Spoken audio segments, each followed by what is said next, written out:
Ladies and gentlemen, welcome. You are watching the Call of Duty Mobile Championship, and we are covering North America right now. My name is Kronos. Alongside me, the one and only Warden to bring you the action for tonight. And we know it's going to be a banger of a day because we got a lot of competition in store. And Warden, how are you feeling tonight, brother? I'm pretty excited myself. I mean, we got a lot of series here that is, well, possibly to be broadcasted, but we're only going to be covering 4 here, and we will be starting things off here with Undream and Nordic Adversary here. Well, on paper, it seemed like it might just be a quick one, but then again, you know, Nordic Adversary did pick up a few things, a 2 or so, but hey, let's see about it. It's the playoffs. But before anything else as well, follow us on our social media for more if you guys want to get some lively updates in regards to the results of the matches, or just want to get some, you know, let's get more connected with esports. Here is our Instagram, X, and YouTube handles. Have you been following all 3 of them? Of course. That's the question I want to ask you, Warden. Of course. Because I did myself personally, because you want to make sure you're keeping up with what's going on, especially the standings with the World Championship points up for grabs. And you want to know a big chunk of the prize pool as well that's there. All the teams, your favorite team going to be taking part. And hey, might as well stay updated to see which match is coming up next and which part of the world we're going to be covered. But of course, tonight it is going to be the way the cookie crumbles for the CODM World Championship. Is the open qualifier. Each split features 3 open qualifiers, of course, and then we move on later to the top 16, where 16 teams are drawn in groups of 4, and moving on later, we get the final 8 that go head-to-head in a double elim bracket, and the winner takes home 15 grand and 350 World Championship points. I mean, yeah, we've gone through the first 2 initial stages now. Well, we walked inside of the tournament once again with 16 teams on the board. Now we are down to the last 8. As we take a look at the prize pool once again, $15,000 directly into your pocket here. Plus, obviously, the huge fraction of World Championship points as well. I mean, you know, why is the World Championship points so important in regards to, you know, racking this one up all through leading up to stage 4? Is that even if you do lose the regional championship, if you do have, you know, let's say the most World Championship points, that will be a safety net for you to still qualify for the World Championship. Oh yeah, absolutely. And you can take a look at the regional standings as well, ladies and gentlemen. Cyberite's sitting comfortable with 367 up top. Will Mike Nordic, that we'll be covering today, is 171 up in the 8th position, but you can see all the way to the number 16. The gap and the difference is immense, and not just that, the difference between 2 and 3, that's a lot. Oh yeah, I mean, so far, I mean, the first initial 8 teams here does initially make it to the playoffs as well. So hey, what's first for them? A lot more opportunities for them to rack up this World Championship points alongside the prize pool as well. I mean, they're pretty much guaranteed $1,000 a piece. Take a look at the initial bracket now. Here we do start things off with Cyberite and Zero Main. In Nation Raid team here, Undream versus Nordic Adversary, and Lucent versus Italics. Oh, yep. And I think this is going to be a good series is coming in today as well. And I think with the double elim format, the way things goes, you want to make sure you're getting yourself ahead towards the semifinal. You do not want to drop into the lower bracket. You want to have that extra bit of a lifeline. Of course, you don't want to lose all the way through the grand finals to get the whole championship. But at the same time, push comes to shove, you want to make sure you don't give the opposition or don't lose out a chance yourself to get that extra bit of a lifeline moving forward. At least, like you mentioned earlier, like that safety net while you get the top championship points. You want to have that safety net even while moving in towards the tournament format, or moving in further towards the tournament. And you mentioned the 2 teams that are going to look in today's Undream and Nordic Adversary. Well, tell us about these players, Warden. I mean, Undream so far, coming from the last 3 summer splits, they have always been part of the grand finals. Well, on the contrary, Nordic Adversary, I mean, they always have this, you know, run for constant roster changes. They haven't really been able to really get the firm 5 or so, but well, fortunate enough, I mean, they're still pretty decorated. And a big standout here for the side of Red Dorado, I mean, Rush, Awake, and Kine alongside Tituyo, they have been able to make a name for themselves, but Red Dorado here has been able to take the spotlight for a moment, so despite the fact that, you know, he's somewhat of a newcomer here. Yeah, I think new kid around the block, but still, that's where, you know, they want to make a name for themselves. So of course, Undream gotta watch out for the side of Nordic Adversary. They, you know, better keep the guard up, but the next thing you know, they're gonna be climbing up the wall, and you do not want that to happen to you. But of course, looking at the bans coming through as well, Arsenal and Combine taking off. Meltdown and Slums and Crossroads and Standoff. Ooh, first 3 maps looking quite bright here. Well, I mean, it's going to be important to see Summit alongside Fire Range and Raid. These are pretty staples here in the competitive pool. I mean, you're looking at the classics here from Hardpoint, Search and Destroy, and Control. And if it ever is necessary, which I feel like is pretty unlikely, we're going to be seeing Takeoff on it game 4, which I pretty like as well. Yeah, I feel the same. I feel like we might go. You say map 4, I think we're gonna go all the way. I think we're gonna go all the way. It could be a long night, but hey, you never know. USA is out of the World Cup, so these teams might not have anything to catch up to. So they want to make sure they're moving forward. And of course, we're going straight into the summit. You start up top and move your way down and make sure you get that climb to get towards Takeoff for yourself to get to that map 4 and find advantage across the board. Warden, myself, Kronos to bring you the action for this one. Warden, what do these teams got to do to get this momentum on their side? I need some scrappy, hungry, thirsty players here, especially as off the break off. To kick things off now here in this map with some Hardpoint. I mean, all eyes on the shotguns and the SMGs, because this map is bloody when it comes to CKBs. Oh, yeah, and I think right now you can see it straight off the bat as well, trading a couple of blows left, right, and center, but Undream are the ones to get a couple of points on the board straight away. Meanwhile, Nordic Adversary looking to get a good formation around, but able to conquer the entire Hardpoint and denying the opposition from getting through. A bit of a switch up as well here on a shotgun here for the set of Legacy. Typically you'd see an HS, but hey, Legacy off the KRM here, going on a 2 spree. Steals there for the trade dub, bit of a back and forth, but Nordic Adversary, nice traction here inside of the Hardpoint. Well, you can see at the same time, Undream having the high ground a little bit, making sure they maximize the utility that it provides to them, and now looking to go from underneath, but still not able to find the angles. As you know for a fact, Rush and Awaken are making it work in a combo as well. And now again coming through the high ground, but Undream just not able to get a grip for the entire map so far. Yeah, 12 to 24 here. Points double down here for the side of Nordic Adversary. Trap time. Undream with the contestation. The P2 here. Nordic Adversary, they're going to have the spawns as well here. Got it for them. Taylor's going to be anchoring things down. Player 4 Awaken spawns out, and he's going to be anchoring the spawns here for the time being. He's just going to be opening up here with Nordic Adversary here on the trail here, doing reverse distraction. Read the router from the top, make it drop, good for 1 and a double. Looking to offer a pinch as well here. Gets the read for the side of Swish, and Undream stacking up the hill here from the front side.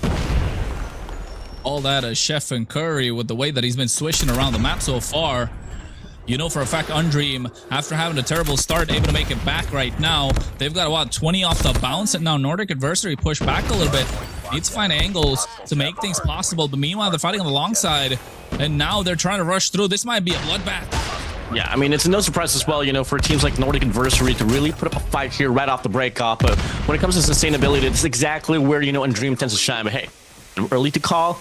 Until then, that has been the storyline here for these teams, especially against a team like Undream or like Sybarites, where sure. Ooh, massive breakdown. Stations coming over now here on this P3. Legacy creating the space, swerving through now. And that's going to be sufficing enough as well for player 1 Dakota to enter the back lines, but spawns though still comes out a bit erratic now. P3's going to be opening up. Still though, Undream, they still find themselves here on the front foot. Yeah, I think off that momentum, Undream just moving forward as much as possible. Now grouped up together, looking to take down Kia and takes him down. Tatilo as well, but Rush finds one, and Shane puts it to rest because now Undream looking to pull it out the bag, but Nordic Adversary still trying to fight tooth and nail to stay in the competition. 35 seconds to go for this round, but at the moment, with the way that Undream have been going through, it feels like Nordic Adversary never really got to make it back up after getting a moment of lapse in concentration. Yeah, I mean, a lot of opportunities was granted there for the side of Nordic Adversary, but unfortunately the operators just wasn't connecting at all. Sub 7 seconds round remaining, and it's going to be Nordic Adversary still sending out 3 players here to go for the contestation, but they all quickly get wiped away. 4 on to new. 1 spawns out here from the back side. It's going to be Undream, getting pretty much a nearly full 60 out of the P3. Oh, you were talking about new kids around the block. They're trying to make a name for themselves. What a better way to do so. Look at the way that they're catching Nordic Adversary off guard. They can't even see it coming. Slow and steady, trying to make it back out, but Undream have just conquered a certain part of the map that they're not able to follow through whatsoever. It's unfortunate that Nordic Adversary is not really getting the full traction out of the hard point, despite the fact that they were able to solidify themselves here from the backside. Response was granted for them, but the gunfire is just so superior right now for the side of Undream. Oh, they rain hellfire from above, trying to maximize the damage. Undream moving forward. The hard points ain't looking so hard right now for them. They've conquered pretty much everything. Nordic Adversary needs to find ways to make it back up, or they might as well just give this entire play away and be 1-0 down. But I think finally, slow and steady, they're trying to catch up to the pace as Undream. They move with such fast tempo that Nordic Adversary feel like they've just been caught off guard. I mean, at this point in time here for the side of Nordic Adversary, they got to play the scraps initial time. They got to throw their buddies, bash their head against the wall. They got to find a means to get a breather here. And so far, I mean, for the first entire set of hills, it wishes Undream feeding off from it. Back to reset now. Back to P1 we go. To some part right around a 70-point lead here for the side of Undream. Yeah, I mean, they got to do something, right? Bang your heads against the wall or find, I don't know. You got to find answers, because with the way things are going, it doesn't look like they're going to have a good day. We might be looking at a quick sweep as well, because it feels like Nordic just getting outgunned at the moment, and Undream just bringing the fight to them. Nordic just want to slow the pace of the game down, but not allowed to do so. Undream just in the face of the opposition the entire time. Look at Dakota as well coming in, sliding through down the stairs, and looking to snipe somebody down, and finally, they find Retirado as well, but Swish gets taken down. Awaken able to pull one back. And Dakota falls in the hands of Kian as Titilo finds another. And now you can see Nordic are able to pull up the socks. This part of the map certainly is in their pockets. They love to play this side. They get the high ground. And even down low, they're moving things and getting advantage across the board. Strap time good for 7 Dream. P2 we go. Topside control. No questions asked. Undream blocking it down. And from the back, they do deal with one player here. That's going to be soft spawn the finisher now here for 7 Dream. Dakota sends himself out here on his mid lane. Goes towards the top side as well with a claw. Doesn't really have a lot of opportunity from down below. There's going to be 2 players, but Kyan shuts one down. Awaken whips out his War Machine, but unfortunately walks into one. And it's going to be Shane as well here for 7 Dream. Having a War Machine here just depressing the players, repelling the players of Nordic Adversary away. They're trying. Look at the angle that Awaken has, but he gets taken down. Too many angles for them to choose from. Left wide open. And here comes out the nade as well, but trying to go through. But you can see at the same time, Kian able to pick up 2 off the bat. And now Awaken finds another. NA slowly moving in, but Undream wants to pull up the lead. They have the high ground. And as they do, slow and steady, they pull through away. Once again, we're looking at a deadlock at the moment, but Nordic Adversary looking to take that and make it their advantage as they're looking to get more of these hard point locations down. But I don't know, Undream, is it just too much of a lead that they have? I mean, the intention is great here for the set of Nordic Adversary. Once again, an early rotation onto New. They have 3 players here, locking things down here from the front side. They stack it up. Last time we were able to see this, but it was Undream able to get a break immediately. This time, though, Undream looking like they want to take the long route here to try to wrap, probably soften the defense up here from the backside. Maybe till then try to get the break, but for the time being here, no. Good time for the side of Nordic Adversary. Yeah, good timing indeed. And oh, no. Not like this. Nordic looking to pull a comeback.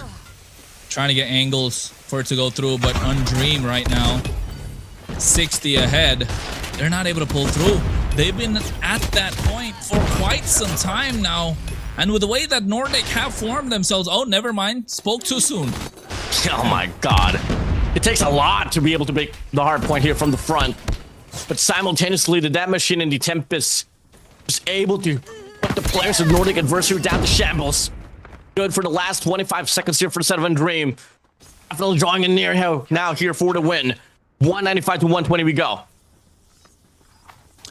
Yeah, and I think at the moment, Undream right now, with the advantage that they had, oh no, they're coming through, running and gunning the entire time, but Swish, we've taken the lead. Are they able to find the opening? Dakota gets taken out. Puedes finds Rush as well. 40 seconds to go. Is this where Nordic Adversary trying to build a comeback? This might just be the end here, though. Undream solidified inside of the hill. Reinforcements. Too much to be dealt with. The spawns will favor the players of the Nordic Adversary for the time being, but they gotta get through Shane's War Machine here from the front side. Stein slides in. Swish able to get one. Shane with a triple, making a quad for Shane. Oh. And it's a total breakdown here for the side of Nordic Adversary. Undream, more than enough time for them to close out the deal. Killer drone deployed. Oh, there. That was a good play coming in indeed, but only 10 left to go from Undream, and I think they're going to be able to close this out quite easily at the moment. And seems like Nordic are not going to be able to contest whatsoever. We're talking about double the lead right now at Undream at Hardpoint. Looks super strong, and now looking to rain down Hellfire from above, but catches nobody. Hardpoint locked down. As a Hardpoint from Undream, this could be the final nail in the coffin. Last point remaining from set of Undream. Nordic adversary gotta play this one into sheer perfection. Shane hops in, gets denied. Legacy on computers, wraps around, picks off the players of Nordic adversary. All they gotta do is hop in for the last and final second, and it's over. Well over. Undream, absolute dominance in this map of Summit. Yep, absolute dominance indeed. The way that they've been going up. Double the points, man. Double the points the entire time. And let's not forget, at the start of the game, they were behind indeed. And Nordic really had a hold of the entire game, but slowly and steadily kind of started moving in the favor of Undream. And I think towards the middle, they got control of the hard point and just never let it go. And after that, I don't know, Nordic, they just fumbled it, lost the bag. I mean, once you got to see the lead for the side of Undream, they never gave it right back to the players of Nordic adversary. And it really went down to just the fundamentals here alongside the technical skills here. I mean, you got to talk about the gun skills, the opera investments. It was just immaculate for the players of Undream. Yeah, and I think you can see the top fraggers as well from both these sides. For Undream, Dakota 40, 37, 29. A little consistent across the board, right? That's what I would say from the side of Undream, but on the other side, just haven't been so consistent. It's A and Z's, it's 1 and hundreds. Like it's just not in their favor. It feels like their head's not in the game at the moment. Yeah, surely. And they just lost control. I mean, it came down to the point where it kind of felt like they were just getting overwhelmed there by the players of Undream. I mean, bright start for the players of Nordic adversary, but once the gas pedal was locked in there for the side of Undream, my days, Cronus. I mean, it was just a one-sided love affair. Felt like it for sure. I don't even know if you can call it a love affair. Definitely one-sided. There's no way that they could pull things out. It was double the points. I mean, to start off in the upper bracket, like quarterfinals in this fashion, definitely I think Nordic adversary needs to pull the stops out really quick, because Undream might just be wiping the floor with them after going 1-0 up in this entire series. Especially now moving in towards search and destroy, it's going to be harder for them to try and get this back up, because I think Undream look like a team that can surprise them, catch them off guard with a couple of newer rotations, maybe get control of the middle of the map, and then next thing you know, they can rush A or B from both sides and catch them off guard, go for a fake, and then possibilities are endless, man. All I'm going to say is Nordic adversary better watch out. My stakes are all up high here for today's broadcast. I mean, we started off with the points major with 16 teams, move over towards the playoffs with 8, and right when we end this day, there's only going to be 3 teams remaining by tomorrow to settle down the last 3 series and crown who will be the champions with North America here for this points major. As now we shift towards the Classico firing range. Search and destroy. Gonna be Undream on the lead here for the series. Yep, Undream 1-0 up right now, and I think at the moment, if you are Nordic adversary, you want to make sure you get the points on the board. You do not want to fall too behind and give them match point, because if they are at match point, it is going to get ugly, and control is somewhere you do not want to give match points to the opposition. You want to take it even Steven all the way, because we've seen good games get bad and get bad really quick, even given the fact that they might have the advantage moving forward. So yes, I think right now, if you're on Dream, keep it cool, breathe a little bit. You know you got this under control, but if you're Nordic adversary, it's not time to panic. It is time to hold your ground, pull up your socks. You got the experience on your side, and let that shine through at the moment. I mean, both of these teams are prominently well known on regards to playing this map of firing range. This is both of their best maps around a search and destroy. So I'm expecting a back and forth here. Both Nordic adversary and Undream. Hey, let's get it on. as we thought we are going to be moving inside of the game, we go back to the caster's desk once again. Joining on the desk, minus Warden alongside with his Cronus, and we're just going to be waiting for the players to load inside before we head straight towards the action. Yeah, I know. Players just we got to make sure that, you know, the integrity of the competition is held up, making sure everyone is at the right pace, the right mindset's moving forward, and having no hiccups as such in the game. But of course, folks, to know more about what's going to happen throughout the entire circuit, make sure you follow our social media, Play Call of Duty Mobile Esports on both, or rather on both Instagram as well as X, and then on YouTube, it's CODM Esports. So yeah, stay caught up with the entire thing that's going on, man, because you got World Championship points up for grabs, and you know for a fact that it is going to be dicey. It's going to be spicy. And while you're at it, why don't you follow him as well, Caster Warden, on his socials, myself, Kronos Cast, as well on our socials. And hey, next thing you know, we might be moving up the ranks, and Call of Duty Mobile is looking to grow slow and steady. But I think at the moment, with the way things have been going about, it is getting towards that rise, isn't it? Oh, definitely. I mean, the scale overall is definitely coming pretty big. And so now we go back towards this initial series here, Kronos. I mean, talking about stats here on Search and Destroy, I mean, both teams are somewhat fairly equal in regards to the board, but at the same time, we all know stats doesn't really correlate too much, especially when it goes against each other. I mean, 62% win rate here for Set of Dream, 69% here for Set of Nordic Adversary, and both of these teams, I mean, have a fair share of, you know, having the best map here for firing range. I mean, 86% win rate for Set of Nordic Adversary on firing range, and 75% here for Set of Dream. Those numbers, man, numbers don't lie. But I mean, I'm not gonna lie, I was just staring into blank space when you spoke about those numbers. Just went straight over my head. But you know what isn't? It is Search and Destroy, ladies and gentlemen. Nordic Adversary, Undream, if you're just watching out, Undream with 1-0 ahead. And you can see already getting a couple of frags straight off the bat. Needs to find angles to try and get them down. Awaken, able to find 2. Oh, 3. Wow. Awaken. Blink of an eye, Shane's gonna be all alone. The stun connects. Find Shane dabbing down the corner. Gonna be Nordic Adversary. That was quick. In the first round. So quick. That was quick. It was very quick. We were talking about them coming back off the bounce, and guess what? That's exactly what they did. And now having control over this, momentum on their side moving forward. Undream getting a little bit of a shocker, but now needs to find control and get to the point where they want to be, right? I think at the moment it looks like they're gonna go to, are they faking A and run into B later on, or is that a B fake to A? Because it looks like it's a 50-50 at the moment. I'm playing for picks here. Awaken just prone down. Oh god, it's all gonna come down to the time. But Putis has his scopes locked in. Big Chow Legacy finds Awaken out. Goes back though. They're not gonna go for the commitment. 2 players bites the rotation here for the side of Nordic Adversary. You got player first switch posted up there on the B lane. Oh, it's a free side for the side of Undream if ever they go for the commitment. Oh no, I don't know. I don't know if this is gonna be a good. I don't know if this is gonna be a good choice for them right now. The attackers got to make sure they're there, catching Nordic Adversary. That's a tongue twister on its own, but Undream, they want to make sure they get them down. Tetilo falls. Rush able to find Legacy, but look at how they've conquered the B site.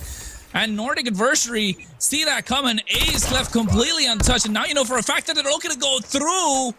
It's going to be a 3v2 at the moment. Kian as well as Retirado looking to find angles coming in from both sides, but they can't find the pincer. But look at Swish. Looking to come out the long way. Oh no, it's the fake. Oh, good double chow here for the set of Shane. So put a swell. That's a 1v3 here for the set of Kyan. Spot switched here on the heady side. All you got to do is just go for the frag here. Play out your numbers right. But it's from the front, shuts him down. Undream finds himself on the board. Yeah, that's good. At least it's even Steven right now. It's 1 apiece. But with the way that Nordic Adversary had this started, you were thinking that Undream, they got him off guard, didn't they, for a second? For a split second, Kian went down to the B site. He thought they were faking faking B and then going to A. But guess what? They were all grouped up at Bravo and just made it happen. Flashbangs from both these sides, but still able to take down Dakota. And you can see Retirado gets taken out by Swish as well. Talk about a 3-point play. 3 down. Rush goes down. planting the bomb, but only Kian left standing. Nate's connect for the set of Cliendo. Finds Legacy away. Make it Puedes too. That's 1v2. Okayan, all eyes on you. Checks up from the top. Gets spotted out. I mean, all Shane and Swish has to do is just play off the heady side. Knowing Kian pulls away with his clutch, no. But he still finds Swish. And that's a 1v1, but Shane denies it. But it's not over yet. It's going to be Undream finding himself now here on the lead. Yeah. And I think with Nordic Adversary, the way they've been playing, they need to pull up their socks, man. It feels like a repeat of Hardpoint, doesn't it? They got the advantage in the start and then slowly letting it through. And this is where Undream will start to pull through as well. You do not want to be Nordic Adversary at this point if you are, because you know for a fact that Undream, look at a fake DA all at the B site. And now it's going to be a 1v1. Kian already gets taken down. Puedes able to find him. And again, oh no, don't tell me. The bomb has been planted. Is this, are they taking the long route? Oh no. Next shot, Swish finds the first, awakens out. Rush on the feet, finds the Legacy. Takes up the reach shallow, Swish! But Shane beats him to it. Teal is now all alone with an SKS. Finds the first pop up from the back. Player 5 Puedes shutting him down. Double round lead for players of Undream. Hey, Undream, they got a dream. They got a dream that they're going to take down Nordic Adversary tonight. Move on to the semifinals of the competition. And they're doing that with style at the moment. Fast games, quick and breezy. And Nordic Adversary don't even know what hit them. They might be walking in a straight up trap right now. Going underneath. A nice call. Cool. What do you do next here if you're Kyan? Oh, Shane's out. Oh no. You got your frag now here. You can definitely back away, but no, Dakota's able to get the trade. Plus the number here to a 4v4. Kill on triple boxes on the B side. Spot Swish as well. Nate's gonna fly, but the trophy deflects it. Definitely a pretty slow round here, but Puedes finds a way again. Rush just on Swish. A moment of scopes here. Now it's gonna be a triple stack here for set of Dream here on his A side. It's a 3v3. Yeah, it's a back and forth trade, but you can see Legacy as well as Dakota walking in right now, looking to take him down, but at the same time, you can see, oh no, I don't think it was a good idea. Retirado gets taken out. Not able to find the angle for them to go through. Oh, Puedes, what a snipe from downtown. Rush taken out. Now Tatila's the only one left standing. It's going to be a 3v1. And this has got to be on Dream, right? No way. No way, Kakiro. Finds the second as well, but Legacy puts him down. And Dream on the gas pedal. They're not stopping at all. Oh yeah. Pedal to the metal. Keep pushing. Don't give up whatsoever at the moment, because yeah. Oh. Yeah, looking to snipe them out from the far side. But you know A side's already been kept in check. I think right now if you're Nordic Adversary, how are you going to play this out? They got both A and B covered. Nate's flying left and right. Nobody going down, but Rush is the first one to fall early up. The bomb's been dropped as well as Dakota's been taken out by Awaken. And I think Nordic Adversary got firm control of this one. Could have definitely just collapsed there. But Awaken got a bit too frisky. Gets himself punished now. Swish finds him out. It's a 3v3 here once again. Players of a Dream, they send themselves here towards the B side. First line in contact. That's going to be Tatiyo out. Legacy puts him down. And backs away. Where Torado reacts as well here, looking to go for a push out here on his mid-map. And the timing is surreal. Where Torado might just be able to slip by. Shane has his back on the other side, but nope. Pulls the trigger, Swish reacts to it, takes it up the Chow, but too prematurely. Now it's a 2v2. Smokes drop. Retorado takes up the Chow, finds Legacy away. It's now going to be Shane here in a 1v2 situation. Has a battle and an SKS to play for. One player from the tires. One player from the backside. It's a pinch to be offered. Checks up, and Retorado shuts him down. Oh. Yeah, I don't know. I think at the moment, with the way the things have been going down right now. Retirado should be able to get this one nice and clean. Nordic Adversary able to find one off the board. Oh, but it was a hard-fought victory, wasn't it? Undream. They pulled, what, 4 straight games? And then Nordic Adversary just had to get one back. This is what we're talking about, man. This is the early part of the game in the favor of Nordic. They get the momentum, they get the ball go on their side, but they're just not able to snowball. And Undream able to pull off the comeback. And now moving into game number 7, it feels like Undream are looking to get unhinged to take down Nordic. One after the other. Already Legacy going down to Tatila, able to find a mark for the static Nordic Adversary. But guess what? They pull one back as Rush able to take down Puedes again. So it's a 2-for-1 trade. Absolutely. Numbers advantage still here though for the static Nordic Adversary. He's going to post up here quite aggressively. And Dakota and Shane simultaneously finds Retirado and Tio. Lion Rush. Left alone once again to go for the clutch. 3-man hit here on the American side. He finds the first, but the second puts him down. Rush, Allah, eyes on you. 1v2 situation now. I think this has got to be a Rush play. Get it, get it. Oh, no, did he get him? Oh, he missed.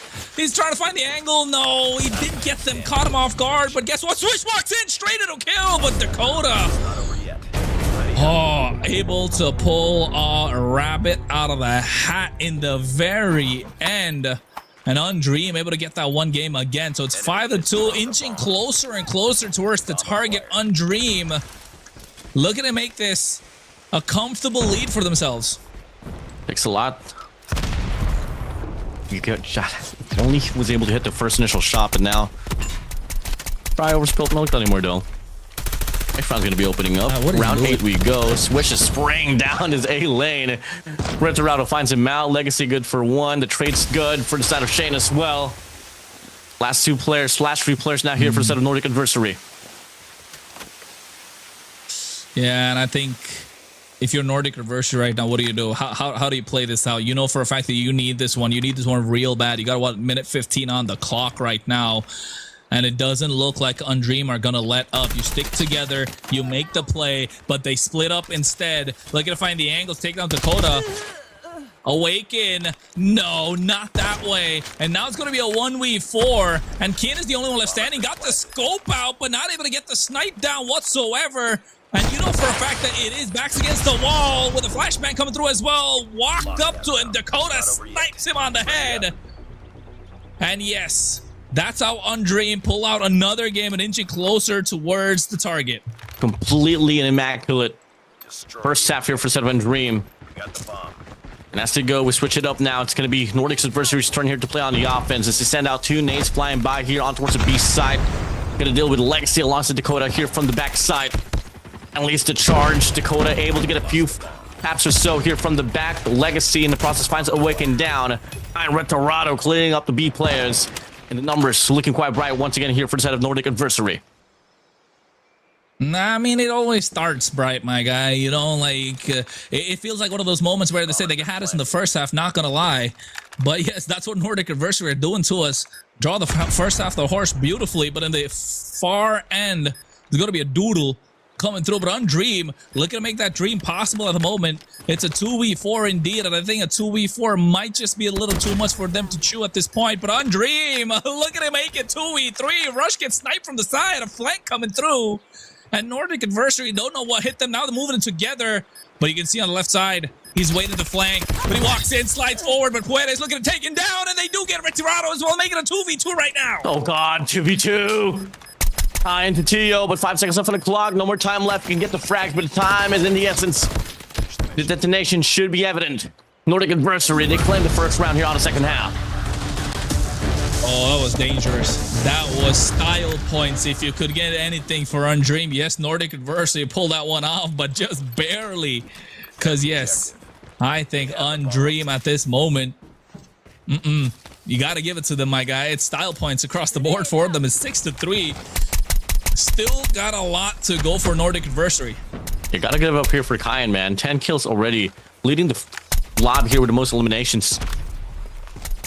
Comes next is going to be Tatila as well after the SKS. Not really much of a standout here for Undream except for Puedes off the scopes. Now a 2-1-2 will be offered here for Settled on Dream. Nordic Adversary. All you got to do is just choose a side. Regardless, you got to deal with 2 players at least. If you want to go for the commitment. Yeah. Puedes might be just walking out into a big trap. You can see they're trying to gun him down. Going for a pincer a little bit, might I say so. Puedes, the one that's going to be the target. They see him, looking to take him out. Finally goes down indeed. Tio, a good frag coming off, and Kian gets taken out by Dakota. And now you know for a fact Nordic Adversary have their top fragger down. It's going to be a little difficult to make it out alive, but one after the other. They still find answers. Nordic Adversary are not out of the fight yet, but they've been in this position before. Undream 2v4. Can they still make it possible? One player from the back to Tio as well with an SKS. Rush from the front. Good for the scope. It's going to be Tio here with an SKS, putting him down. 4-6 now here. Only 2 more rounds here to force an equalizer. Hey, man. Warden. Is it worth getting hyped up for right now, right? If you're a fan of North America CODM, it's now or never with the way these teams are going about. It's back and forth. Today have been back and forth games across the board, but I think with the way things are moving, I like to keep it slow. I like to keep it steady. I say that quite a lot, but feels like neither one of these teams want to do that, and neither one of the teams want to make that happen. As you can see, already 2 off the board. 3 rather, and Nordic Adversary left in a 2v4 situation. Oh, shambles. Last pro alive, Kyan. Well to himself. Looking to get the 13. Serves! Up in the air. He drops. Takes him to chop against Dakota. Wins it as well. Kyan. Once was a 1v4 down to a 1v1 situation. Oh, Kyan. You take your time now. Make the most out of this. It's your show, Kyan. Oh! Kyan. I thought he just had one more to go. Oh, he doesn't see him yet. It's a 1v1. It's a showdown. It's a standoff. Who's going to be the first one to spot him? Is he going to have the angle? Is he going to flank him from the side? Kyan doesn't know what's hitting him. Actually, he's just waiting for the opportunity. So, it's away. Wraps around towards the tire side. As a switchblade to work with here, if you are Kyan, you got the advantage. But if Shane is able to draw the distance away, that might just work out for him. And doesn't buy the fake. Oh, Shane, what are you doing? Just like that, sprays down. 1 more bullet to go. And Kyan gets pulled to 1v4. Kyan. What a play! Top fragger for a reason. The spray works out and he's able to get it in towards the end. And oh my goodness, Nordic Adversary, they were behind, what, 6-2? And now catching up, making it 5-6 at the moment. And Undream, they got to shake this off. Whatever's holding them back, it's got to be shaken off at this moment. But you don't see it coming. A long shot as well from Tio to take down Dakota. But of all the 3 game modes, Undream, this is their worst. Right now, it's starting to show here. They're starting to show some bleeding, but no. Be a jinx now. Round 12 so far. It's a 4v4. Nordic Adversary has himself posted up here on his ace side, rather. The Wiccan stays alive, gets the bomb planted, but no, Puedes shuts him down. Push inside of the side. Double man posted on the trailer side. You got Red Dorado as well, looking to take the long route here to take the flank. Big Chow, good for 1, good for 2. Swish he goes. Now it's going to be Tio all alone. Finds the first pop. No, can't get the shot to connect. Unfortunate blunder for Tio. And it's going to be Undream denying the equalizer. And 1 that. Call it 2 first and then get at and 1 towards the end. And Undream inching a little closer. Nordic Adversary, their momentum has been breaking off right now, but can they still keep it going? Can they shake it off and make the comeback possible? Undream still closer, right? Still closer towards the 9-point target that they need to be at. And with the way that they've been moving around as well, you can tell they are looking to get onto A, but B right now being covered. While Puedes at the same time looking to take him down. Spraying, just not able to find. Oh no. Yeah, unfortunate. Legacy Nasty. running it down here from the back as well. Awaken all alone out in the rut. But it's from the back as well. Checks up. Peekaboo. Goodbye to you, sir. See you on the next round. Match point. Advantage for the players of Undream. Quick, man. In the blink of an eye, that went down. And I think if you're on Dream right here, you want to go for the blitz, right? 3-2 blitz. Make sure you get that down really quick. Catch them off guard. Run and gun. Pick and roll. Call it whatever it may so. I think Undream want to get this done with quick. He called it. They're running it down here on his mid-map. Teo's going to be all alone here. Looking to get the shots. Find Swish away, but the trade's going to be quick and easy here for the set of Shane. Now it's going to be a 4v4 here. Bomb should be planted towards the B side. So if you're going to come to a settlement here for a retake here for the set of Undream, if you want to close out the deal here on his firing range. Very sure, but you can see how Awaken. Patient. Very patient. Planting the bomb as well at the same time. Right now, Nordic Adversary have time on their side. 35 seconds to go. Undream better find all 5 of them, because the closer it ticks down, the more dangerous it gets for them. Legacy right now able to find him. Finds Awaken. They take down 3 in 1 play and make that possible. All 5 down and out. And it looks like Undream are going to cover all their bases. And now we'll make sure they get this one and move on to a 2.20 lead. It's crazy how Nordic Adversary just fell on towards the second half. Pretty much for the most of the second half as well, they were able to find themselves inside of the side, bomb planted, but Undream's retake capabilities just showed up so well. They shut them down there on a 9-5 fashion. Yes, sir. Make it light and breezy, quick and easy. That's what they were looking for. Just never happened. You know, the fact that Nordic Adversary are fighting tooth and nail to make sure they stay alive with competition, but this is where you don't want to be for Nordic Adversary, right? You spoke about it earlier, right? When we were talking about the roster, Gordon. They're you can call them more of a veteran team than Undream, right? But looks like Undream, even knowing that they don't have the experience on their side, Nordic are still able to pull through, unless I got it reversed.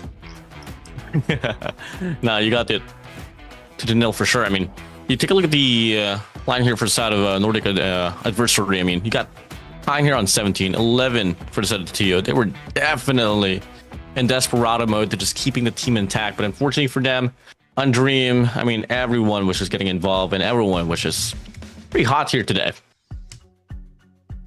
Man, talk about the weather or talk about the game that's going on, because on both sides it's hot. It's pretty hot here for sure. But yeah, I think if you're talking, if with the way that the game went about, you know for a fact that Undream are on a hot streak at the moment. They had momentum on their side. They let it slip.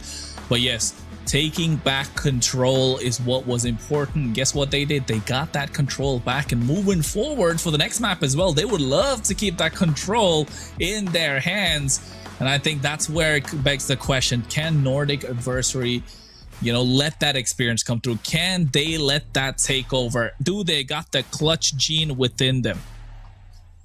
It all starts here. It all could definitely start here in this map of raid control. One of the oldest maps in the pool. No questions, no excuses. This will be the final stand here.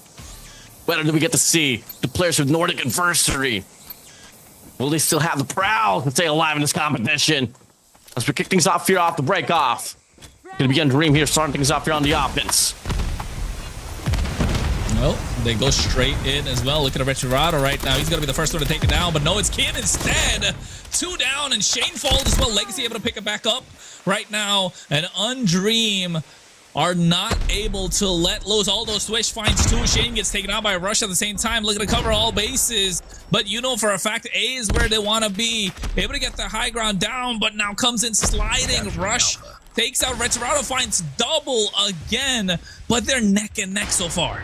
A bit of a graphic error here. It's going to be Undream here on the Special Forces side. Gorilla Squad here for the side of Nordic Adversary. And it's going to be Nordic for sure here, starting things off here on the offense. And try to go for a blitz play there on a mid-map, but unfortunately for them, they do get denied. 19 to 17 now here. Live count here. Bit of a lead here for Undream. Yeah.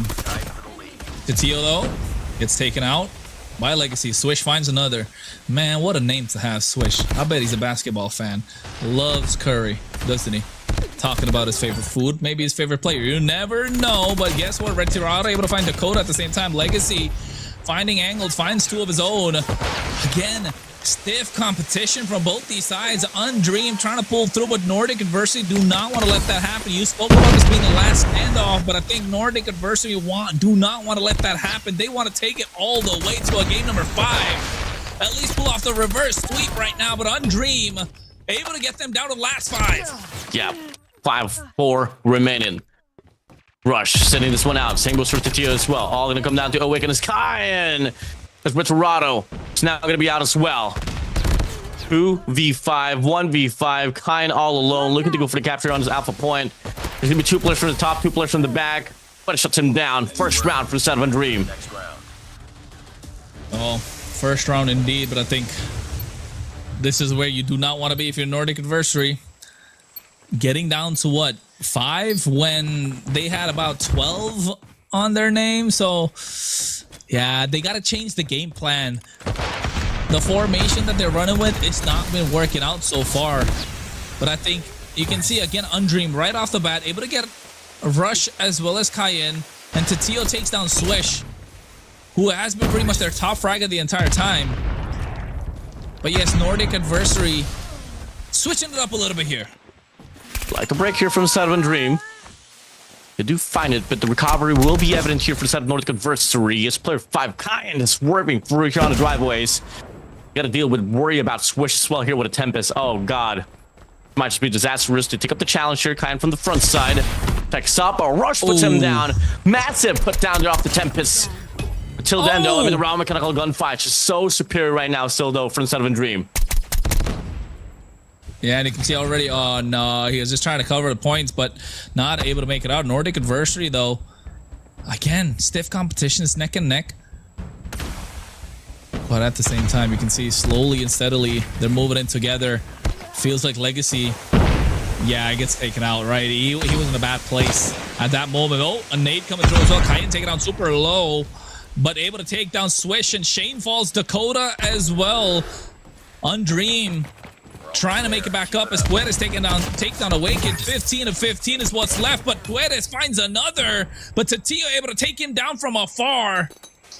13 to 12. It's closing in.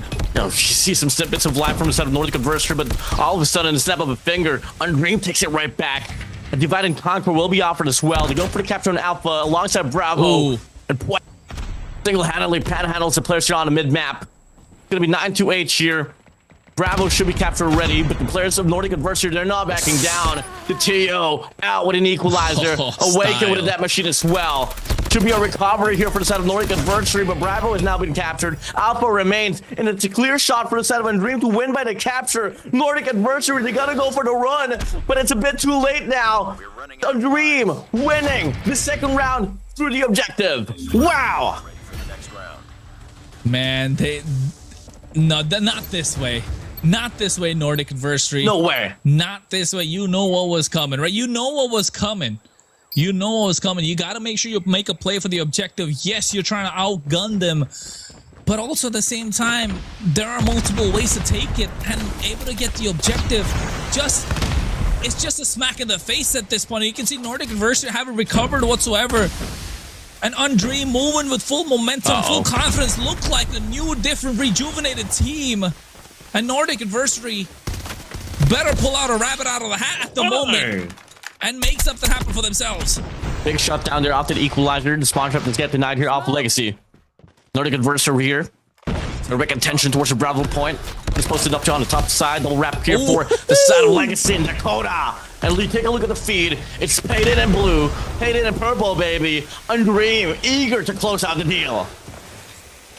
God damn, that's the way this has been going about. I don't know. He got Swish in his name. Feels like he's swishing the entire baskets right now, but maybe spoke a little too soon. But still, Nordic Adversary holding their own. Nate's flying left and right, but still able to pick up a couple more. Tio goes down. Cayenne able to take down Puedes as well. He has been annoying the entire time for them. You can see being the top fragger, almost everyone's even Steven, but Awaken is the one that's carrying Nordic right now. Putting the team on his back. But Shane finds himself a double. Big shot for the side of Shane. Can he find the triple? And the answer is yes! Tap to the face, puts him down, blood splattered on the floor. 13-8 now. It's a crime scene here for the side of Dream. Still a bit of a fight. Only gonna be up by 2 lives now. Make it 1. Nordic Adversary stacks up the B control point. War Machine's gonna be out here for the side of Shane. They don't want to back down. They want to close it out right here, right now. Killer drone deployed. Call an ambulance, but I don't know if it's going to be 4 of them. It's going to be even Steven 6-6, but look at the objective almost being captured right now by Nordic Adversary on the B site. On Dream, gotta make sure to keep their dreams alive. Want to take it away, but Legacy gets taken down by Kai, and right now we're back to 4 versus 5 with the numbers advantage, but getting taken out as well. Now we go dead even. Keep side up, awakened by Swish. Numbers advantage for the side of Nordic Adversary. They got 2 players from the top, 2 players on mid. And Dream is just waiting for the crusade to happen, and from the back, Awakened whips up the net machine. Finds another double child to be offered. Good trades. But it's now in a 1v2 up against the Tio.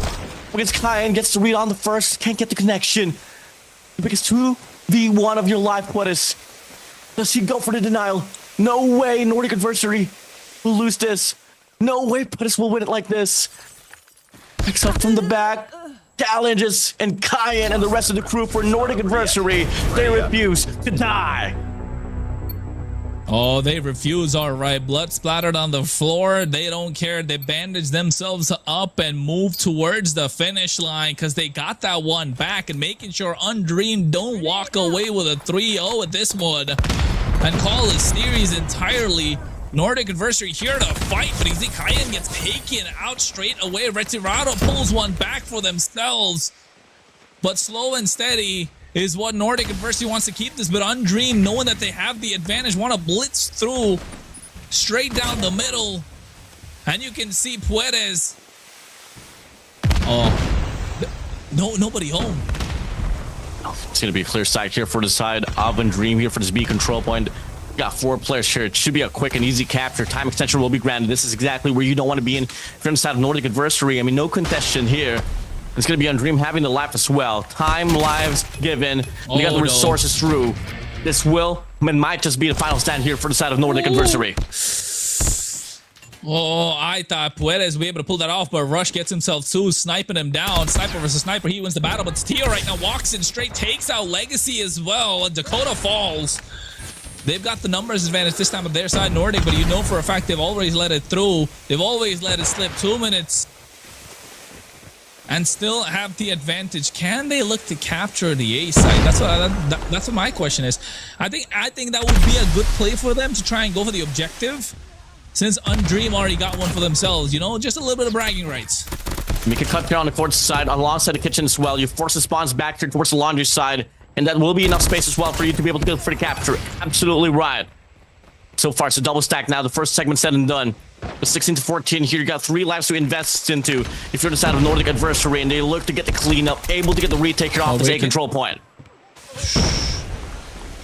They do control it indeed, but still, it's close to that. Even comes in from behind. Legacy takes him down, but right now Dakota able to find, gets taken up by Kyan. It's still more Undream. The map is looking a little bit more blue. Nordic Adversary pushed back to a corner right now, looking to capture the A site, but there you go. Coming through again, moving the long route is Kyan. He wants to take somebody out from behind. Legacy able to take down Rush. Awaken falls as well to Swish. Oh, 8 lives remaining for each end. Might not even come down to the objective. It should be the life count. Oh, Rush finds one. Awaken finds another. Beauty. Dakota Shane out from this wave. Swish finds Retorado. 6-7 on the life count. 6-6. 5-6 now. No more respawns anymore for the set of Undream. Oh no. Oh no. Face-to-face battle. Didn't see that coming through. Awaken right now. Might get sniper behind. Yes, he does. A War Machine out straight away. And you know Shane's got it in the bag right now. Got 30 seconds to go, 2v2. The advantage that he has to the War Machine. Can he make it the most out of the situation, the basketball court right now? Talk about a 2v1. It's coming out to 1v1 right now. Shane versus Rush to take the whole thing. Can Nordic Adversary keep their dreams alive? 1v1. 5 seconds off on the clock. Shane has to go for the contention, and Rush is now where he's at. Movies drop. No explosive to be used. Picks up to see him right around the Tiki Boss side. 2 seconds remaining. He has to hop in. Shane has to hop in. Next up there. Rush from the top. Make him drop. Oh, Shane with the fight. Despite the position. Hey, that's and a the womp, perfect womp, gun. Womp, womp, womp, it goes. And guess what? Undream able to make it a 3-1. Oh, that was tight towards the end, wasn't it? It was so tight towards the end. We thought it is gonna go, but had to make sure it comes out, keeps his nerves, ice in his veins, and pulls the trigger when necessary. And Shane able to be the one to call the final play. So unfortunate. It just had to be an SKS in the hands of Shane. Could have been at round number 5, but nope. That popped off the heady there. It was the perfect gun in the perfect time here for the side of Shane. Such a bummer here for the side of Rush. Definitely. I think they put themselves in that position, didn't they? It's 3-0. A sweep coming through, baby, for Undream. Experience? We're here to gain that experience at this point. And you see the top fragger as well. Gonna be Legacy on their side, 26-19 and 3. Meanwhile, Swish as well as Shane following through. With the way that this game is played about, I think Undream definitely had a bit more hunger like you wanted to see, right? The hunger was definitely present from the side of Undream rather than Nordic Adversary. And I think Nordic Adversary just... they didn't have the stomach to try and take them through all the way. This was probably arguably the closest game that we were able to witness here inside of this series. It could have went down to that round number 5, but unfortunately, it didn't happen. And then Dream, they send Nordic Adversary down on the lower bracket. Yep, that's the way the cookie crumbles, because now in the lower bracket they go, but they still do have another chance, right? You do not want to kind of rest on your laurels. It's not over until the fat lady sings. You still have another shot to go down from the lower bracket, but guess what? We love a lower bracket story, don't we? Us casters, we love a Cinderella run, and if anything can give us that, it better be Nordic Adversary for sure. But yes, at the moment though, congratulations to the winners to move on in the upper bracket. I mean, we're still about to see a lot more here. I mean, this is only the first series that is about to get featured here for today's broadcast. Right after that, we're still gonna have 3 more. But before that though, you guys are watching the North American Summer Split Points Major, and we will be right back after this break.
3-0 was the way how the day started, ladies and gentlemen, for North America Summer Split Major. But of course, I think moving forward for the second series for the day, myself, Kronos, bringing the action alongside Callie, making sure we bring in that deep insight for the next one. Mr. Giga Callie, you got to tell me what's going on with the next one.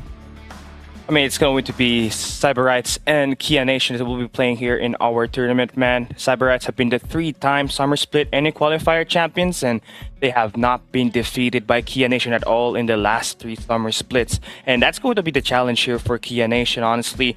The highest placements that they took in the matchups, basically just 3rd place, basically 2nd against Undream, always the 2nd up against Cyberites. So maybe this time around, when they go up against Cyberites, they should have a chance to actually pull it off. But it's going to be quite rough out here. The win rates just favors Cyberites just way too much, Kronos. Hey, numbers, man. Even in the previous game, right, we were talking about numbers and how Nordic Adversary had the numbers advantage. Statistics were leaning towards their side, but something they didn't have is that hunger.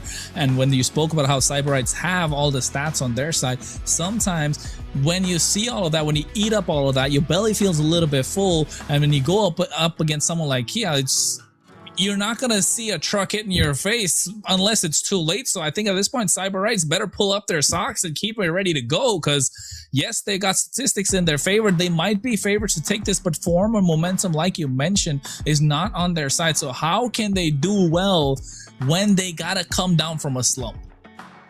I mean, that's the thing, right? After being the 3-time Summer Split NA qualifier champion, it gets lonely at the top, and you're going up against a squad that has been hungry to get a 2nd placement or even a 1st placement in the boards. And for Kia Nation, they do really got what it takes to be there. They've been consistent in terms of playing the game. They just have to find the right maps to absolutely put it right. And up against Cyberites, like it has to be that big maps here that they'll have to pursue in order for them to get the big win. But it's gonna take more than that, right? You gotta have the communication. You gotta have your mental game locked in, because up against a top tier squad in Cyberites who has players that have been here since the start of Call of Duty Mobile and had played at the biggest stage in the competition, you're gonna need to be able to have extra 110% in order for you to absolutely turn it up, right?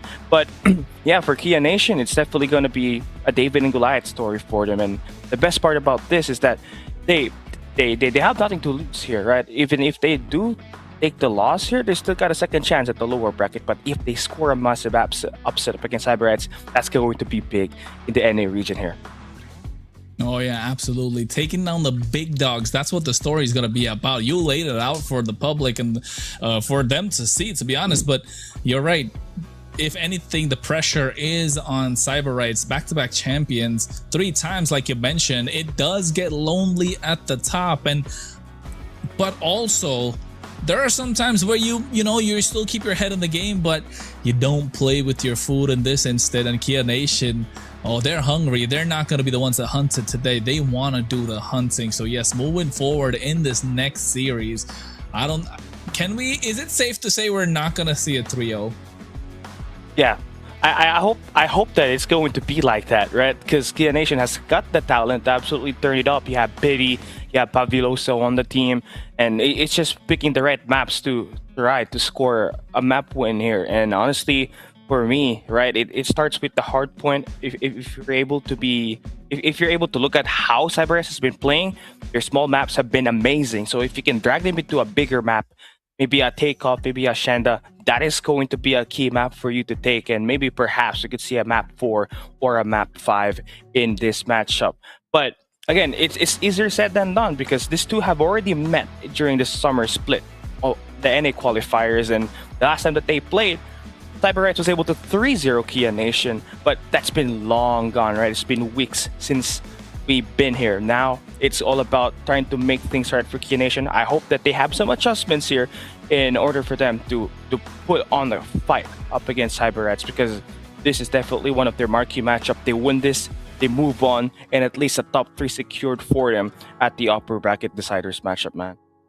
Yeah, 100%. It makes sense what you're saying because, like, the past is the past. It's a marquee matchup. You want to keep moving forward. You want to make sure you have something up your sleeve, right? Especially with the meta being changing and shifting the entire time. What is going to be the way that they train themselves, the formation they go about? And like you mentioned, Hardpoint is going to be the one to kick things off, of course. And you want to make sure you get that advantage. You want to get that snowball in your favor. You want to have momentum on your side while moving into search and destroy, but also talking about these maps and the way that things are going to go about. If they're going to reach map 4, it's going to come down to the bans that they have, right? You want to make sure they get something in their favor, and especially knowing that Cyberites have been back-to-back-to-back champions, they definitely have some strong maps on their side that they know like the back of their hand. So I think if you are Kia Nation, you want to read into it. You have all the data to do your homework for, and you know what you're going up against. So there's no excuses to be swept 3-0, but also at the same time,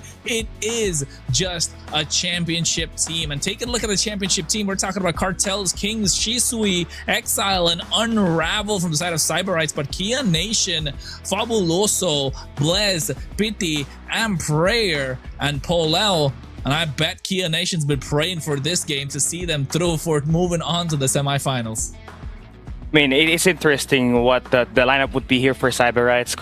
Since Exile's going to be playing, is going to be the player to watch out here. One of the rookies coming out of North America and having to be surrounded by highly experienced players like Cartels and Kings who went to the Eastern region to play high competitive tournament last year.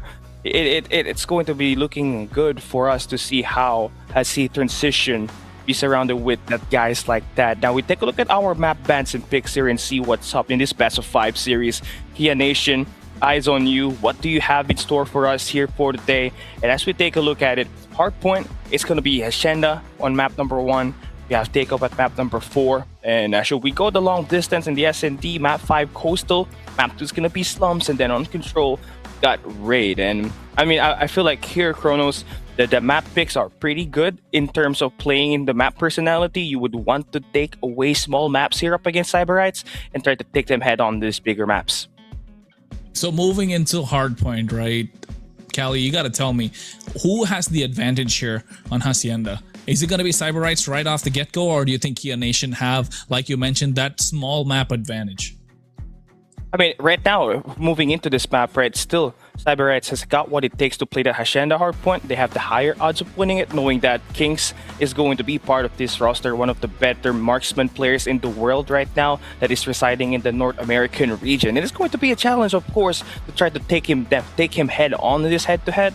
And for Kia Nation, it's just going to be staying ready for them. Polel has to make sure that he's ready to take this guy on, as well as Fabuloso for Kia Nation, because if they don't, it's going to be rough in these longer range engagements.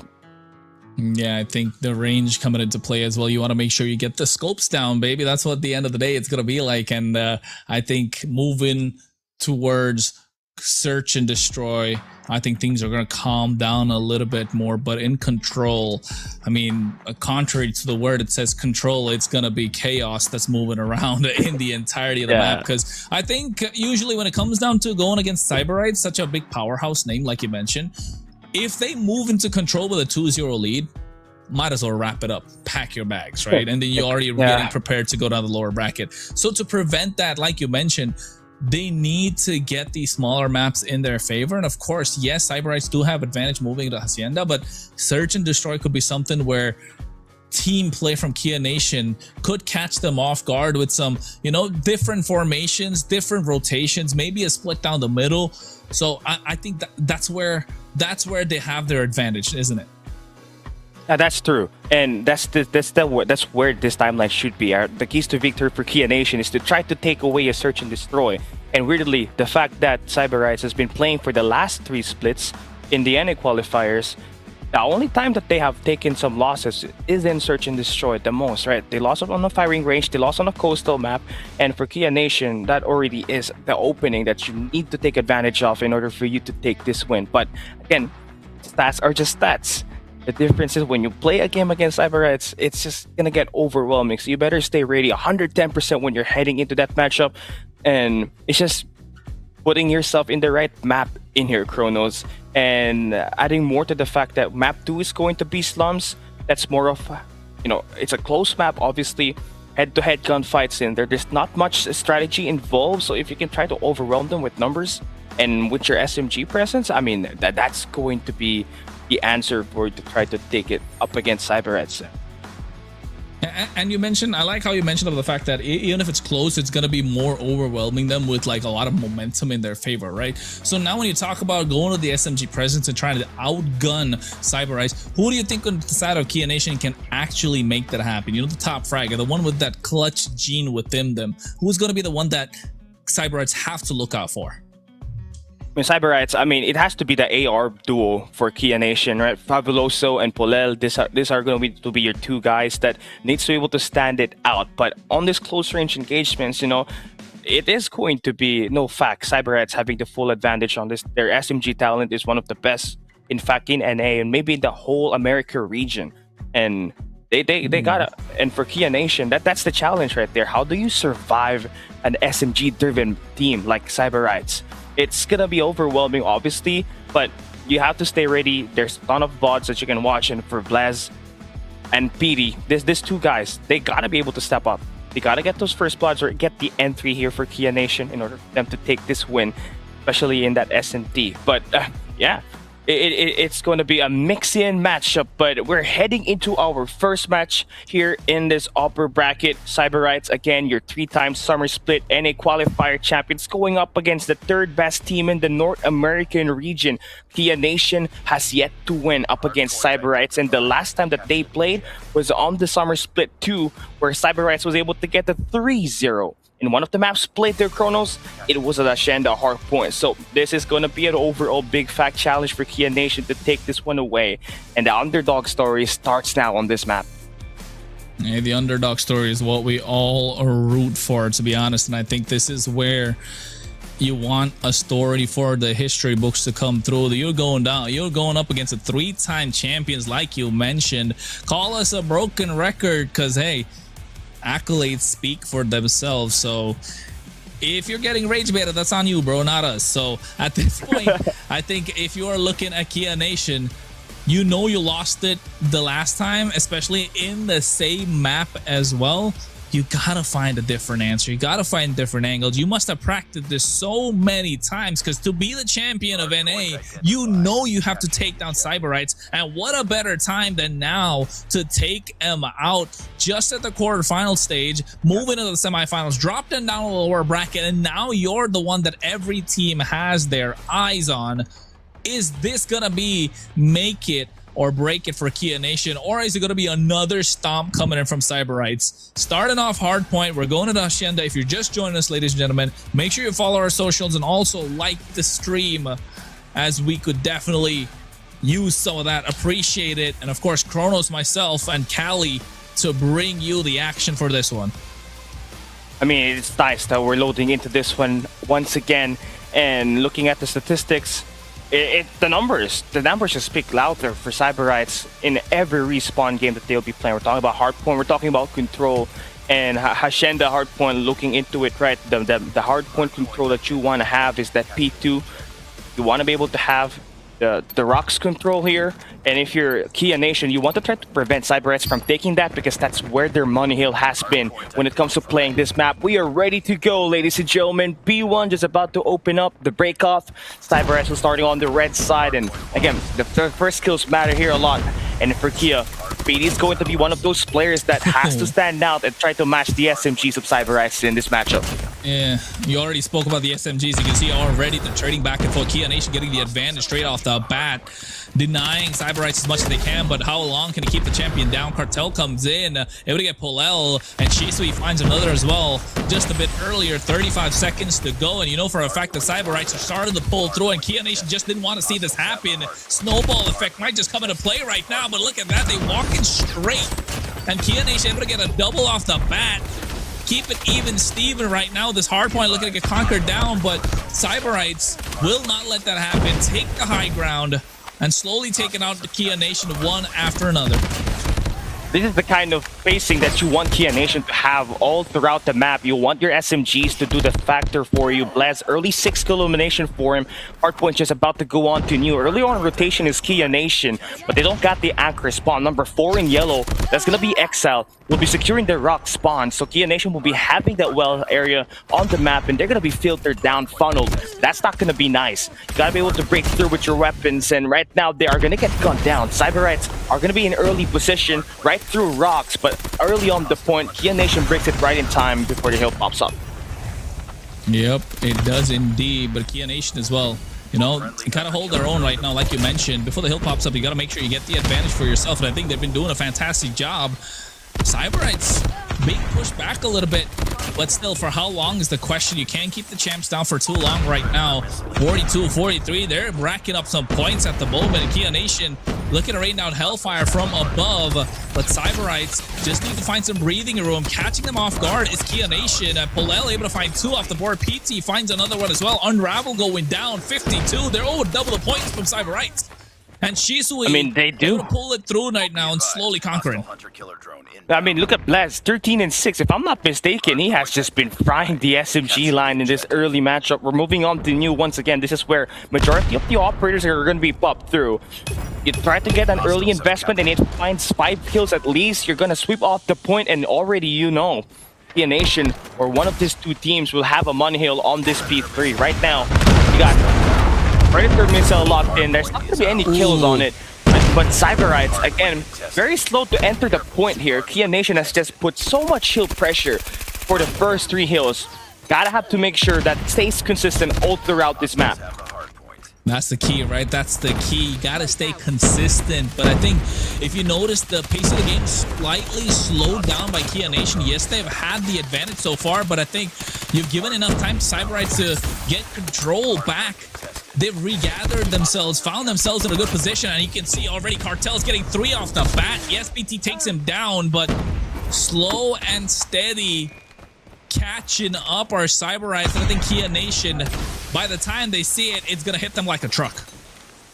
It does, and this P4 just about to pop wide open, and Kia Nation still early on rotation, so signs of great life, but you can see Cyberites as just slowly chipping away that lead. Cartel's slowly starting to get activated. This is one of your key players that you want to come alive in this matchup. I know it's just the first 4 hills, but Cartel's having 9 kills is just extremely unlikely. Has to make sure that he gets himself going, because Shisui has just been carrying the load of kills in this map right now for Cyberites to stay intact in this game. Now, they do find the break-off. They do eliminate those players around the point and spawn Kia Nation towards that boathouse. And that is going to be enough for them to sustain more points inside that hill, Kronos. Yep, they got to sustain. That's the biggest question, right? Are they going to be able to do it? Kia Nation, they've been stuck at 69 since forever, man. You were talking about a money hill, and guess what? Cyberites are racking up the points indeed. Oh, Shisui walking straight through the chest of Kia Nation, and they've got no answers whatsoever. They're able to get frags, but they're not able to rack up the points. And look at Cyberite. Shisui's a monster. There is no answer for him. Another Predator missile he'll be pulling out, and an PMP system available to pop in this P1. No operators early for Kia Nation here.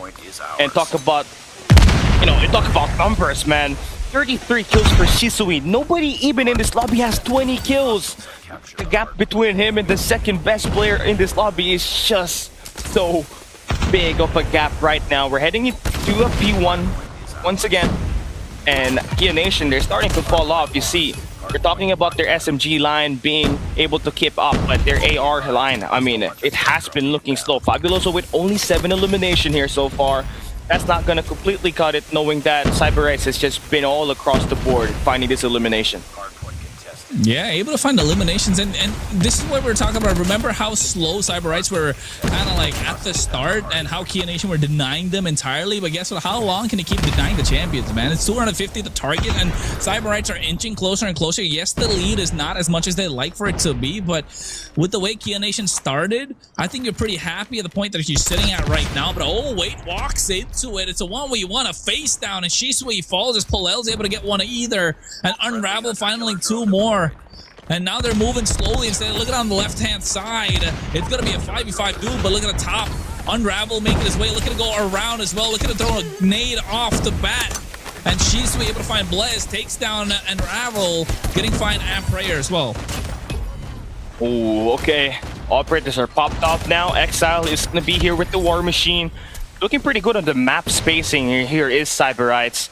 They do find their way back around the hill. Kia Nation, you know, this is one of their hills that allowed them to score a massive lead, and that's why they got 69 points over the first 3 hills. But now it has started to look like their pacing is getting outwilled through by Cyberites, and there's just so much that they have to worry about. They're just trying to slam through the hill, but even if they get inside, they all get shot down. There is no answer for Shisui. 40 eliminations for him and counting.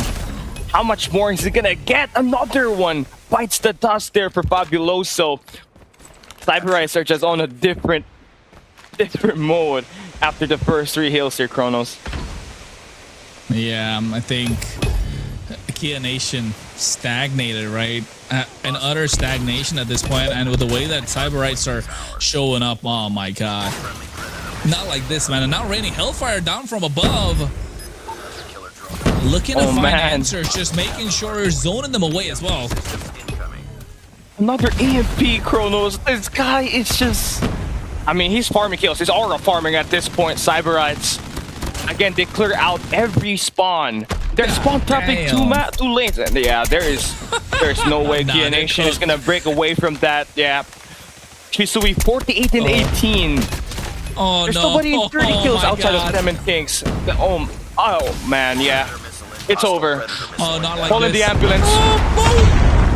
Oh, he got 3. He got 3 or 2.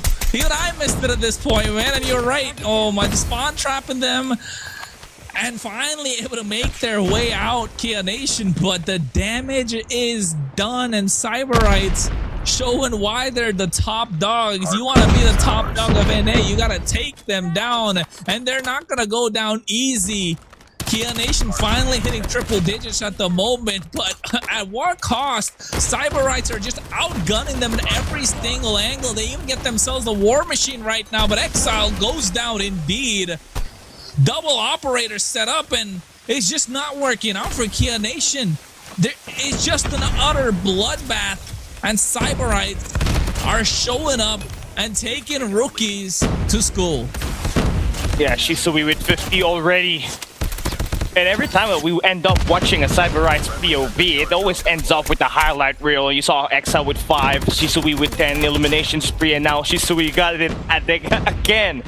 2 kills off of that cutoff, still spawning Boathouse Series Kia Nation. They just could not source him out, and there is no way for him to get eliminated in this office building. He's going to work. And on this P1 reset, he's got 55. Oh, he wants more. 55 kills for him already and counting again. He might be able to drop 65 here at least. Bro, I'm telling you, if he's able to do it, double the frag of the highest one coming out from Kia Nation, that's going to be insult to injury at this point. I'm moving into the next map as well. It's going to be a big blow to the confidence of Kia Nation. He's already at 57 right now, and Shisui's an absolute monster. And every single time you see him on the map, you want to take him out, but finally goes down again. But this time, he finds himself a better position to come in. As you can see, he's looking to take someone down, everyone down. He got the high ground as well. It's a good position for himself. Oh, is he going to be able to find one more? Yes, he does. Oh, yeah. Oh, 2. 58. I mean, we're looking at 60 here. Had to be taken down by a nade there. Cyberites are only 20 points away from taking this P1 and this map itself, and they already got rotation on to new. It's Shisui again, ready for that equalizer pop. They are going to be focusing on that rock spawn, and Shisui is not going to get sent out to try to play that route, but it's going to get caught. Not with the help of his teammate Unravel though, so he's get to have the equalizer inside of this P2, and here he goes. Spray in for the 60 bomb. Wow. Cyberites just call it a day here. 5 more points for them to win. Kia Nation are nowhere to be seen around the point, and a dominant opener for Cyberites in our broadcast. 250 to 128 and a 60-point performance from Shisui. It's a landslide. It's a landslide. We can't even hype this up anymore. It's just in your face, brass tack stats that's coming out, and Shisui showing levels the entire time. People say you gotta have the Mangekyo Sharingan, and Shisui had the best one indeed, and showing why in this game. Cyberite's just taking Kia Nation to school at hardpoint. You made it hard for them. You denied them the first two, but guess what? They pull up at the right time, at the right moment, keeping their nerves, and Shisui knowing what his job is and getting it done. And he even gets two, and the only time he gets taken out is when they stab him from behind, and you were talking about 60, and guess what? He gets 61. Could it be any better for him? Yeah, a 2.34 KD coming out of him. And it's the Genjutsu, man. He had to put Kia Nation on a spell, and they thought that they were going to be able to run it down after the first 3 hills, but then he popped out of nowhere. And on that P4, the first P4 of the game, that's where it kind of all ended when Shisui decided to put matters into his own hands. And not only that, Cartels was able to finally get himself going, and the entire SMG line of Cyberite started to activate. And by that time, there was no more answer for Kia Nation. Fabuloso was having a rough patch in terms of playing around the map as well. You saw it after the first 4 hills, only 7 eliminations for him, and you can't allow that kind of gunfights to just be dragged apart in those 4 maps for hard points, knowing that Shisui was just farming lanes all over the place. Farming lanes, he's farming aura at that point, right? Not like he wanted to get himself going. He just shook off what he had. I don't know, maybe a heavy lunch, a heavy dinner. Just got to make sure it digested at the right time, wakes himself up, and gets the team rolling, gets the ball rolling. And once it's hard to stop Cyberites. And now moving on to the next phase, you got to tell me here, Cali, who's got the advantage? I mean, it has to be Cyberites. Slums is a kind of map where SMGs kind of dominate the mid-map, and the key to absolutely win this exactly is just go in the mid-map, take that Fountain's control, and once you do have it, man, it's just easy for you to go in for the counter and just play with the corners around this map. And looking at how it ended up, right, on that first map, you could say that the performance of Shisui is gonna heavily carry out on this one. Kia Nation, you gotta stay ready. Those first bloods are gonna matter a lot. You start on the attack side, you get to dictate how that bomb will go and be played out. Ooh. Straight off the bat, Unravel able to pick up Am Prayer. But yes, I think here looking to rush towards A, but they dropped the bomb indeed, and I think it's not a good position for themselves to be in, as Kia Nation needs to recover it. But are they gonna go? No, they don't. Only Polel left standing. What a standoff coming from Cyberites, holding all 5 members, just out-rotating Kia Nation. They didn't see that coming whatsoever. Cyberites showing levels to the competition right now. It is, and that's the full confidence after winning that map number 1 right there. Did not even respect the space Kia Nation had when they had Unravel take the first blood, immediately pushed through towards that A site, and even towards that P3 spawn already. Kia Nation had nothing to do there but just to try to fight it out, but the gunfight is way better in Cyberite's side. This is a change of pace though. It's a quick B hit. You'll find the first 2 kills, so Cyberite is gonna have a hard time trying to take this one. Very quick indeed. Blez though, gets caught out. Kings able to take him down, but still they do have the B site covered really well. And I think Cyberites are having a difficult time trying to penetrate through. Kia Nation making it a 2v2 right now, 2v1. Able to pull one over the heads of Cyberites. But yes, a good job. I think it's just the answer. The answer is the B hit here. They gotta just push through, right? I mean, Fabuloso, definitely the guy you have to watch out here. Once again, the marksman is gonna be doing a lot of damage here, along with Polel, with that sniper. You're gonna do the same exact hit, but look at that. Cyberx already has the answer for it. They put all their members in B site. Blaz in the B stock on the bomb site. They're gonna try to plan it, but Cyberx, here they are, about to push through. But the counter on that mid hit is essential. PD finds the kill onto Cartel, so this game is pretty much tied up now. It's a 3v3 here. champs of NA for a reason. Cyberites this time. Oh, they're already 2 down, but it's going to be a 3v1. Fabuloso. Can he pull off the clutch? Oh, yes, he does. Close for comfort. But Cyberites comfortably able to defuse the bomb and pull one more back in their favor. 2-1. They knew after that B-side hit that Kia Nation's gonna hit it again, so they put 4 players on that cafe side. They immediately tried to win that off of early pickoff, but Kia Nation had a chance to actually turn it right with PD, able to find the kill on that B side. So yeah, just beautiful counters just to let down to that 1v1, but here we go through. Isui able to sneak on by towards the graveyards, and again, so much space taken off of this round number 4. Kia Nation's already surrounded. Kia Nation surrounded right off the bat too, and Shisui off of the first kill, able to put the team on his back, but right now coming in from behind as well. I mean, how much do we hype up Cyberites at this point, bro? Like, Kia Nation don't even see them coming. Just run and gun. And that's the thing here. I mean, the control on that graveyards where Shisui went on that last round, you're gonna have to keep an eye on that, because once that starts leaking, it's gonna be rough. And here we go, another full-on push on the B side. Oh, with the War Machine as well, right? They tried, or rather, not even the War Machine, the nades just being thrown apart. But here, Kia Nation have the numbers advantage. This time, they gotta pull it through, right? It's 4v2. But if there are any two that you want outside of Cyberites, it's Unravel and Shisui. Cartel's already down, and you can tell Shisui able to find PT right now, making a 2v2. The position favoring them at the moment. They're looking to corner and push back Kia Nation.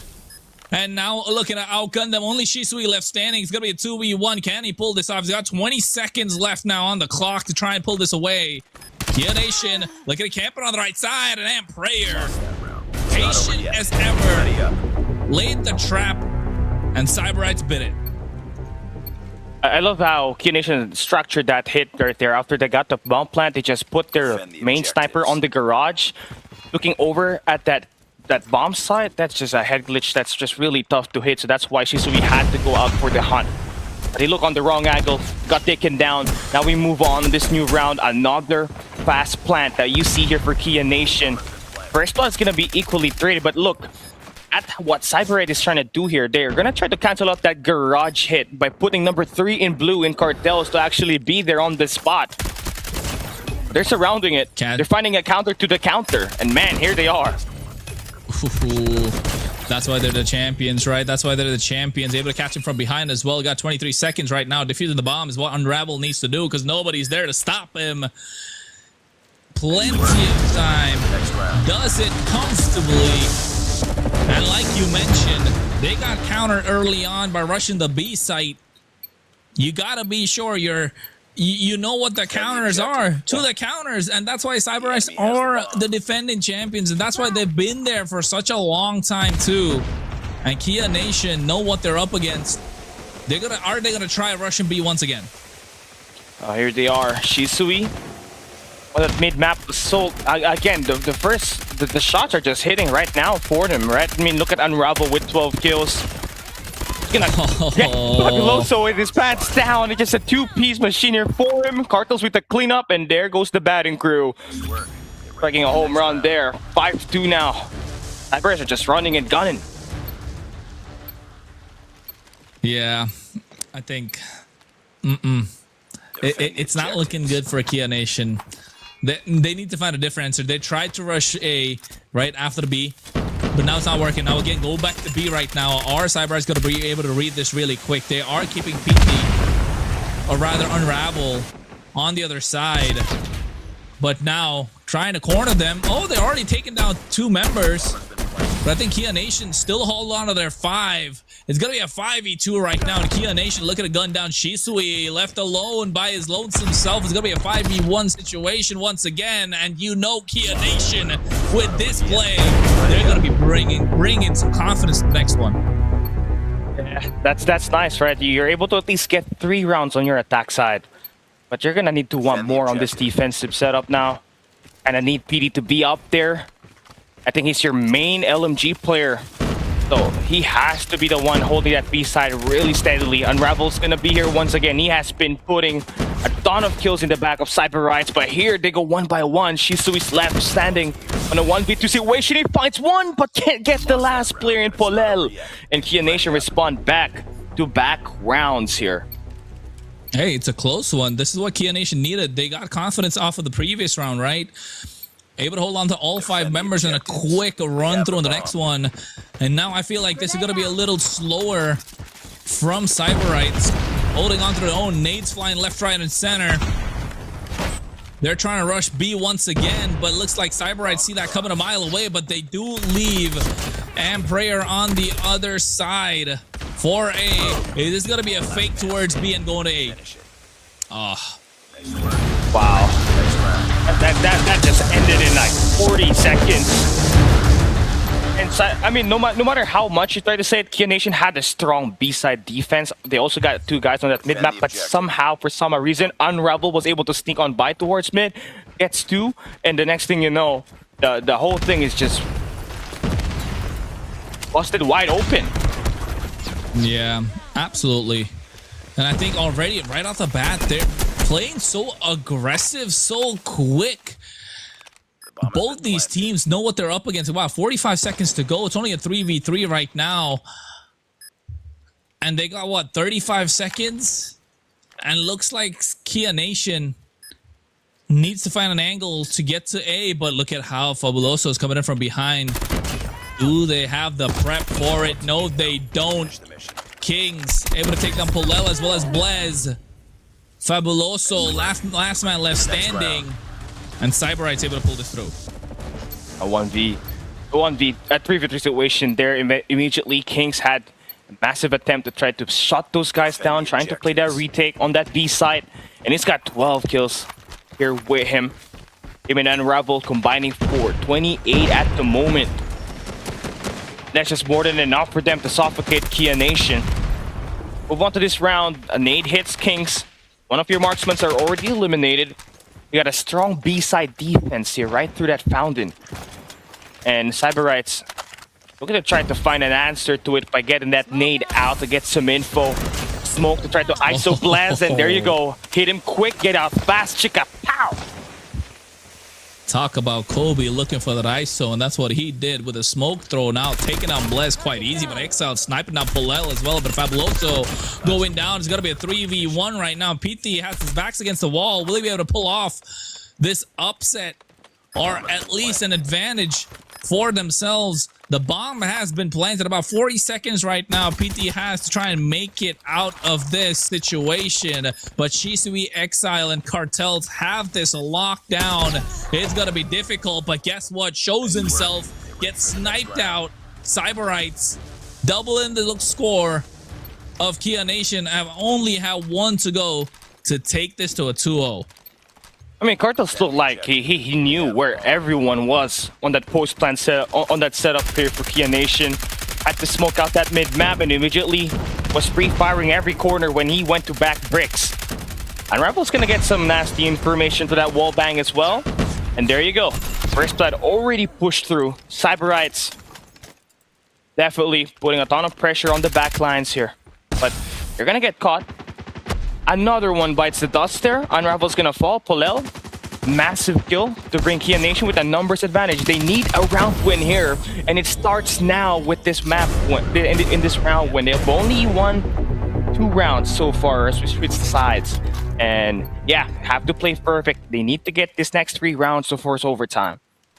Defend the objective. Can they? Can they? Can they? That's the big question, right? It's going to be difficult, though. And you know, Cyberites definitely, when they've got the bomb on their hands, they know how to make it work. They know how to make the plays come through. And you can see already, Kings, Last man standing. Unravel, Exile, able to find 2. Yeah. It's as predicted right now. It's over. The last one left standing falls down. And guess what? Cyberites pull it 2-0. That's the dominance that we get to see here for them, honestly. You kind of expected Shisui to just be the game changer here on the Search and Destroy slums, but you know, it's Unravel that was making up the difference for that. With the PKM in his hands, that LMG, and with this map almost made of paper mache. With all of those wall banks, it was able to provide for his team. It's just too much pressure that Kia could not just really hold on to 16 kill elimination for him at the end of this, and add in Kings, who has been highly effective with that marksman the whole round in this whole map. Yeah, Kia Nation just could not handle the second half once we switch aside.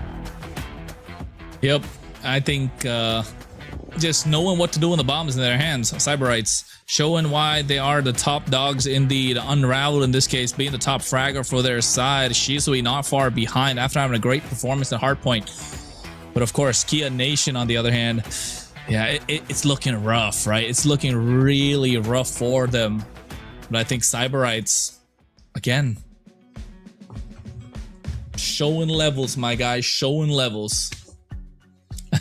It's a lot. The difference is a lot here right now for them, but you just cannot add the the whole thing. Kia Nation has definitely been playing and has been consistent, being the third place team in the North American region.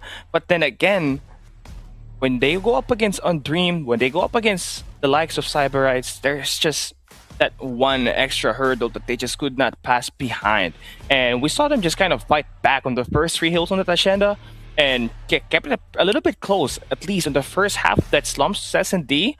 But whenever it comes down to the mid game to the late game, they just could not have the resilience to ride to keep the consistency all throughout the map. And that's something that they need to lock in now, because this is where it all gets decided. Cyberites wins this, they're advancing to the winner's decider. And you lose, you get dropped down to the lower bracket. And I think, you couldn't have said it any better at this point with the situation at hand for the side of Kia Nation. Yes, the pressure was on Cyberites, but they're used to it. They're thriving under pressure. Kia Nation, they don't know, scratching their heads, where did it go wrong? Or was it even ever right for us the way we planned it out to be? But at this point, under control, this is not where you want to be. I spoke about this during the start of the game, right? You do not want to be going up against Cyberites when they're 2-0 up, because they will start destroying you in control. And Kia Nation know that. Gotta come in all guns blazing. They're gonna start on the attack side here. It's a triple B-side attack that they're gonna provide.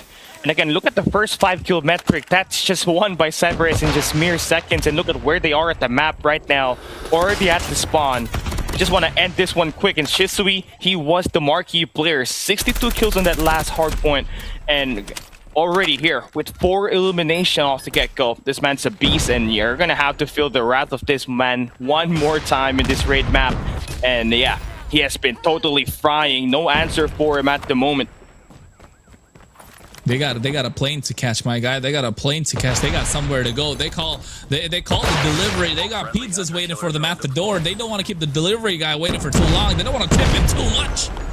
Cyberites running through Kia Nation. Can't even see it coming. Raining hellfire down from above. And Blez goes down from Kia Nation. Like you mentioned, making sure they cover up the spawn points, but right now at B, Kia Nation able to pull off. Maybe can they get an objective play over here? Almost close for it. And they lost objective B from the side of Cyberites, but yes, Kia Nation only have 6 more left. 6 more alive and down to the last 5. Ooh. Yeah, Unravel's gonna try to clean this one up now. 1 more player standing. And here's the worst part. With a 15v1, Fabuloso's gonna have to feel the wrath of this guy's charging up their operators, but King says, hell no, no mercy. We'll try to end this quick. They do have a pizza delivery rating on the door. They have to answer for it, but they can't because they're still playing. Cyberites, more rounds away from winning this one home. Kia Nation on this defense, essential for them to have mid-map control. That's where they lost that round number 1. And at the moment, they did try to find an answer for it, but Shisui with another triple. How do you stop him? How do you stop the guy? And you know what? It's not just Shisui that you have to look to stop as well. Even Cartels, once he starts get going, you're too busy looking down. Oh, Nah, Shisui, and then next to Cartel start getting the top fragger as well. Exile's having a tough time, but he's covering his bases. He's got the scope locked down, and whoever comes in will be looking down that barrel of the scope. And slow and steady, Cyberites able to find angles and catch Kia Nation off guard. Fabuloso looks like he's going to be taken down next. But PT is the one to fall along with Blaze. And 16-21 is the score, and Cyberites are just running and gunning. Pushing through the A side now, doing more objective time. They are losing the mid-map presence. Kia Nation has done a great job putting attention to it. But they do give away the opportunity of having the A side defended. And Exile just gonna get caught off there as well. Only 4 kills for him, apparently. Off to a slow start in this map. And Kia Nation has finally gained grounds around the map. Look at number 1 in yellow and Fabuloso, just holding down that red car. Just trying to make sure Cyberites are spawning on the AC side. But Kings finally do get to sort him out. 14 seconds is remaining on the clock, so there's not much time for Cyberites to move around. They gotta be desperate. They have to go and find an objective to play. And right now, they're headed right directly at the B side with only a few lives remaining on their side. They invest an operator in Kings, but that even goes 2 ways. And now, Kia Nation gets to fight back, win the round of their own. And not only that, a wasted Annihilator operator from Kings. That means Kia Nation has got more advantage heading into this round number 3. Yeah, that's very true indeed. Once you get that operator skill down, you know for a fact that you are moving in a little bit more confidence. They can't let them catch that pizza order that they were looking for. Find himself a double right off the bat. Unravel, but taken down by Fabuloso, who gets a double of his own. And now Cartel's coming to the picture as well. Polel able to find the angle. Meanwhile, Exile taken down from the skies. And Kia Nation able to find some sort of objective, some sort of formation around the A site, or rather B moving in towards A. Fabuloso and the crew, again, the struggle is trying to put yourself at the A side. They do take away a segment on the B already, and that's something that, you know, has been a struggle for you in this map itself, but apparently not right now, as they are looking to try to play it more better on that other end of the map. But they all get shut down now, and look at who's at the spawn. It's Cartels on the AC side and Ravel on the gym. They're putting Kia Nation to work. It's gonna be starting to sweat here real quick. Cyberites has gained full control of the map, and you're just kind of stuck in there at the spawn, waiting for a gunfight to happen. Here is Unravel. Finally do get sorted out with, but the damage has been done. Only 9 lives remaining for Kia Nation. And there's barely time left for them to move around. And you know what though, Callie, at this point, I think Cartels and Shisui must be telling themselves, we already trapped them at spawn, so let's see who gets the top frag in our team, right? Just playing with your food at this point. And Kia Nation only left 2 lives at this point, and Cyberites hold no prisoners, take the lead, moving on to the next one, and might just take the series in a 3-0 sweep. That's kind of looking like it right now. Unravel and Shisui has been playing amazing for Cyberites. I mean, this pickup right here has been, you know, life-changing for them. Again, staple offense, and you add in Kings and Cartels, who has been your more experienced veteran players on the map. I mean, they definitely know what's up and how to try to play around Kia Nation. Nasty shots coming through for Unravel at the time being. And Shisui, all know he gets sent down with the equalizer. The Genjutsu is on. Yeah. Gets sent down to the ground. There is Prayer. And now it's just Cyberites pushing through towards A in that mid-map. Great presence on all sides of the map here for them. Along with the War Machine as well right now, slowly moving in towards getting some advantage for themselves. But, I mean, hey, man, it's Kamui time with the way that things have been going, right? For Cyberite, Shisui able to get, what, 21? Unravel gets the ball rolling for himself as well, and Cartel still showing consistency. Kia Nation, I don't know, do they have the right tools within themselves? And they gotta leak away from this and go in for a spawn trap, to say the least, just to try to stop themselves from bleeding out too much. Unravel and the crew are gonna be playing the objective to stop the time from ticking down. And Kia Nation is to find a way to sort something out on the bottom lane. But it's something that they have not really tried to particularly put an eye out on. and just trying to work on that mid map. That's where they want to do it at. But the more you play it, the more punishment that you get from Cyberites. And look, the spawn trap has already ensued. Cartels with the Tempest finds a triple. And there's only 4 lives remaining here. Cyberites are on their way to move on to the next stage of this competition. Hunter-killer drone I mean, it's written in stone right now. It's only 3 left right now from the side of Kia Nation, hanging on to dear life. They capture the site. They get only 1 down, 2 more lives left, and you know Kia Nation, only 1 more left standing. It's gonna be PT.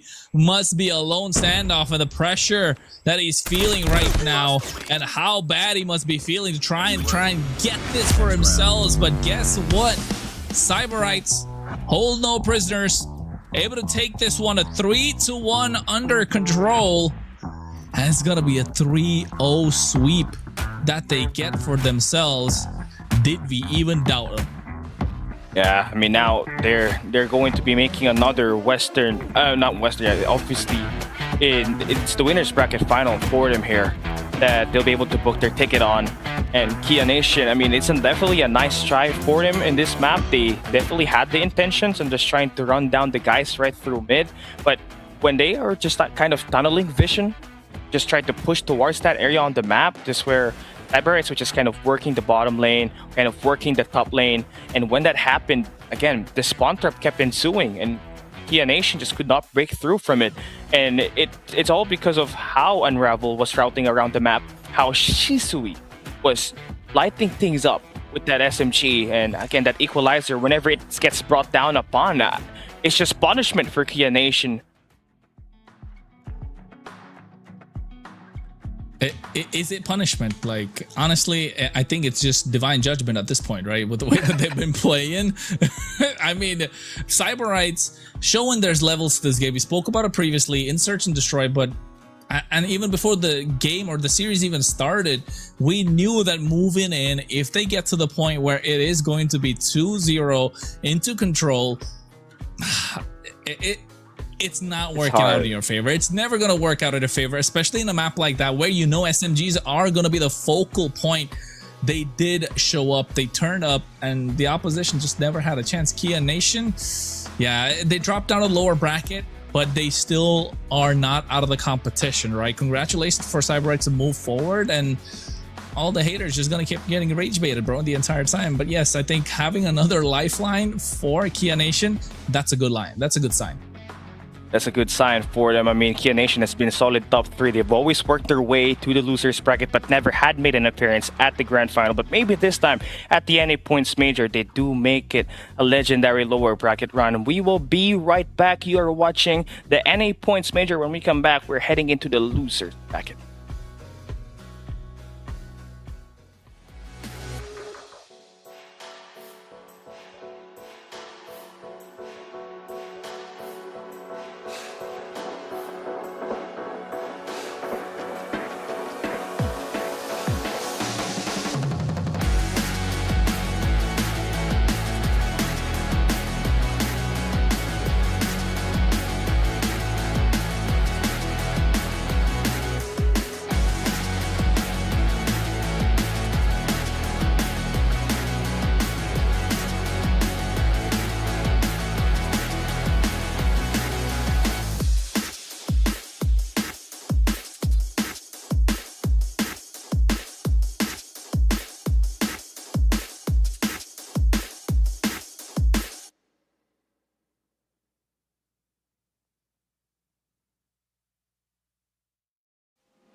Welcome in, everybody. You are watching the CODM World Championship 2026 North America Points Major. It's Cali down here with Borden. We are right back at you to bring you matches down at the Down Under, bro. The losers bracket is going to be coming right up next, and we just saw Kia Nation fall down in the hands of Cyberites, and now they're here to go up against Sitlalix and XT, man.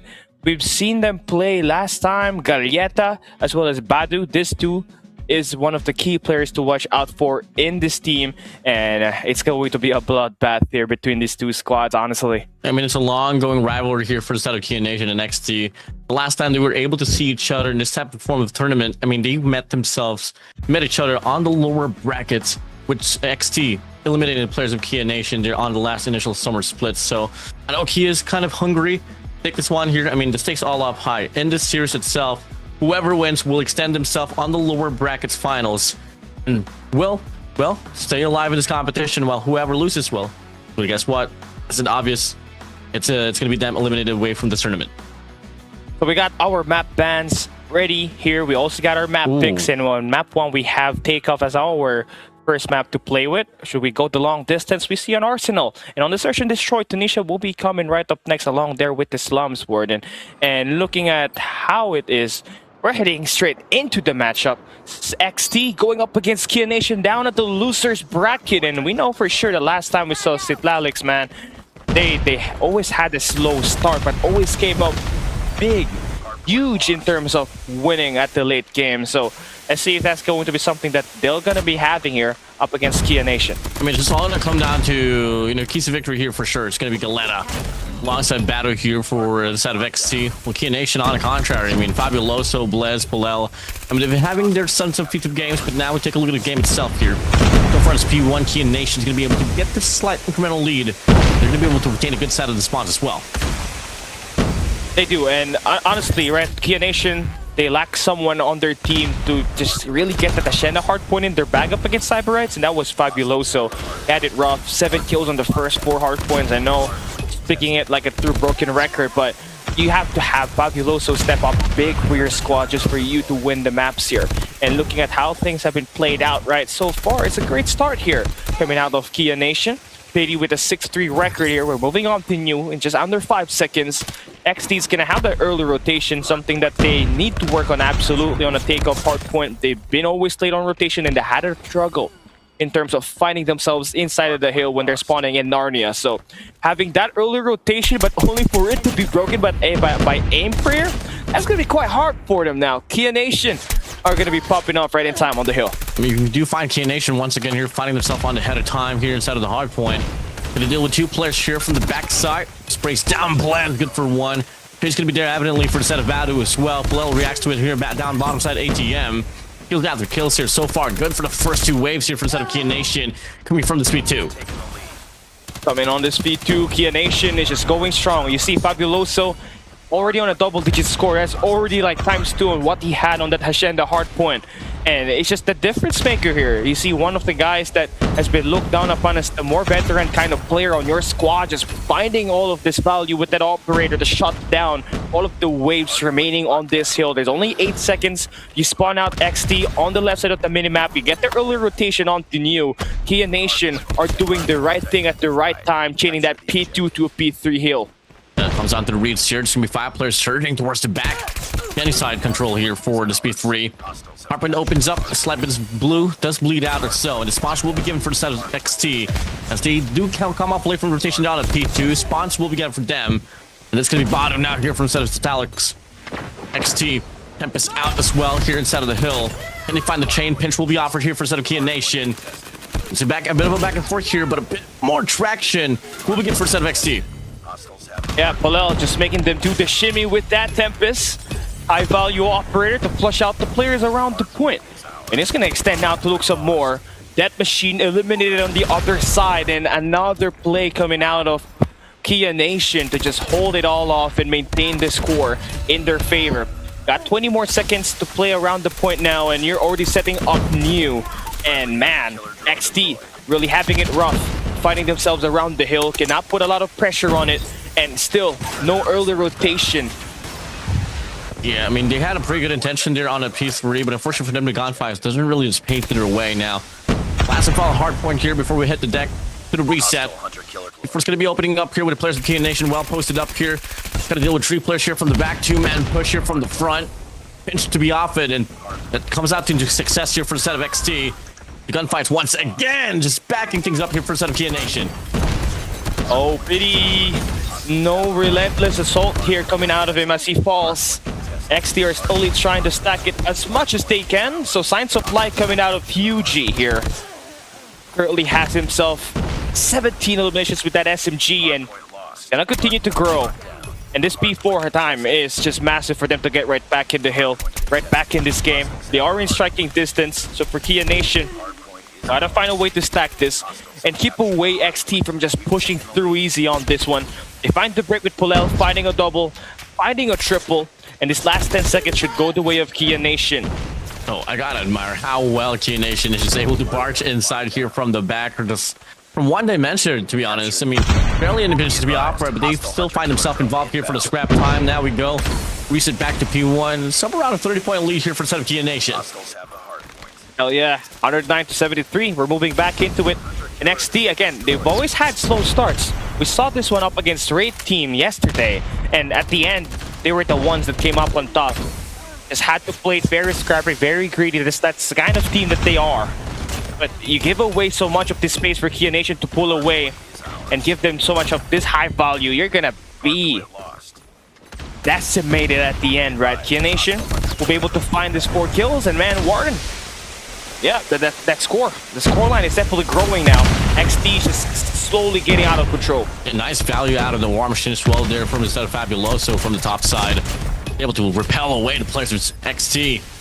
Now sub 50 remaining now here. Scrap time commences. There's going to be the players of Key Nation here getting so much time out of this P1. It does, and again, this rotation, we talk about it many times. In P2, you gotta have the positioning right in your face. And, well, for Kia, they're gonna be right over there. But XT, you managed to find the break through the scaffolding. They got 3 players inside, and they're walking in with operators ready. So, Yuji, Hostiles have the hard this coming hill up ahead, they're going to be investing so much of these operators. And XT looking to try to work their way back in this one. One good hill is all it takes to get them back into this matchup. And it really all just comes down to them maximizing the value and the capacity of those operator skills. And you're not really seeing that too much here from set of XT. Key Nation here offers a pinch, and that's going to be enough once again to send the players back to Narnia here for set of XT. So 20 seconds now remaining. Goes after kills, Pity on a spree. 3 for himself before he goes down. It's going to be a battle for contention here for the set of XT, and unfortunately for them, it's only going to be good for contest. Not much time granted here for the set of XT. Yeah, it does. And Fabuloso completely frying them out. Kia Nation finally found an answer to what they were missing up against Cyberites, looking to try to earn themselves this first map, but it's going to take more than that. We're just heading on to P3. XT are just 1 money hill away from this. BD's gonna have to play massive here, but he's gonna get shut down by the Waze Depth Machine. So those 2 players actually do go down. XT is gonna spawn on C side, and man, they're gonna run through the spawn, run through the point, and BD's there to go in for the elimination, but only for him to get rated out now. It's gonna be a mixy and matchy for the time being on his first 20 seconds, but Galleta slowly started to get himself activated in this game. That's what you need for you to get right back in this match. Yeah, it's madly impressive here for a set of Key Nation as well to be able to find himself here on the front foot for a map like Takeoff Hardpoint. I mean, we walked inside of this competition with T. This is their 2nd best map here to be offered here in this map pool. Key Nation, this is their 3rd, and got a 75% win rate or so, but till then, convincingness starting to show here for the set of Key Nation. A bit of a breakdown though for the scrap time here for the set of XT. Last 10 seconds remaining now, looking like the players of Key Nation wants to have a settlement towards the new hardpoint instead is to send out the players here towards medical spawns. Early rotation granted for sure here for the set of Key Nation. Looking into it, right, it's just so much blaze coming out of Fabuloso, make that a 3 spree coming out of him. XT are going to be spawning on the left side of the map, so they got a chance to stack this one fast. But again, the head glitches, the spawn in control for Kia Nation. They got their operators ready in the point, and they're just funneling them down so this clock can find a lot of kills, but is gonna get eliminated. Thankfully, they do got the War Machine inside, and this core is gonna continue to grow now. Fabuloso, again, stellar performance coming out of him. You ask him to step up, and he does in his first map. It was absolutely tragic on how it went down there up against Sybarites, but it's definitely owning up the show here. Fabuloso does get changed up to off the Tempest. XT looking to get some breather here, offering a pinch, able to get the break. Now, sub 20 remaining once again. Yolanda, though, just dropped the claw, unfortunately. From the back, Bless does get denied. The Kia Nation here looking to get the break here from the front. It bash their heads directly inside of the hard point, and it does pay the price. It does. And now you can see slowly and surely XD is just trying to earn their way back in this matchup. And again, the comeback ability of this squad up against Raid Team was truly something else. You just cannot count them out. So on this P1 for Kia Nation, just cannot relax and get a breather, right? You take your breath once you start and finish this matchup. We're heading into a P1 reset once again, and you look at the scoreline. Yes, Kia Nation is winning the gunfight department. Galyeta from XT is definitely having a rough time. 28 and 46 as we enter this P1. But he's been making a lot of plays at the end that has allowed XT to keep this game close, especially on those P3 and P4s. Evo as well, tons of high hill pressure, and look at that, right? They are the ones on the top of the hill at the moment, just trying to make sure that they are gonna put a lot of fight inside that hill and pressure Kia Nation all throughout this one. 18 seconds remaining here, and still XT in the point. I mean, a lot of passion here for the side of Yuhi alongside Battle for sure. I mean, 47-44, nearly a 100 kill game here for both of these players. Head up. The Kia Nation to find himself now here on a 20-point mark to go. He's just going to be opening up here though with the players of XT here posted up already. To get the spawns favorite for them. Get the operator work with as well. There's going to be GVO here with a War Machine. They find the value out of that is question. From the flank, one does get dropped. XT sustaining the hard point. Oh, this is the right time for them to just get right back in. They did spawn a Kia Nation on the Narnia, but they do get broken into point. So now it's going to be scrappy inside. Just a 30-point lead that they got here. XT definitely look at how are they playing right now, Warden. They're just heading straight to the point and then extending out right after that. And Kia Nation slowly starting to feel it. Waze has come alive. 3 elimination streak coming out of him. He's got 32 to his name, and Galyeta 35. Again, slow start, but here at the end, he is turning it up along with GPO. XT, should they get this 18 seconds? We're talking about the lead change here, Warden. Oh, big change. Galyeta good for 3. Blessed for the trade. Badu able to get it done as well. Last 10 seconds. And it's going to be the players of XT claiming this one down. They find themselves as well there on the 20-point mark. The foot racer on his P3. The players of XT rightfully posted up. Okay, it's on the rotation. This next wave of gunfights is going to decide who is going to win this game right here. Although it may be Kia Nation having the lead. Right now, it's not safe. XT are going to be spawning right in front of them. Now, the operators are going to get popped through here. Kia Nation, they invest 3 of those on their own just to try to stop that bleeding. And they do take care of 4 players. XT are going to be forced to play a reset. There's 40 seconds remaining on the time, so that means Kia Nation can end it here. Someone needs to step inside here in XT's side, in that hill. They gotta play it scrappy at this point. Can't afford to lose any more good chunk of this time. Kia Nation is just about to start to pull away with it. Big shots from Side of Pity, good for 2. Badu inside, swerving through. DVO. Yui, the last lifeline here on this break. And Yui to stay alive for so, but the spawns comes out erratic. 2 players from the back, 3 players from the back, 1 player from the front. Prayer cuts it down. Last 12 points remaining. The game's not going to end here, Cali. Yeah, so we're moving on to a P4. XT 214, Kia Nation 240. Make that 239.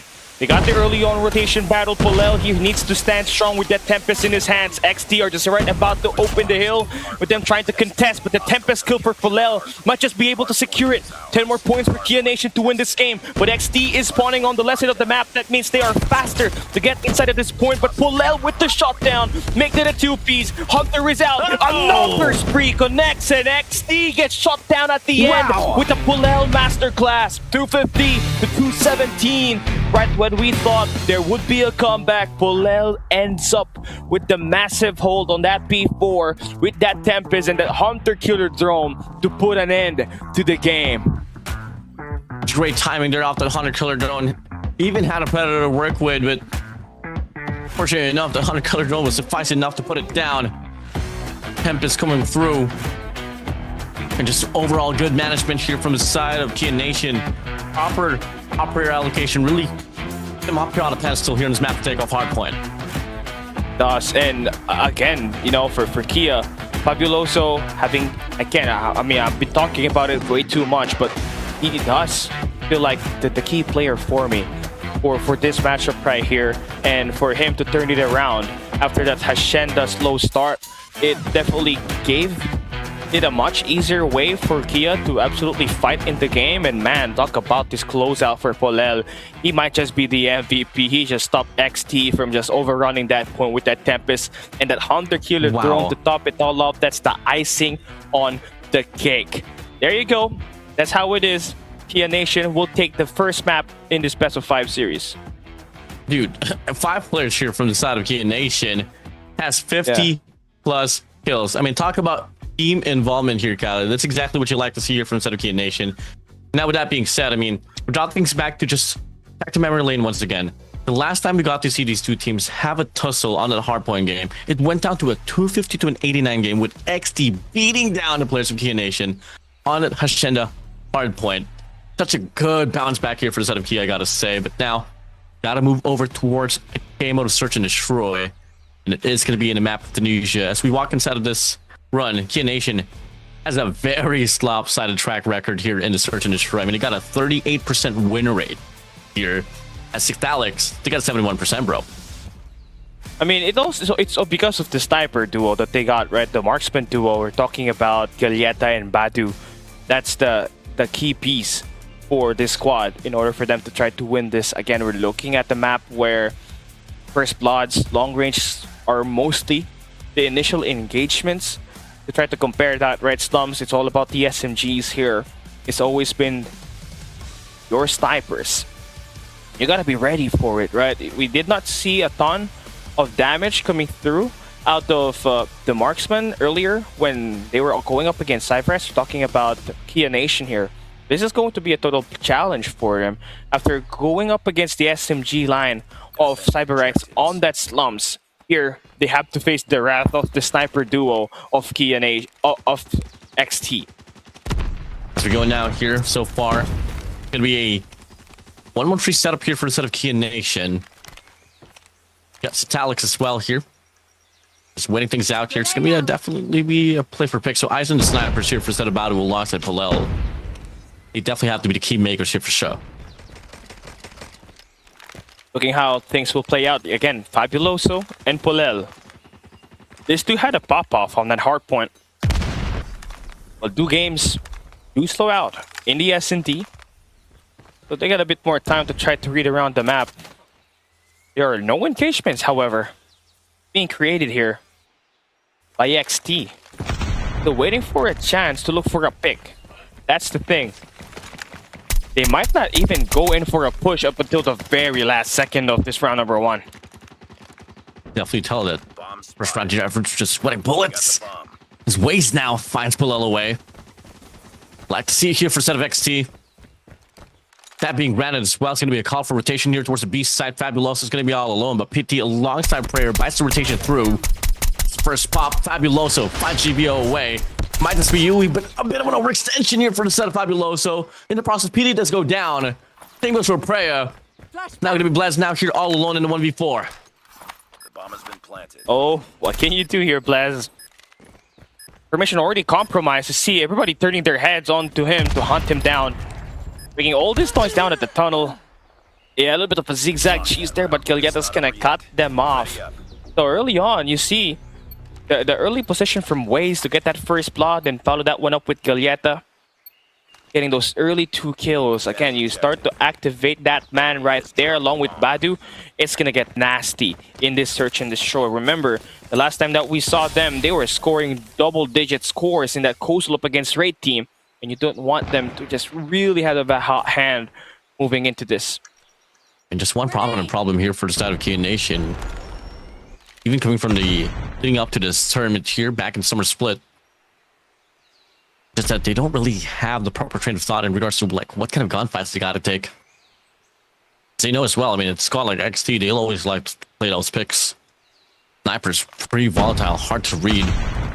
Gotta do just hold things down. play off the time. He loves these old and long late pushes. Unfortunately for them, in the process of this round, Blessed is going to take it down here quite early on. 4v5 down. Look at the players of XT posted up to the 3-man pusher off towards main. Gonna be all alone. Here we fights to pump off the shot. Fabuloso able to get the trade as well. Pity sprays down. Good for one. Padu. Yes, gets another as well. It's a 1v3 here for the set of Palel. Finds the first from the back, able to get the trade. 2 rounds in a row here for set of Italics. Ready up. I love that they're just playing slow and utilizing their sniper. They know that they have the supremacy in terms of finding this opening picks with Badu and Gaglietta on this team. Again, remember yesterday we watched them on that matchup against Wraith. Gaglietta had 22 kills with the marksman and Badu had 19. So overall, from the way things look, XT definitely has the more superior long-range assault team.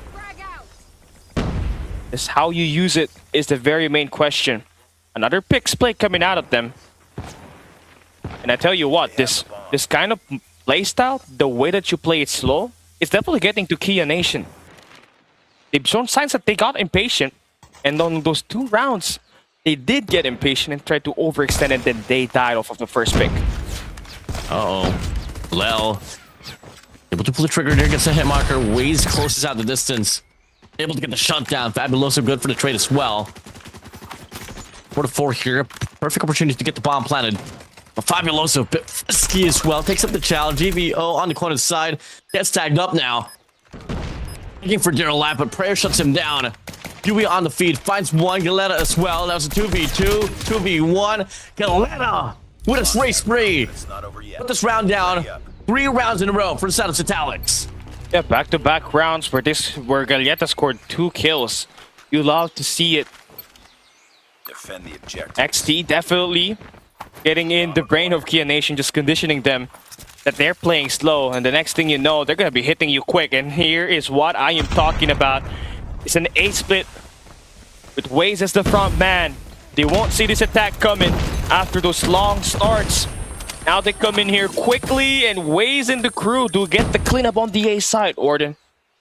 Great change of pace here from the Saddles Italics. They'll cut them down now. Lel. Prayer. Yui.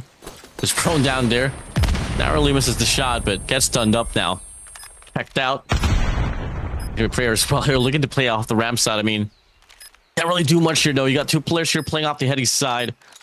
2 crossfires as well. There's no condition whatsoever that this should be around here for set of Kia Nation. They both now do get checked out. 2v4 is 15 seconds for the clock. You can get the frags, but the time is up against your side. And is well over here. Should be a quadruple chain round here for the side of Italics. Lost that round, but it's not over yet. The great thing about this, we're watching XT play their search and destroy.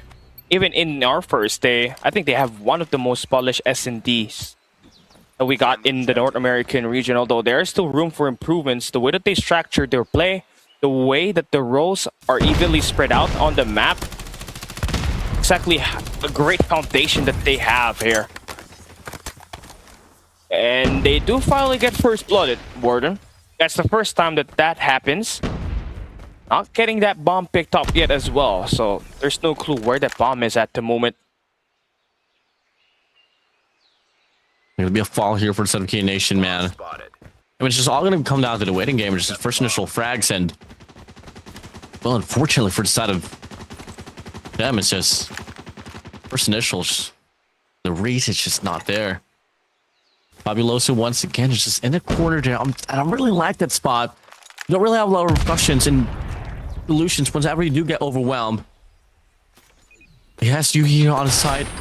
Puts it down, the stun connects as well. Yui closing it up. Brace down, able to get the first. Looking to get the second. Oh, Fabuloso.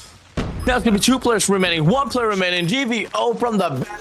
Well, that's good for 2. Finally, the first round here for the set of Kia Nation. Took them 5 rounds, though. But at least now they're on the board. They'd be more than happy to finally get something in this game itself. And Fabuloso finding them those crucial kills, using an off angle, the 2P spray transfer, definitely enough for them to try to score that round. But they still got allow Polel to activate here at the moment. 5 rounds in, only 1 kill. You compare that to his sniper matchup in Badu, who's got 5. You would need something more than that in order for you to get yourself back in this game. Now we see XT get the first blood here again. The follow-up is strong. They get the B side clear all for their own. Now it's a 1v1 in the CT side. With Waze able to steer on by and try to get a couple of tag onto Pity. They're gonna make sure that the presence is felt all across the board here. Double stack here, one from the top, one from the bottom. Yui with a shotgun. Waze with a switchblade, but Plants finds an angle to put him down. Yui though, up to the HS. Comes out with a play, finds the first, looking to get the second on the tunnel side. Absolutely serves. 1v2 he goes, and Yui finds a tree spree to put this round down and stops the bleeding. They find himself here back again with a 4-round lead. I mean, they have a great post plan setup on that P side, right? They got the top yellow. They had a guy just trying to hold down the stairs as well, just in case that there would be a push coming out of that CT side.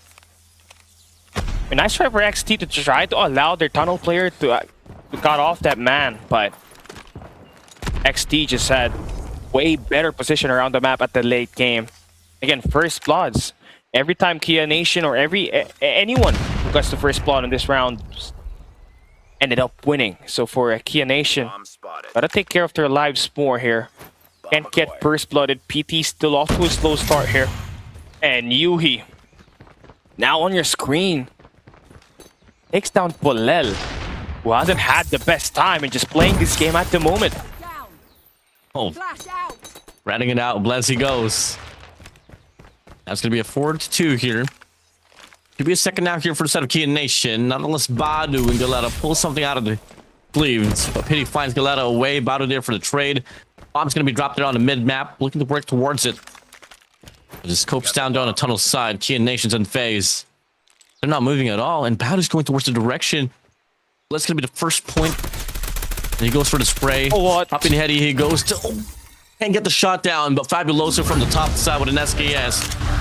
Seals the deal. 2-5 now here. Last round before we switch sides. A 3-5 would be very handier for Kia Nation. A 6-2, it starts to become a little bit more impossible for him to win this series, this map itself entirely. Now, you switch sides. Again, you want to have a bit more confidence on it. And Kia just wants to go in for that A side hit. First blood go in favor there with Galeta with the nade kill onto Polel. Another sniper kill come in as sniper death here for Polel means it's gonna get quite rough for them. Fabuloso will be put to the test and he is gonna fall in the hands of GVO. Biddy will have to make the rotation onto the CT side and he's gonna fall on that slide shell. UG with another key elimination. And Blaz is left to clutch a 1v5 and he can't do anything about it. So XT with a massive start on the first half, claiming 6 rounds, only needing 3 more to be able to tie up, win this map and tie up the series. Oof, just so tough here for the set of Kia Nation, but hey, XT, they want this one badly. Hopes to get the equalizer here for the series. Lost a hardpoint game, or response back with a search and destroy, but now their turn here to play on the defense. Kia Nation, they start things off here with a pretty heavy post up there on the B side. Fabuloso finds Galetta away. That's going to be Yui reacting there on the tunnel side. But they double back here. The bomb's still going to be dropped there on the spawns. They quickly divert all 5 of the attention here towards the A side. Release the charge, finds the first, gets the second as well. The free site now here for the set of Kia Nation. Only player 5 into contention with a PKM. GVO stays alive, but Fabuloso from afar with an SKS puts him down.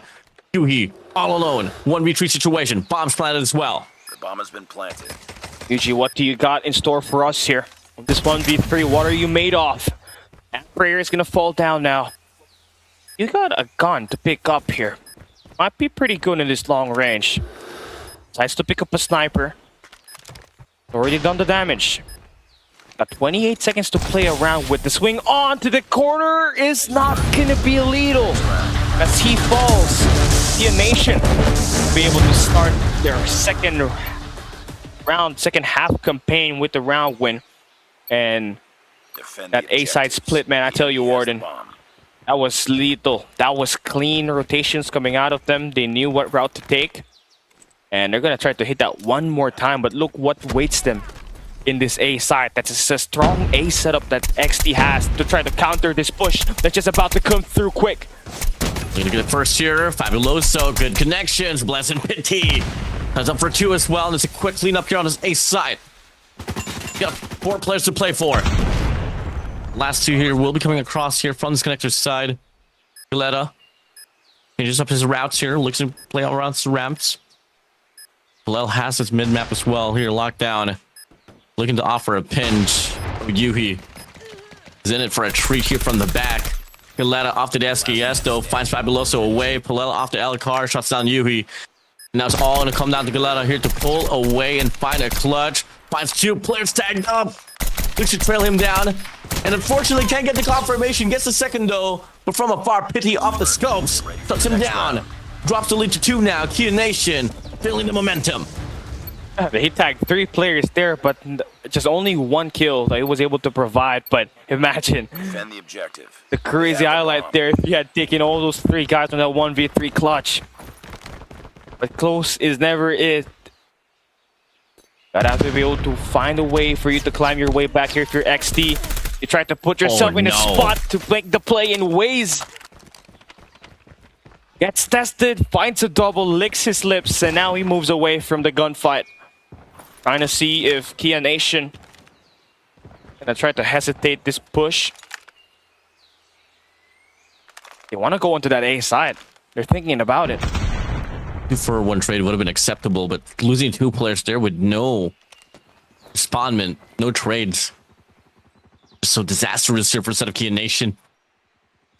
Let's see though. Palel and Blessed here pushing up towards the ace side. Fabuloso gonna be all alone here on Bravo, and no one gonna be there. XT fully invested here towards the alpha side.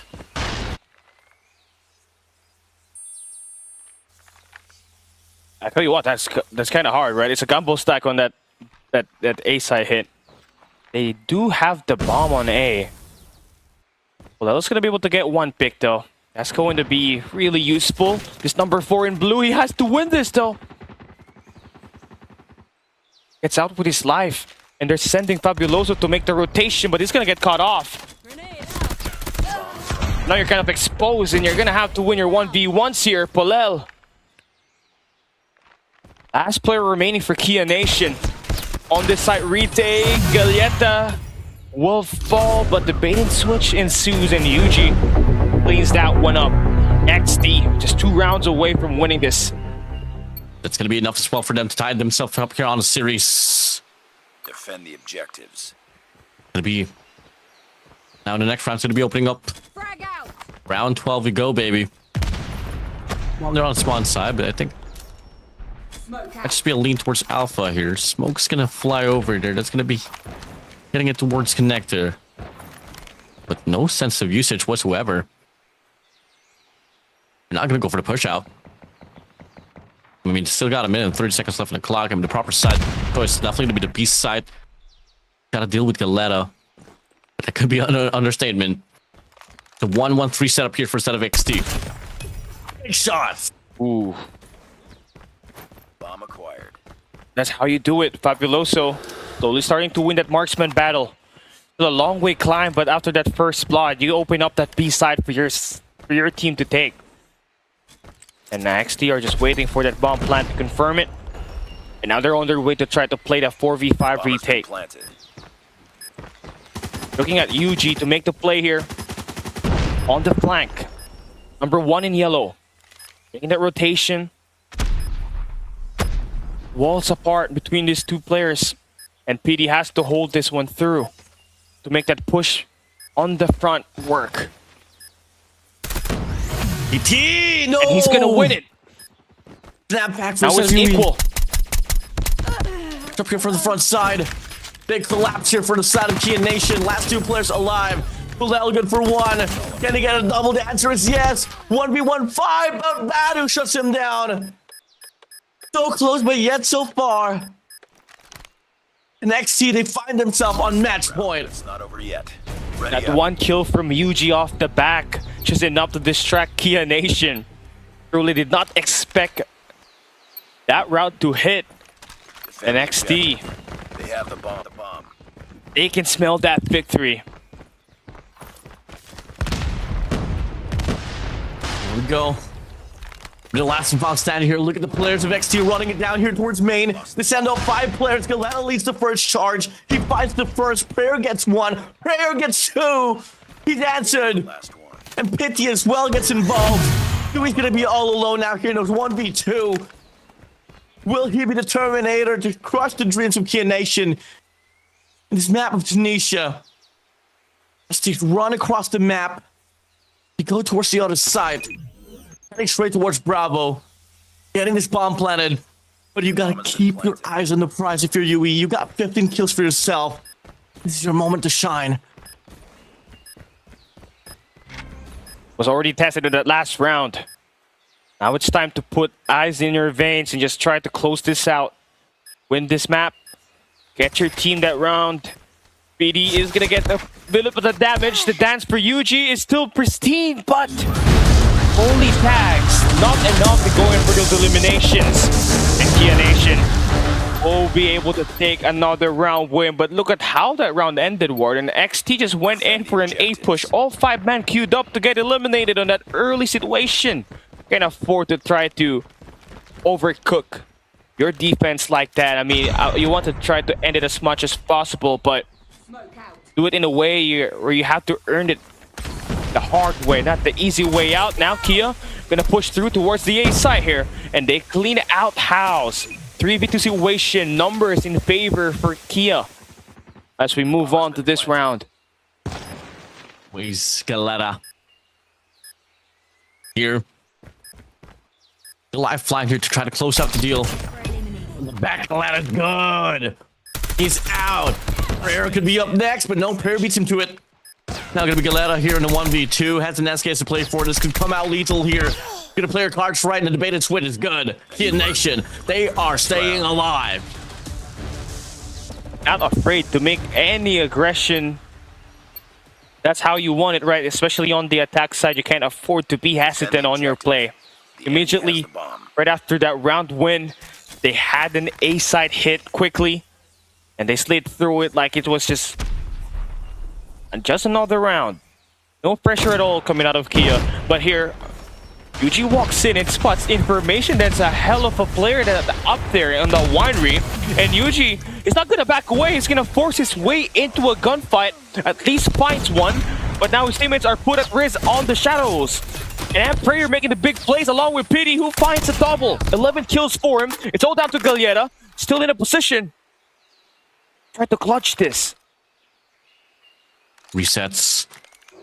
1v2, Galetta, all eyes on you. Finds Prayer there. Right behind the box. To the Chow. If you are Prayer, you don't have to peek. Gonna play off the crosshair for the set of PD. Play off the iconic play. Checks out, finds PD as well there on the shadows.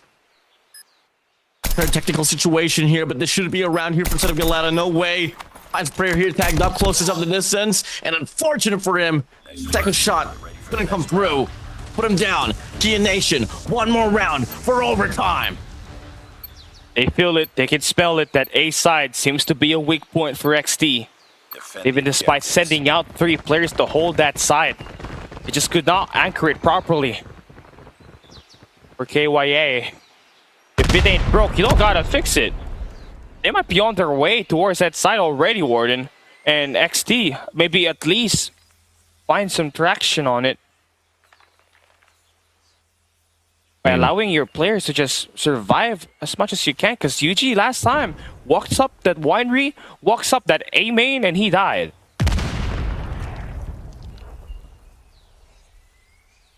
Big post up once again here for the set of Kia Nation. Versus Ace side. You did call it Cali. It's not broken, don't fix it. Util's coming through, nades, concussion, smokes coming in. And Yui gets the first bomb, Bado gets the second as well. But Fabuloso, Pity good for the trade. GVO gets another as well. It's a 2v2. Wade's not going to be wasting any time at all. He finds himself involved, but Fabuloso puts him down. Boost for the set of Galetta. It's a 1v1 situation. Wade's versus Fabuloso. Waze is gonna walk up that A top. That A main, he's not gonna get any information on it. It's a guessing game at this point. The attacker has got everything to dictate the pace of this game. SMG battle up against this SKS. You'll be able to hear that sound cue, that drop. No. Oh, the timing. It's impeccable. And he finds himself inside of the side. Should be able to get this bomb planted. And the position is reversed. It's Fabuloso finding himself rightfully inside of the side. The trigger gets pulled, but he stays alive. He wants to stick the defusal, but Fabuloso takes a long route. Oh no! Oh no! Wait! Oh! Stick the defusal! Fabuloso doesn't have the angle. It's a total collapse. Such a blender for Fabuloso. And with that being said, XC, they respawn back with their own map. They're gonna get it. They're gonna get us to a map number 4. That's how you like it, pros. Don't fake. XT dodge the bullet by keeping that bomb defusal at the end. And Fabuloso, what could have been an overtime if only he had walked maybe a little bit faster or stayed on the top line an extra second just to hear that sound cue. That would have been it for them, right? But hey, whoever wants it more gets it. And XT, they had to end it in a very dramatic fashion. Great play for both squads, but XT gets this one off of an amazing performance out of Yuji, who had the shotgun in his hands. You had your sniper as well as your marksman combined for 25 kills, but Kia held their own. Fabuloso with 16 kills for him, but unfortunately Polel just could not get himself activated in this game, Warden. 8 in 15 and only had 3 kills on the first half, so that was really rough for him, and eventually that led to the demise of this team in this S&D. All I gotta say is you just hate to lose that search and destroy like that, man. I mean, even if you took that route, bomb wasn't even planted for him. Such a misplay there for the set of Fabuloso. A route away to forcing an overtime to have another lifeline here on search and destroy, but unfortunately doesn't come through. Now we move over towards game 3. Regardless, we're gonna get a game 4 here, man. So we're definitely in it for a treat. Buckle it up, ladies and gentlemen. It's about to be a long series here, boys. The first map was close. The second map definitely was close as well, despite the early advantage that your boys Galieta had. But again, it ended up 9-7. So you could say that map number 3 and 4 should go down the distance here as well. And that's going to be amazing for us to have. Again, a loser is going to get eliminated in this NA points major. We're down at the low losers bracket. So you can't afford to make any more mistakes because now you get eliminated and you're missing out on a chance to get more WCS points for it. And at the end of this season, at the end of this one, you get to book your ticket to the World Championship. We're in the Stage 4 regional champions, and the second team with the highest WCS points will be directly invited. So both of these teams have been craving for it. They're number 3 and number 4, Warden, in terms of the standings. And this is just really such a marquee matchup. And man, it's living up to the hype. I mean, as in the process of this series as well, Zero Main alongside Lucent will be having a battle as Zero Main was able to take down the squad of Wraith team. So whoever wins that will go against whoever wins this series. And so now we move forward towards game number 3. Crossroad Strike Control, baby. Here we go. Off the break off. Kia Nation, good for the first 4 eliminations. First 5. And off the get-go. Yeah, off the get-go, you should be able to have the spawn trap ensued already. And they do have it with Pity in the corners, on the sandbags, on the trucks. They have the top side control as well, and XT totally not expecting that opener to just be completely destroyed. And they do find their way back towards that mid-map. But again, you have to watch your spawn. And already in just 30 seconds, right? 30 to 40 seconds, your life count is down to 16 here for XT. And not really a round at all here from set of XT. I mean, they're not really putting up a fight. Barely getting through out of the spawns, and only to be you here able to develop a push, but Fabuloso puts him down. Another wave granted here from set of Kia Nation, and that's an absolute decimation of a round here for the side of XT. I mean, 5 seconds remaining. You got 9 lives to play for. I mean, just call it scrap. I mean, call it wrapped now. It's well over. Round's chalked. Kia Nation should be winning this first round. I mean, it should be, but then potential comeback could happen here if they just tighten up their mid-map assault. They can go for their own spawn trap now. They do find a wave. So number 2 in yellow That's Waze. They're on the tents, but they don't got much time, so they're currently divided. Have to stop clock. Jivo is gonna get exposed. He's gonna fall. Blaz with the massive kill. It just decapitates Italic's map position around the map. Pity.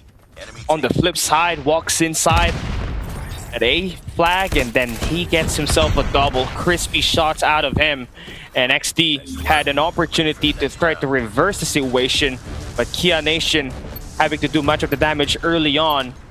They wasted the clock, and XD were forced to just play all OBJ, and Kia just had to clean up house. Yeah, it was a very convincing round there for Set of Kia Nation, right off from the break off and at the middle stage. But hey, XD tried to put up a fight. Unfortunately, well, damage was too much to recover from. Now we go here round number 2. It's now going to be Kia's turn here to play on the offense, and it's looking to be exactly the same. In fact, it's just reversed. It's going to be Kia Nation here, ready, getting some extensive map control. Operators well and ready for a set of Blez as well. Equalizer on board here on his alpha point, and the capture starts to rack up, but it does get put down quite early on though. But still, it's still going to be Kia Nation here on the lead. 1 minute 6 seconds. Still got out to pause the clock here.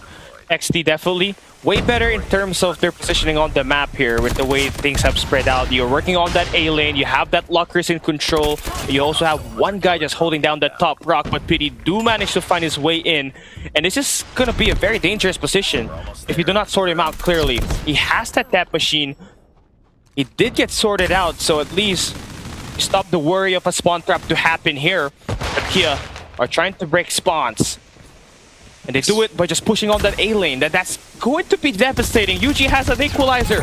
Everybody is turning their backs on him, but he does not convert. Wasted chance there, Warden. Yeah, 14-13 here. Round close as ever. The Kia Nation, they don't really have any traction whatsoever coming from any objective point. So time is in the essence here for them. Last 15 remaining. They got to go for a full-off push here on this alpha point if they want to stay alive. But unfortunately, they got to Miguelette as well here on the other side as well with the Annihilator. 10-7. I mean, on the feed. Frags now coming to show here for the Set of Kia Nation. And they put themselves here rightfully on towards the alpha alongside the Bravo point. It's a divide and conquer as well. And they put Citalics here with no response. Most definitely. Time is ticking down, right? You have to pause it. So you hold on to that B side. Emperor forced to make a play on the Lockers. He's got 10 eliminations to his name. It's kind of even here, to say the least. But that extra minute gives Kia so much time once they get the B side capture. PD with another 2 piece. And that should be it. Numbers-wise, time-wise, XD has put himself in a very bad spot. Had the chance to close it out, but they just could not sort out that B main player that was doing objective for Kia Nation. They could not let that slip though, because they only had a few more seconds to just stop the time, and that could have been a round win for him.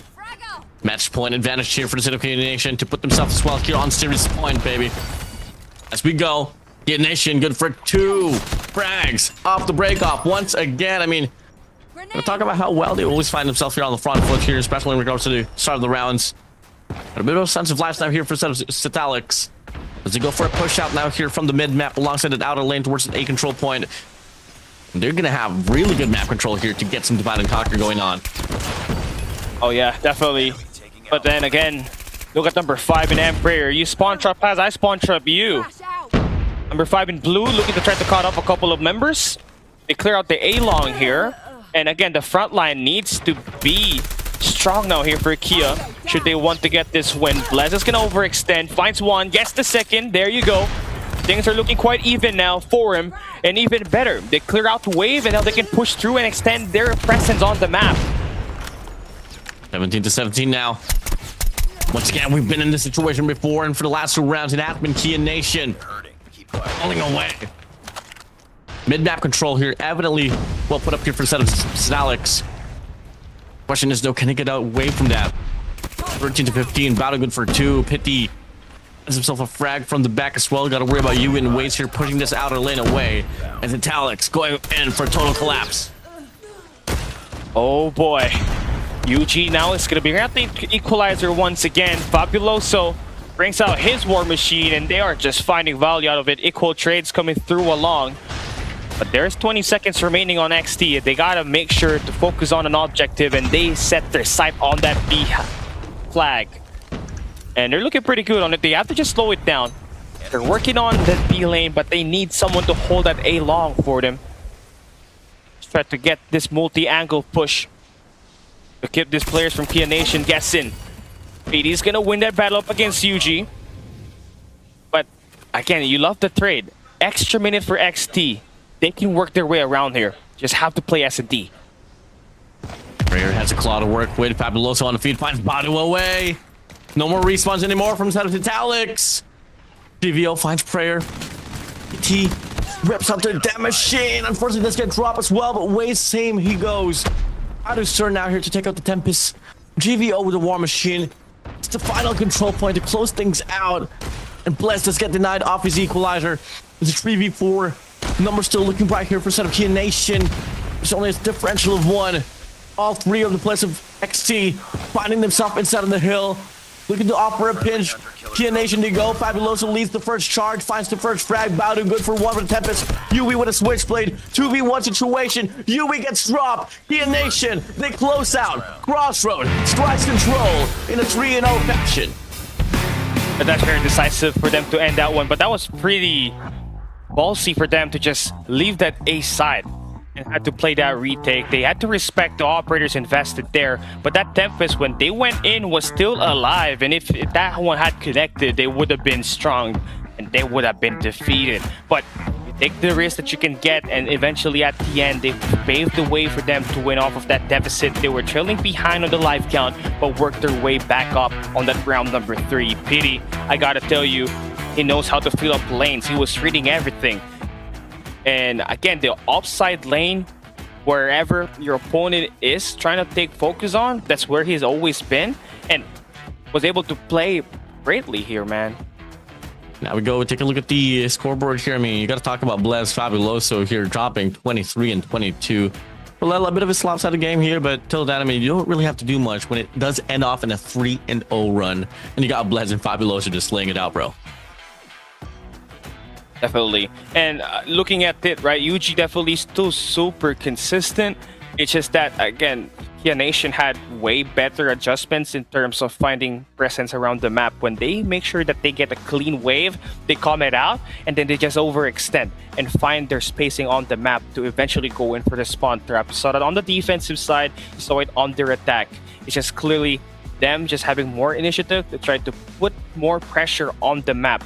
That is going to be the meta here this season, and you have to basically be able to adapt on it, especially when the map goes into Crossroad or on that standoff map itself. But yeah, that's 2-1 in the best of 5 series. The game is not yet over. Once again, Hardpoint is coming right up next, and these two teams have been duking it out.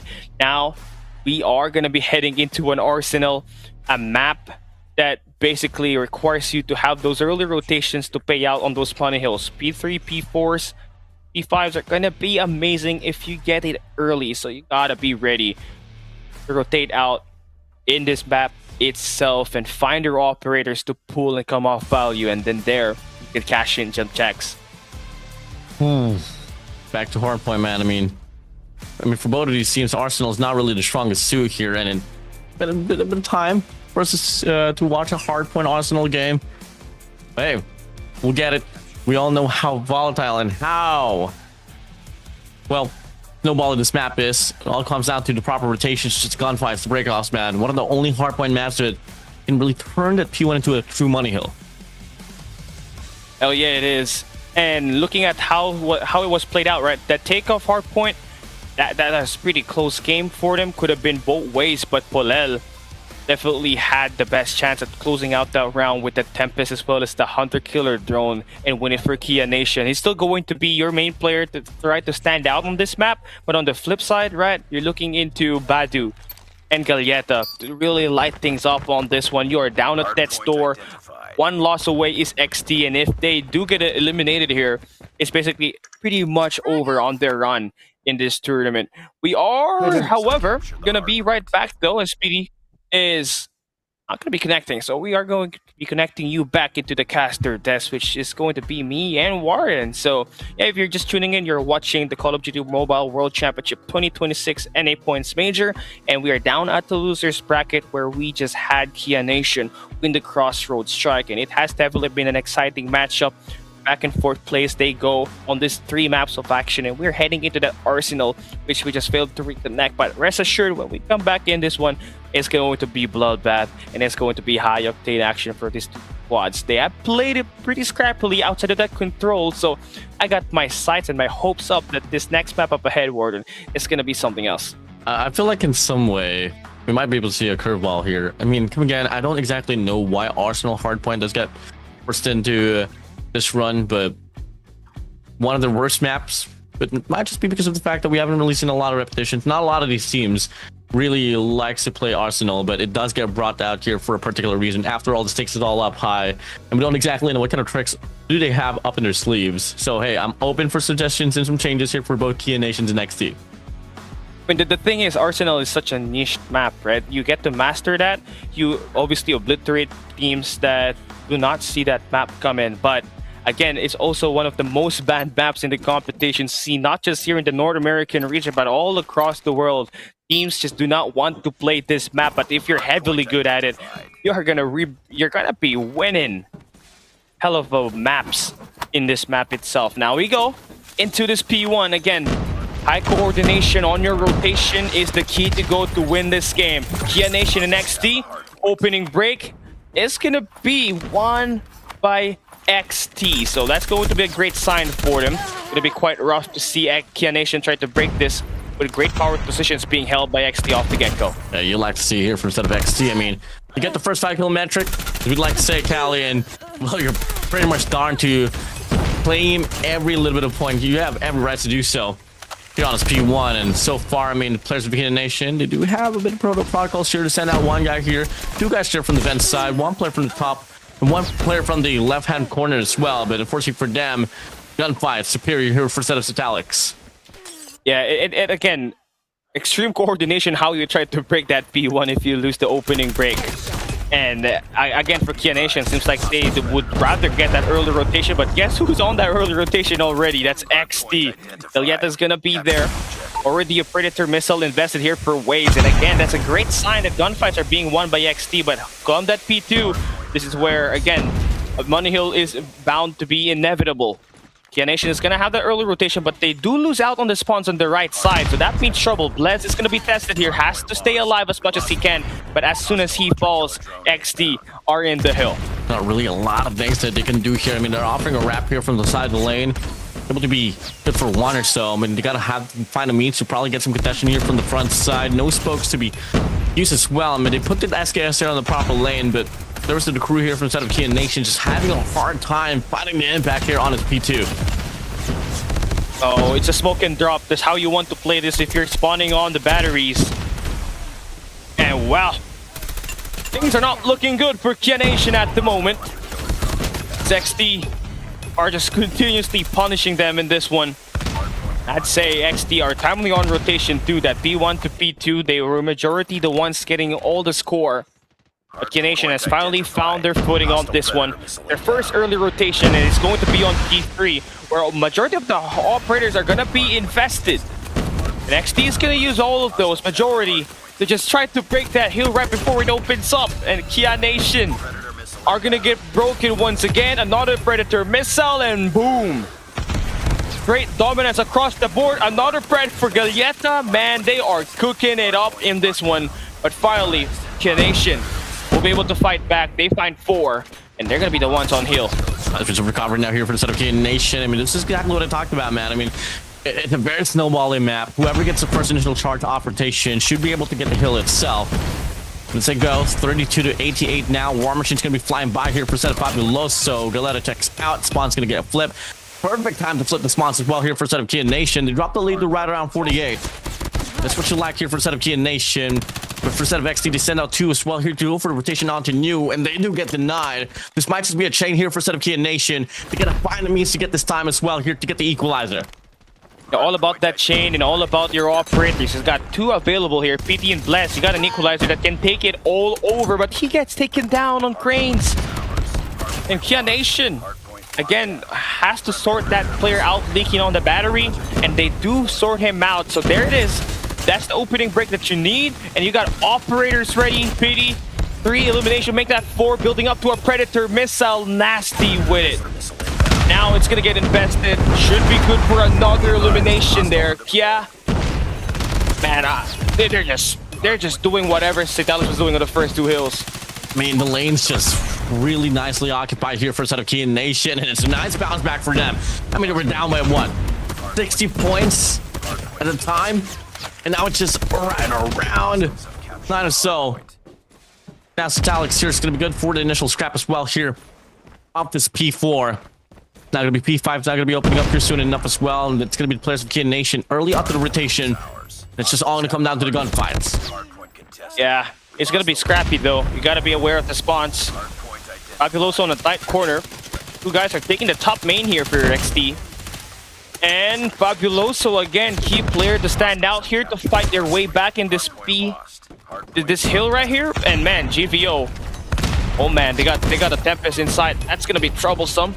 If Badu finds a kill with it, thankfully Amprayer was there to shut that guy down, but XT still doing time. You gotta get inside the hill, put some hill pressure on that Bless. Along with PD finds the triple. Gonna spawn XT back towards the right side, but they still don't got an answer to this wave. Fabuloso with the War Machine, however, should be able to sort out all of these players inside of this point, but no value coming out of it. Gordon. Yeah, so unfortunate for inside of Key Nation. Alex now here. On himself here convincingly here on the front foot. 127 to 7 to 9. I mean, it was a pretty close game there in transition towards the P4, but here on P5, man, I mean, Alex definitely going to be on the roll. He knows the intention small here on his P1. Going to beat the rotation to it. He'd want to get the early form up. Get some time for himself once again here. Back to the resets. It's nearly a double point lead here for the side of Alex. Yeah, it's going to be a close one here. But XT wins another wave in this P1, and I don't think Key Nation has what it takes to actually try to break this, except for the try to make that push towards that window side. They have 3 guys stacking that, and the smoke do pop out, and they do find the break inside, so that's very massive. Try to steer away from another money hill in the hands of Citalis on this P1. Pity just spraying through the doorway. Gets himself 3 eliminations, throws out the Hunter, and there you go. That's kills inbound for Key Nation. How long can they hold it is the question, as they start to slowly to disappear after losing these gunfights with the smoke lined up there for Citalis on that P1. Yeah, nice break. It takes a lot to do so here, especially in this hill like P1 here on this map of Arsenal. And now Key Nation, though, they gotta do what they weren't able to do so from the first rotation here. You gotta deal with that P2 now. As to go with the Freddy's, delays the push here from set of XT here from the back. Key Nations has the read. They know there's going to be 2 players here working to form up here from the backside, and they do deal with them. But look at the spawns. 2 players from the set of XT. It's going to be Badu and Galetta as well, clearing up the lane here from the back of robots. And that's going to be Pity going down now. Player 1, Fabuloso able to get the trade. Big 1v1 fight inside, and the equalizer gets dropped. It does, and that just puts a lot of pain in Key Nation's point right now. You're just investing everything just to try to not get blown up. XT, their P2 has just been amazing, but there is a fight back happening right through the battery. And again, the high ground, the number 4 in Galeta, there has just been no answer for him. Nobody really getting that guy targeted away from the map. And that has just been a pain point for Key Nation, and why this P2 has just been, one-sided, to say the least. We're going to be heading on to new now. Only 5 seconds remaining here, and the rotations are going to be mattering a lot. Key Nation is going to be having to fight up against Badu, who tries to find one, gets it done. Polel still trying to find some time here for his team to get the setup. Smoke there for the counter engage for Badu, but he's gonna fall. And Key Nation, if there's any sort of way for you to start the comeback, it starts here in this P3. To stay alive here, need to get a full 60 per se to get the reach as well. Claw's gonna be good here for the set of Prayer. Finds its freeze free on the feed. And that's gonna be sending out the players here for set of Italics here from the back. 2 players on the staircase, 3 players on the hallway. And the operator usage comes out into perfection here for a set of Key Nation, but no, GBO has the War Machine. Good for 1, good for 2 before he goes. And that's going to be enough as well to soften the defense up now here inside of the hard point. And that's going to be enough through as well here for a set of XT here to get the break inside of the hill. That War Machine kill just basically melted down the back line of Nation around this point, but they're not going to give up on it. They're going to contest the scrap and give away a chance for Alex to move on towards the P4 battery. And that early rotation with that claw available here for XD, Capture the objective. that might be a quick clean, but again, Emperor trying to do everything in his position to try to win that fight. He's gonna fall. Galieta with the early investment with the claw. And again, this is just a high-value operator in an area where it's just close quarter combat.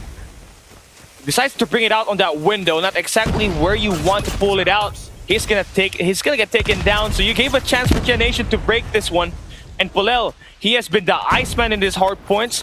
Finds himself one more player in front of him. It's GVO, and he's gonna take him down. And well, for Nation, just has to stack this point one more time. Last 30 here as well to put themselves here on the 20-point mark. But Alex, they're not going to make it easy at all. You get a 2 players here posted up. Galieta's going to be good for 2. No trades whatsoever. And on the feet, it's painted prominently in yellow. Pitch to be offered here for a set of Blaz, but unfortunately for them, they need to spawn out as well. Not really a great look here for a set of Nation. It is. And at next hill, look who is on rotation. It's XD with number 5 in yellow and GVO playing for the cutoff kill. Going to be good for 1 though. And that this next hill coming up ahead, again, you need your operators to come off value here. And for Polel and the crew, they now have to worry about bringing that Tempest into the play. Blessed to find the kill on him with the equalizer, so this might be a position where Alex can put themselves in a very dangerous spot, but with Galieta finding the kill inside of the point, XD earned their way back in. They got the death machine in hand to try to force a game number 5, and they can smell it. You go to a round map 5, that's going to be an S&D, and you have the highest chance of winning it all. Nation nowhere to be seen at the point, and we go into overtime. Map 5, S&D, we're loading up and in. Nice try for Nation to try to earn their way back in this battle, but you already know XD. Curveball ahead. Timely rotation, beautiful operator investments, and yeah, they were just more ready on that P2, Warden. I think that was the main difference. There was more time claimed by XD on that P2. I believe it's got to be at least 90 seconds, if I'm not mistaken. Yeah, I mean, I got to agree with you. And it was just too much time that they lost out there on the P2. I think it was as well somewhat on the P5. It was a bit more forgivable there.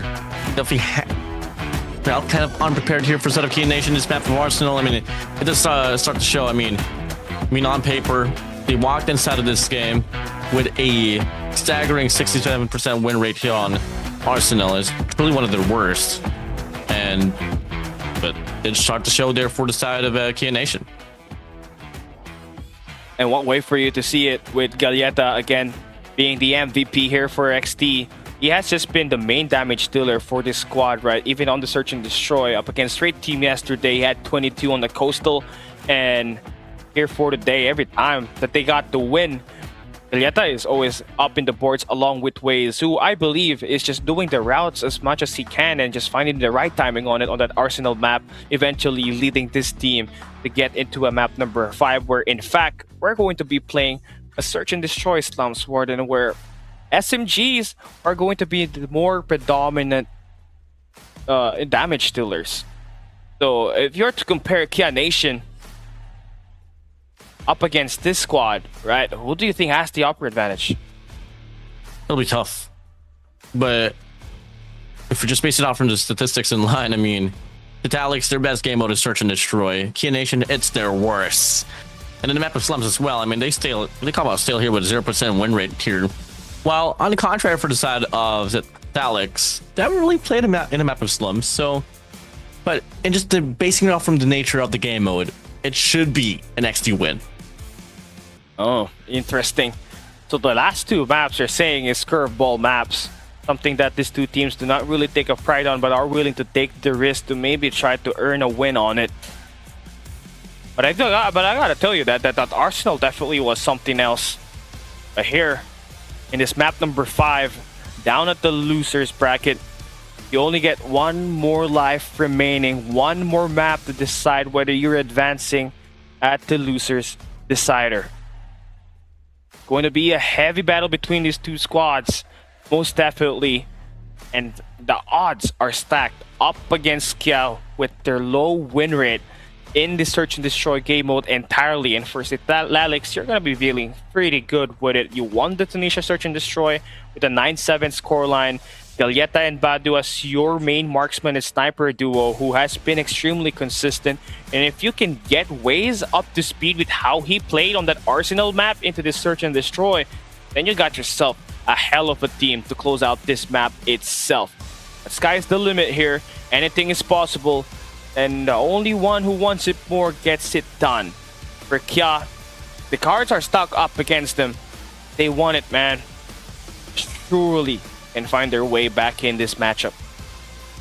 Here we go. As we load into a map of slums. Game 5. The decider. Who stays alive in this competition? This North American Summer Split Points Major. And right after this as well, I mean, it's going to be a long haul for them. Still got to play another series. They're at the quarters. I mean, the semis rather. Oh, yeah. For the lower bracket. So, it's going to be a tough show here. Regardless, Nation, Alex, it all comes down to this. Once again, we go back to memory lane on the summer split. Nation absolutely got horrified at how it went down last time. It was a quick 3-0. It was absolutely dominant from side of Alex. Coming from the hard point run, search and destroy control, no contestation. For Kia Nation now to bring this one down to a game 5. It's madly impressive. But can they finish the deal? Or will Alex let history repeat itself? Going to be quite a show here for these two squads. Again, you're not just fighting for the next round, you're fighting for your world championship points. And the top 2 of each region do get their invite to the World Championship. And for these two squads, right, you want to be able to start as much as you can, as early as you can. For Kia Nation, they're currently the 3rd best team in NA, while Alex are going to be the 4th best.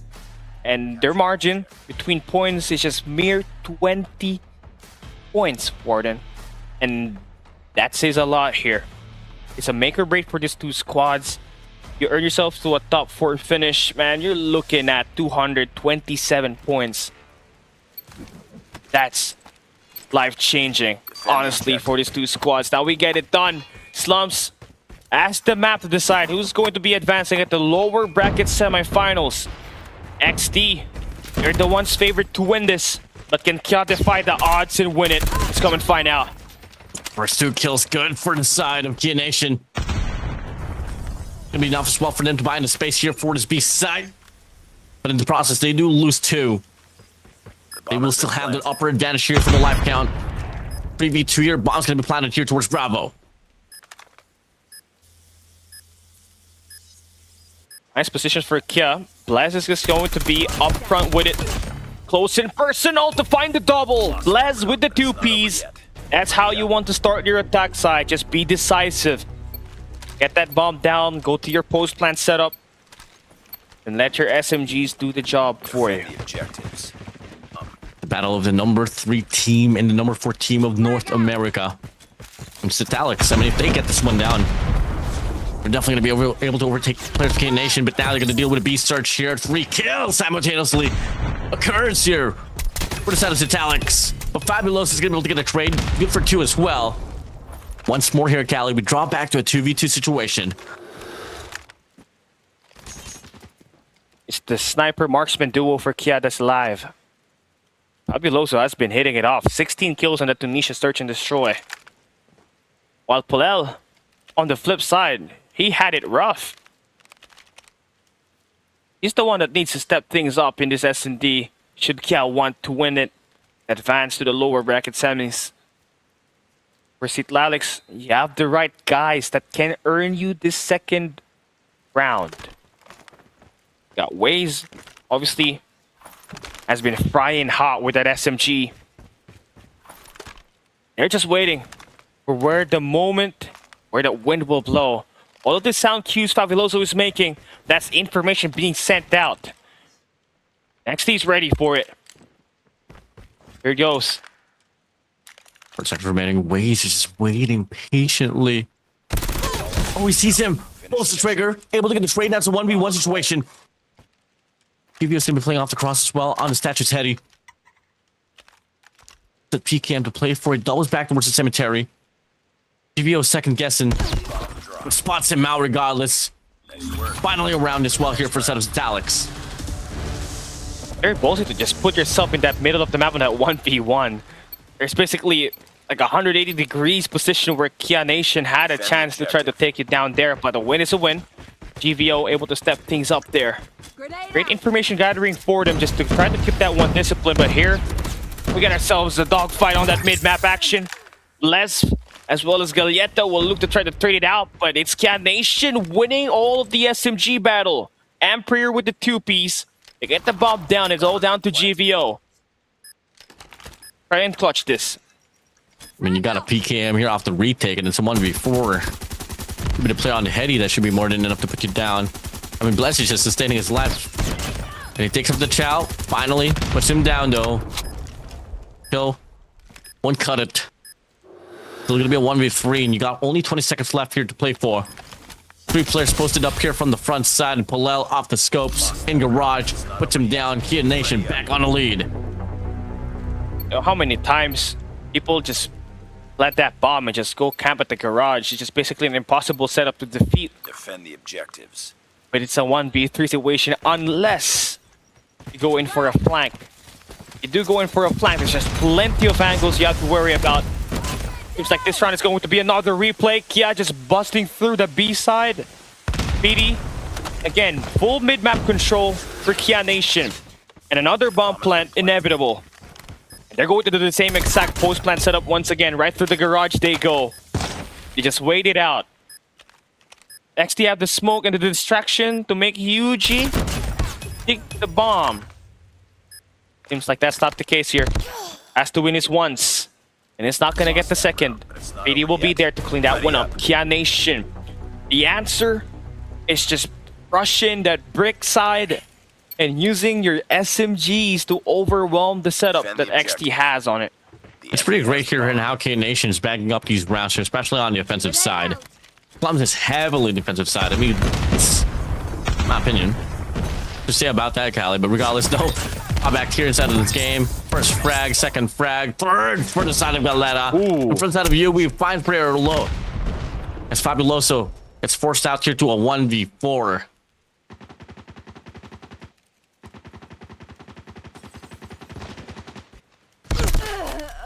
Waiting. Yeah, Yuji. Crucial player again to make the adjustments here. On that last round, he was the one holding down blue. And he knew that Kia Nation was just about to hit another site. Defend the objectives. For the third time. Immediately went in towards that graveyards and just went in for the flank, and there he finds his second and his third kill.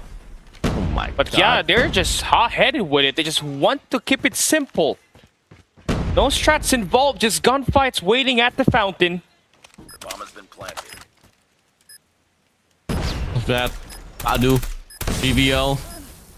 Those shots on pity away. Now it's a 2v3. What do you do with a post up though?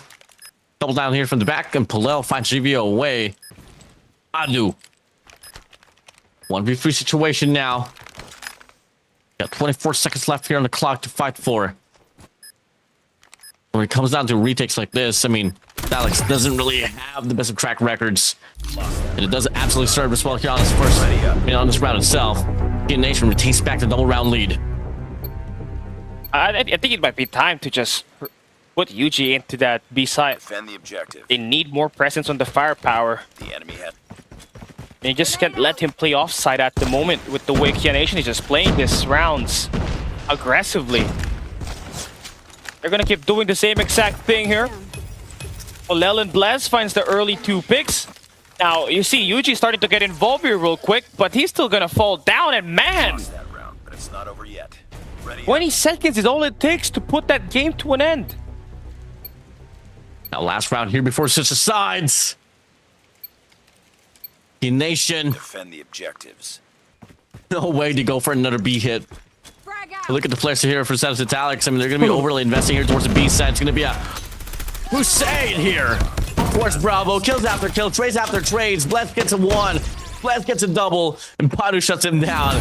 The answer is a full sack toward Bravo to put it down. That will be closing things up here on the first half with a double round lead for Son of Kia Nation.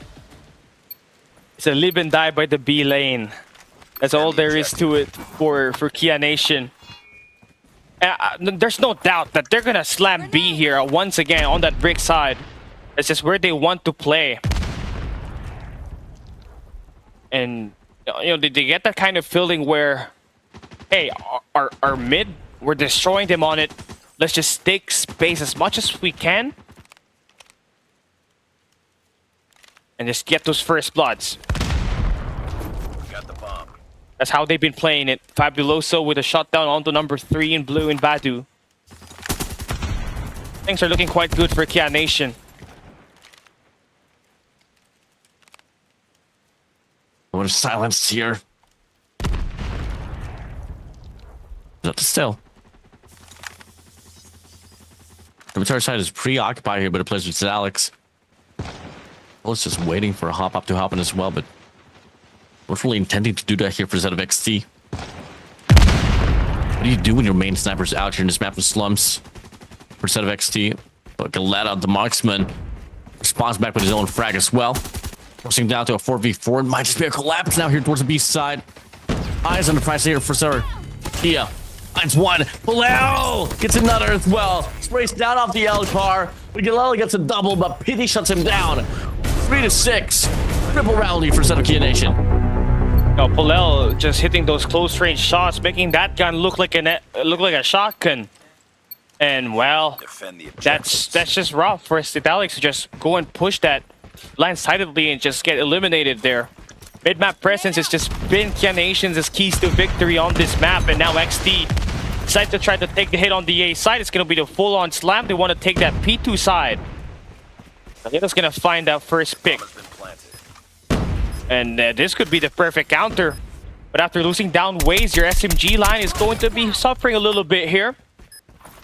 Fabuloso tried to get a massive pinch here, trying to ISO out number 4 in blue and Galeta, but he is going to stay alive, remain firm in position on this 1v2 situation.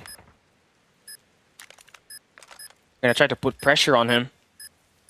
Fabuloso has no time to play around. He has to win this fight first before we even talk about the clutch. And he's going to get denied by Yuji. XD. Great adjustments out of that A-side push. We love it. Defend the objective. To go. The players of XT here marching across this side, headed towards Alpha. Oh god, player 2 sprays down with a PKM as well. He doesn't really get any players tagged up, but no, finds a double before he goes. Fabulo's reacts to it as well, but Galeta's gonna be good for 2. 3v2 now. That's not gonna waste any time by Yui off the shotgun, puts him down. Palau pushes up here towards the parking lots. Galeta's gonna be right around. Backs away. Up against an SKS. What can he find? Absolutely nothing. And all of a sudden, the tables turn. Now would be Prayer here all alone in the 1v2. Has to hit a prayer here on a tight corner. He can take his time. He just doesn't have to engage this, but he hears the info. Players are right around P2. If he can get the right timing to finally get this cutoff, that will be you. Time rotating. It's on the B. It's on the B side. That's one. No way. Sees the second. Oh, it's a 1v1 now. Can he convert it? That's the question. The bomb has been planted. He's about to take the long route, but doubles back. Yui has a shotgun to play for, but he's a bit far away. Checks up, finds Prayer there inside of the side. Looking to play off the heady, but no, he goes. Prayer with a 1v2. Puts himself 7 rounds on the board. Yeah, you have to let them know it. Have to know what's up. I am the better 1v2 player. And that's going to put Kia Nation just 2 rounds away from winning it. And you did say Kia Nation's worst game mode is search and destroy. And for them to be up in this map is a lot. And you have to talk about, again, Polel stepping up huge here once again. He was the bottom fragger on that Tunisia S&D. Grenade. He gets himself 10 kills in this round. That's one of the higher frags that you got in this lobby at the moment.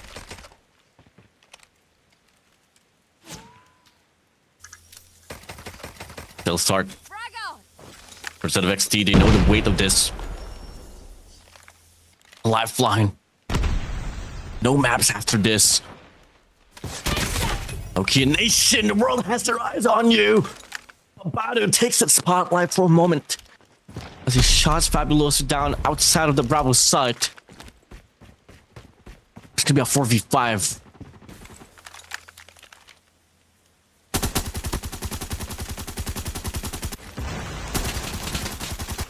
Spamming it through. Let them know you're in there. Try to bait out a push or something. Try to hold them down. That's the good part about having that LMG on that A site. Now you see the pressure diverted onto the B site here. About to get wicked. Yeah, Nation. They're gonna have a postured up setup here. Smoke's gonna be down just to try to make the push on Brick side better for ways to make a play on the flank, but yeah, Nation held it like life defended on it.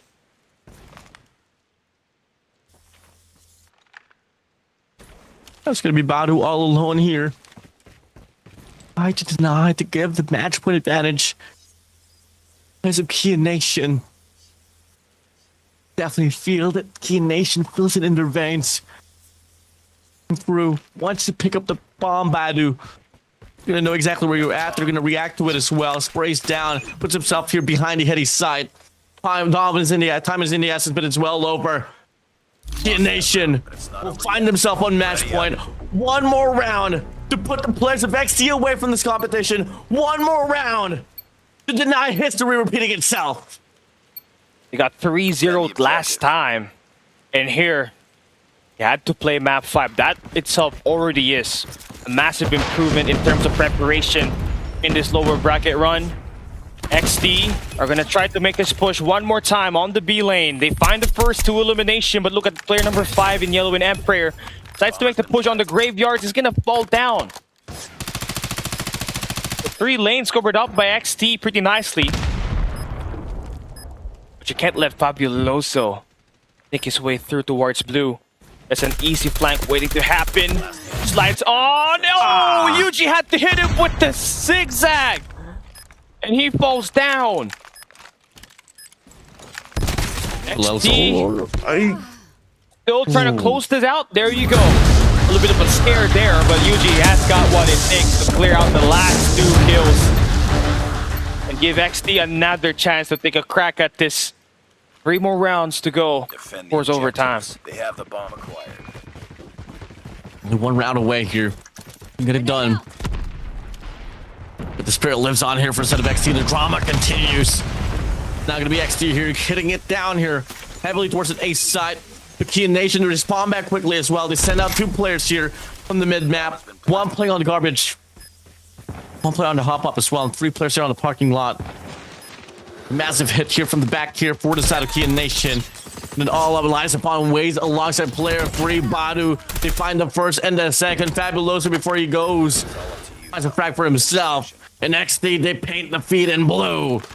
The feet in green. XT, they stay alive and they force another round. And the lack of defenders on that A side is just clearly what hurts the odds of Kia Nation from winning that. There was no LMG, there was no SMG that was able to hold that through. Defend the objective. And XT are going to force themselves right to win another round here. Grenade. On the attack side, they're starting to look more aggressive, but can they hold it one more time? Kia Nation are going to full send their way towards the brick side. First blood is going to be exchanged. Fabuloso confirms 2 elimination, and Polel clears it up, and Kia Nation will be advancing to the lower bracket semifinals in a clear and aggressive way to take down those players on that mid map. What a way to clear this best of 5. Had to go to the final map, and it's just the B-side simulator for Kia Nation. Whether it be on the attack or on the defensive side, for us, all we know, we want to get that bricks control, we want to get that fountains position, and then there can try and go and challenge us, and that's basically it. Kia Nation, despite the odds stacked against them, despite their S&D not being their best game mode here in this matchup, they were the better team. They were more than ready. Go out for blood and take it home. Kia Nation will now be advancing to the next round of the lower bracket. It's a nice play coming through for XT, but yeah, there can only be one winner, and Kia Nation at the end pulled it off with a Pulel Masterclass, 14 kills for him, massive bounce back, and that's all that they need to get themselves into the next round. Oof. Well, with that being said, God's not yet over here for the side of Kia Nation. They're going to go against either Zero Man and Lucent. We still don't have any confirmation about who actually will be their opposition. So, hey, we'll see about it in just a little bit. Before anything else, though, we will be calling for a short break before anything else. So we'll be right back, guys. See you guys in just a little bit.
Ladies and gentlemen, welcome you back to the Call of Duty Mobile World Championship 2026 NA Summer Major.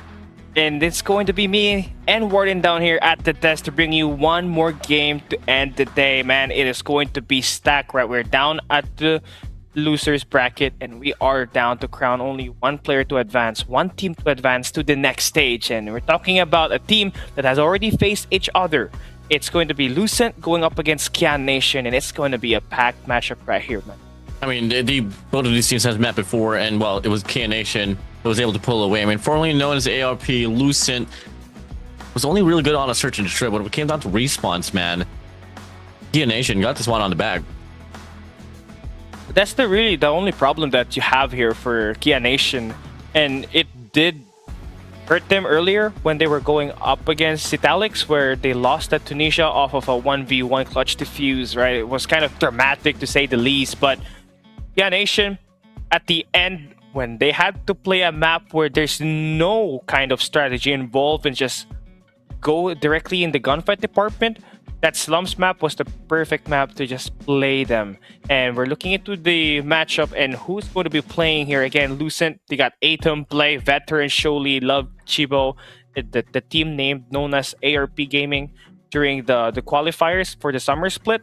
And then, again, we just saw Kia Nation go up against Italics earlier, and they have been doing it all. Fabuloso and Polel, key players. And again, a player that really stood out most for me, man, despite having a rough start on the best of 5 series, was Polel. He did pave the way for them at that map number 5, scored 14 kills to ice the game and advance here at the lower bracket semifinal. I mean, I gotta say, kind of applicable as well for instead of Fabuloso, but more so, a bit of a curveball here. I mean, you could either could have one of the more horrendous games that he has for Hardpoint, or it could have the best of the lifetime. I mean, for the side of Fabuloso here and for the side of Kia Nation, if Fabuloso is going to be able to find himself rightfully on track in the next games of respawns, maybe till then we could see more convincingness here for the side of Kia Nation. While on the contrary here for the side of Lucent, let's talk about Lucent a bit more. Lineups, I mean, you do have 8 if I'm not mistaken, subbed out alongside Buster, so it's a 7-man roster looking like this is the 5 that they are confident to play for.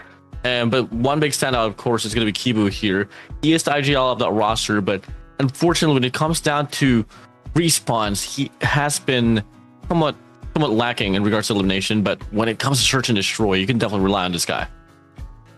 He did tend to have quite an adjustment in the respawns yesterday when we were watching them. But Lamine Yamal, aka Buster, definitely helped pave the way for them to win dominantly on their live stream match. But here we have it on our veto for this matchup itself. Map 1 we got Summit, map 2 we got Coastal S&D, and in map 3 it's going to be Raid. And if we have to go down to the long distance Warden, Ashenda Hardpoint and map 5 Slums will be on their way. So initial thoughts so far on this map that we have in store in the first 3. I mean, I'm pretty excited for this. I feel like there could be a definite opportunity to be a quick one if ever it does lies upon the players of Nation here, especially on Summit. I feel like it's the keys to victory for the side of Kia here. Definitely get through respawns. But in the map of Coastal as well, I don't think they're too shabby in it, so they can definitely find a chain for that. While on the contrary here for the side of Lucent, bit of a late burner when it comes to respawns, especially like a map Summit. Veteran has to come out huge here, definitely, since he is the shotgun role for the team. A Veteran, when we last saw him, the Tempest was just popping off, right? So you just kind of expect him to be able to pull that one off once again here up against Kia Nation. But this is entirely a different ball game here. Kia Nation is the better hardpoint team. They're the better respawn team, and you gotta do everything just to try to take that one away from them. And obviously, seems like the way for ARP to get themselves into this best of 5 series is by winning the search and destroy. And what popped up on their map number 2? That was Coastal. The last time that these two met, they played a Coastal map, and who won? It was ARP, now known as Lucent. So that is going to be their entryway into the series, and they gotta make sure they take one hard point in this game in order for them to maybe go the long distance, play another S&D, and maybe win this 3-2. But perhaps if they want to go for a dominating passion, go in for that 3-0. I'd be more than happy as well here. They just gotta have to fully lock in, because the team that they went up against, which just defeated Citalics, fourth best team in the NA region, and they're bound to try to look for that third place position once again. Only one of these two teams that we are going to be seeing playing this best of 5 moves on towards the final day of the NA Points Major. Kia and ARP, now known as Lucent, is going to be playing in it, Warden. It's about to get dicey as we enter the land of Summit. I mean, both of these teams are going to be approaching this lower bracket semifinals. Coming off from a Game 5 series, Zero Main was able to push Lucent to that Game 5 search and destroy as well. I mean, we did see on broadcast on how it went down there for Kia Nation and Citalics, and it went down to the wire here, though. But hey, move on to the next. Here we go. Lower bracket semifinals, baby. Final series here for today. Whoever wins will advance to the lower bracket finals, and whoever loses will say goodbye to the summer split points major. It's a little bit of a technical difficulty that we got here. Kia Nation is on the left side, ladies and gentlemen, and looking at the player to watch out for them, right? Again, Fabuloso will have to be a marquee player to just really get some damage in here. And again, he has been totally frying it up. His squad definitely won the initial wave of gunfights. They have the P2 side control, and it's going to be quite a slow start for Lucent on this one as they do get gunned down. As they go here so far, good for 22 points here for the side of Lucent. I mean, Nation rather. And it's going to be a bit of a back and forth here now, though. I mean, a bit of traction out here for the side of Lucent, but a bit of time for it to find yourself here on track. Do want to reiterate something, though. Atom's going to be playing here for the squad. I like to see it as well. He's going to be on his SMG role, typically on at AR, but hey, get to see now here so far. Sub time remaining now here instead of hill time, and it's going to be Kia Nation here on the lead. Capture the Kia Nation, B2 is just coming up next, and Emperor, they're targeting that green spawn. He finds those two players in the feed, and that is essential for them to try to get themselves the setup for new, basically for P3 despite this early stage. Right now, a little bit of a body shot there for Fabuloso. Up close and personal it is. That's to be called on camera. Oh, you don't want to be cursed by that, so you gotta end this one quick. 40-18 on the scoreline. Fabuloso on a 10 kills on the first 2 hard points. Killed here in this Summit map. Starting pretty good, Warden. A great sign for Kia Nation. I mean, Lucent here looking to get the break here from the front, but hey, fortunate enough for them, RNG's is blessing them directly with the back spawns, and if ever they don't really find a means to get the traction here locked in here on a speed 2, at least they could have Freak's nice lane as well to just go over to get the early rotation on speed 3. I mean, so far, I mean, the traction here is just so well renowned for a set of Kia Nation on a speed 2. A definite money hill for them. It's going to be quite a massive lead that Kia Nation has here. Great safety net as we move on towards the next side of the hill. Lucent definitely has some sort of control. Their operators are going to be needed to come alive here. The Claw, the Equalizer, the War Machine, anything that is available right now, you try to invest that off of this early rip. You are removing Kia Nation with an opportunity to try to break this. At the moment, they're going to take their time to try to make a crack at this. But look at number 1 in yellow, decided to make that flank for them. That's going to be Blay finding a 2-piece, forcing Kia Nation to reset back around the mid of the map. Great adjustment, timely rotation for Lucent, and that operators coming alive for Lucent. Yeah, nice reset here for the side of Lucent, at least for a moment or so, but Kia Nation has always been so notorious to being able to get the break here from the front side. Good for 1, veteran slides through, but Fabuloso out. Top 15 remaining now here in sale time, and to be Lucent here, looking to go for the extension as well to try to flip up the spawns, but Kia Nation gets the read. They run away. They want to settle things down here on towards P4 instead. Yes, they do. It's the early rotation for Kia Nation with PD and Blaze, with 2 operators available on this one. Now, again, essential for you to take control of the snow here. That's where the hit is going to be coming from for Lucent. Polel with the 4-piece, massive elimination for him. Brings out that hunter-killer drone to just try to stop that push on snow. Then here comes Blaze with the Equalizer. Push comes to a shove. He knows where the spawn is. Gets that read, but not enough to execute. But this team still inside of that point. That's what matters most. The OBJ that gets you most time here in this P4. What you lost on that P3, you make back for it. But you locking down the spawn in the first 30 seconds of this hill. 100 points now here. Opened up by the players of Kia Nation. Polel's going to go on the prowl. Running through. Tempest's going to be out. 1 second remaining now here on speed 4. Lucent still looking to go for the contestation. As Blade leads the way so far. It's the players of Kian Nation still retaining the control here pretty dominantly. They do.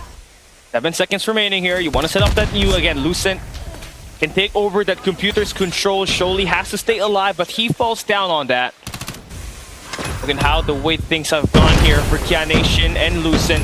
It's just been pretty much back and forth. Just one good hill from Kian Nation on that P4 that has allowed them to have such a marginal lead as we enter the P1 reset. I tell you what though, Lucent Blade has been playing amazing. 24 kills to his name. Just kind of need his teammates Sholey just kind of pick it up on the AR department along with Chibo. Let's do make it easier for them here in this coming hills ahead. Now they go here. The Nation has more numbers inside of the hill. They send 3 back now here. 4 players actually hitting it from the top side. 1 goes to bottom. The reads immaculate here for the side of Kian Nation once again. Kills after kills. Break here for the side of Lucent. Reinforcements is a bit too late. Gonna be Kian Nation just again relentless on the assault here. And no matter how much lives are being thrown by Lucent inside of that point to just try to contest it right now, the survivability is not looking entirely too great for them. 140 to 91 as we enter this P2. Green spawn's already locked in for Kian Nation. Not only that, they got topside control. They have all the power positions, all that they can get except the spawn, which kind of gives out Lucent an opportunity to go in for a pinch play. Can they convert that opportunity? They do. But can they stand inside of that point is the very main question we're just about to find out, as Kian Nation will be forced to a reset. They look to try to find it, re-break inside of that point, but again, fight back inevitable. Blaze trying to will his team inside this game, but they all fall down. Kian Nation will get right back in the hill. Big time here for the side of Kian Nation. PT, that machine, Palel off the Tempest as well. Praise on by. Good for 2 so far on the feed. T-Dom spawns here from the side of Kian Nation. 3 here spawning out here for the Lucent here on a mid-map. Let's they go. It's Kian Nation here just so good repelling the players away here from the side of Lucent. And again, the lead is just starting to just be one-sided now. And Lucent, they gotta come up huge on this coming hill ahead. This P3 is everything for him. They get this early setup. They have new. But they got no operators to work around with for the time being, so Kian Nation will be able to pull their first. And I don't know, and Prayer, they're gonna get shot down, but look at number 2 in blue and PD. He's right at the spawn on the left side. He wins the battle up against Love Kibo, but still, it's going to be a messy spawn. One thing that's been done great by Kian Nation, they've already flipped it. Veteran is gonna fall, so now they are in the nice position to get the back 30 seconds off this P3. Off of that Fabuloso and PT rotation on the left side off the map. Kian Nation forcing the players of Lucent down to stale once again. Blaze, front side. Equalizer is good. Same goes for the Switchblade. Bias free before he goes down. And only 8 more points here for the side of Kian Nation to find himself here on the 20-point mark. Frag out. Oh boy. Another early rotation on that P4. Kian Nation has been known to really kind of hold it pretty well there. And again, how do you break this apart? Everybody from Kian Nation is just frying in the competition except for PD, who's just been steady, focuses on playing the objective to try to grow this lead even further. Gonna have to deal with Blez on the front line. And Blez has 32 eliminations to his name, just keeping up on the fragging power. They'll be the first team to reach a 200-point mark, just 50 seconds away from taking this map number 1. Some double wrap here from the flank to be offered here for the side of Lucent. Blade gets the first, looking to get the second. Okia, Fabuloso! Triple kill. Kian Nation stacking up the hill. That's going to be enough for them to put this one down. Not going to be enough time to close out the deal for sure, though. But they're up in the lead by such a margin. So convincing here for the side of Kian Nation. It does, and everybody is just, you know, really converting to their roles. More specifically, again, for Fabuloso to have 44 kills on that AR. That has been the difference maker for Kian Nation. Whenever he has been playing great, this team is in the winning position. Now, just 21 points away from winning this one all. Lucent cannot afford to make any more mistakes. This P1 popping wide open. Lucent needs to contest it at all costs just to try to force a comeback, but can they even do it? Can they even reach 150? Nation is intent to try to end this in this hill, and without any help in the point, they get flushed away is Lucent. Having to will their operators here on this P1 that takes a lot of their utility coming into this next hill. Just want to survive, just want to play the point, and they are successful on it. They find the illumination. Ooh, last 14 points remaining for the players of Kia Nation. Lucent deciding, refusing to give up. They find themselves here good for the tail time. 15 seconds remaining here. Lucent, they want this one badly. And if ever Lucent persists to not want to die down here in this map of Summit, they're going to play the next two hard points into perfection. Now the problem here is kind of invested all of their operator just to get a solid P1 hill. Nation will be having everything as we open up this P2, but Blay has been amazing, making all the plays at the right time. He finds the 3Ps on the bottom P2. And Blaz again, he's got the equalizer to maybe try to put some stuff into Lucent's hands, and hey, he finds the double that clears up the green spawn. And now that they're inside of the point, 3 more points to win it. They close it. Map 1, Kia Nation brings it home. To be expected, in this best of 5, they are the better hardpoint squad. And they do it with a masterclass from Fabuloso, who was entirely consistent in getting all this elimination with the AR.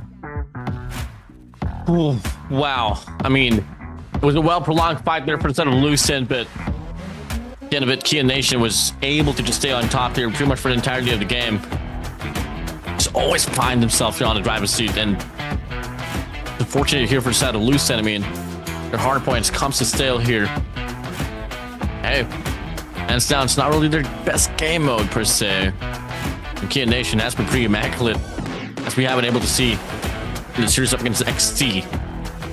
Hardpoint, for sure, rightfully owned here for Kia Nation. Take a little stat line. I mean, Fabuloso on 50. We talked about him. Once this guy is able to put himself on the burner, on the afterburner rather, whole team just tends to shine quite a lot here for Kia. Yeah, looking pretty good for them, though.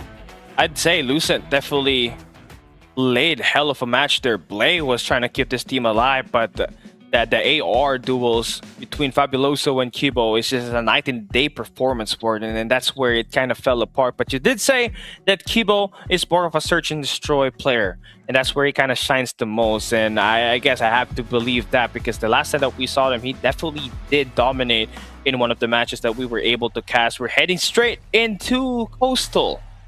And this is a map these two teams have already played up against each other in the summer split 3. It was a win from the side of ARP Gaming, now known as Lucent. But it's been, it's been weeks since the last time that they played it. Adjustments are gonna be made. Let's see what we have in store for these two squads in here. Let's go. Give it up now. Coastal game 2. Defend the objective. Kia Nation, they lead the series here by 1. And to change this one down here towards the search and destroy as we start things off here. Lucent finds 1. Sholey connects with Palel off the Locust. Fabuloso with the first blood. That's a great sign ahead for Kia Nation. You have your best player kick it off for you. It's a full-on B-slam, and Prayer with the striker once again debuts it up. Aetham is gonna clean them up. All down to Fabu. Try to make a play here. One situation. Ooh. Fabuloso. I mean, we've seen him shine with an SKS. I mean, I don't know how this one's gonna go though. Aetham is surely playing off the cross here. Both the opposing sides. I mean, Fabuloso definitely has a little chance here to isolate them one by one. React pretty quickly here. Looks out the Alucard, breaks down, and surely puts him down. First round for the side of Lucent. It was that main slam on B that Kia Nation did not really had the best chance of trying to hold, right? I feel like for Emperor. A lot of missed shots with the striker, despite it being a burst shotgun. Really hurted their odds of winning that, but just the first round, to say the least. Oh. A probable B hit here is what Kia Nation trying to anticipate. Fabuloso off cam, able to take shot down play. 18 veteran alongside Ebush looking to go for the chase down and high low posted up. Needs connect for the setup. Palel. Atom's gone. Veteran as well. Choli, Kibu, here. Left remains for the side of Lucent. Oh, Choli finds one. Rogan on a mid map. Down to 2v2.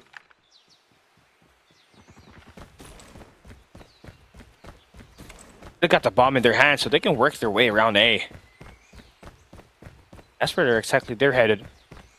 Nation almost feels like they might have sniffed them out. Trying to beat them to the spot is the answer. Fabuloso jumping all around. They spot the information. The slide challenge is there for Fabuloso, but not good for the second. Choli be able to get that bait and switch. Done and dusted. Lucent with a quick 2-0 start here. Defend the objective. Nice chain. I mean, we did see this one on a history line, and guess what? It was Lucent bagging this map here on Coastal. Kind of expect a bit of adjustments for the side of Kia, but then again, it's only the first 2 rounds. Imagine Fabuloso. Oh, the timing is perfect for the side of Fab. Good for 2 he goes. Veteran, play out.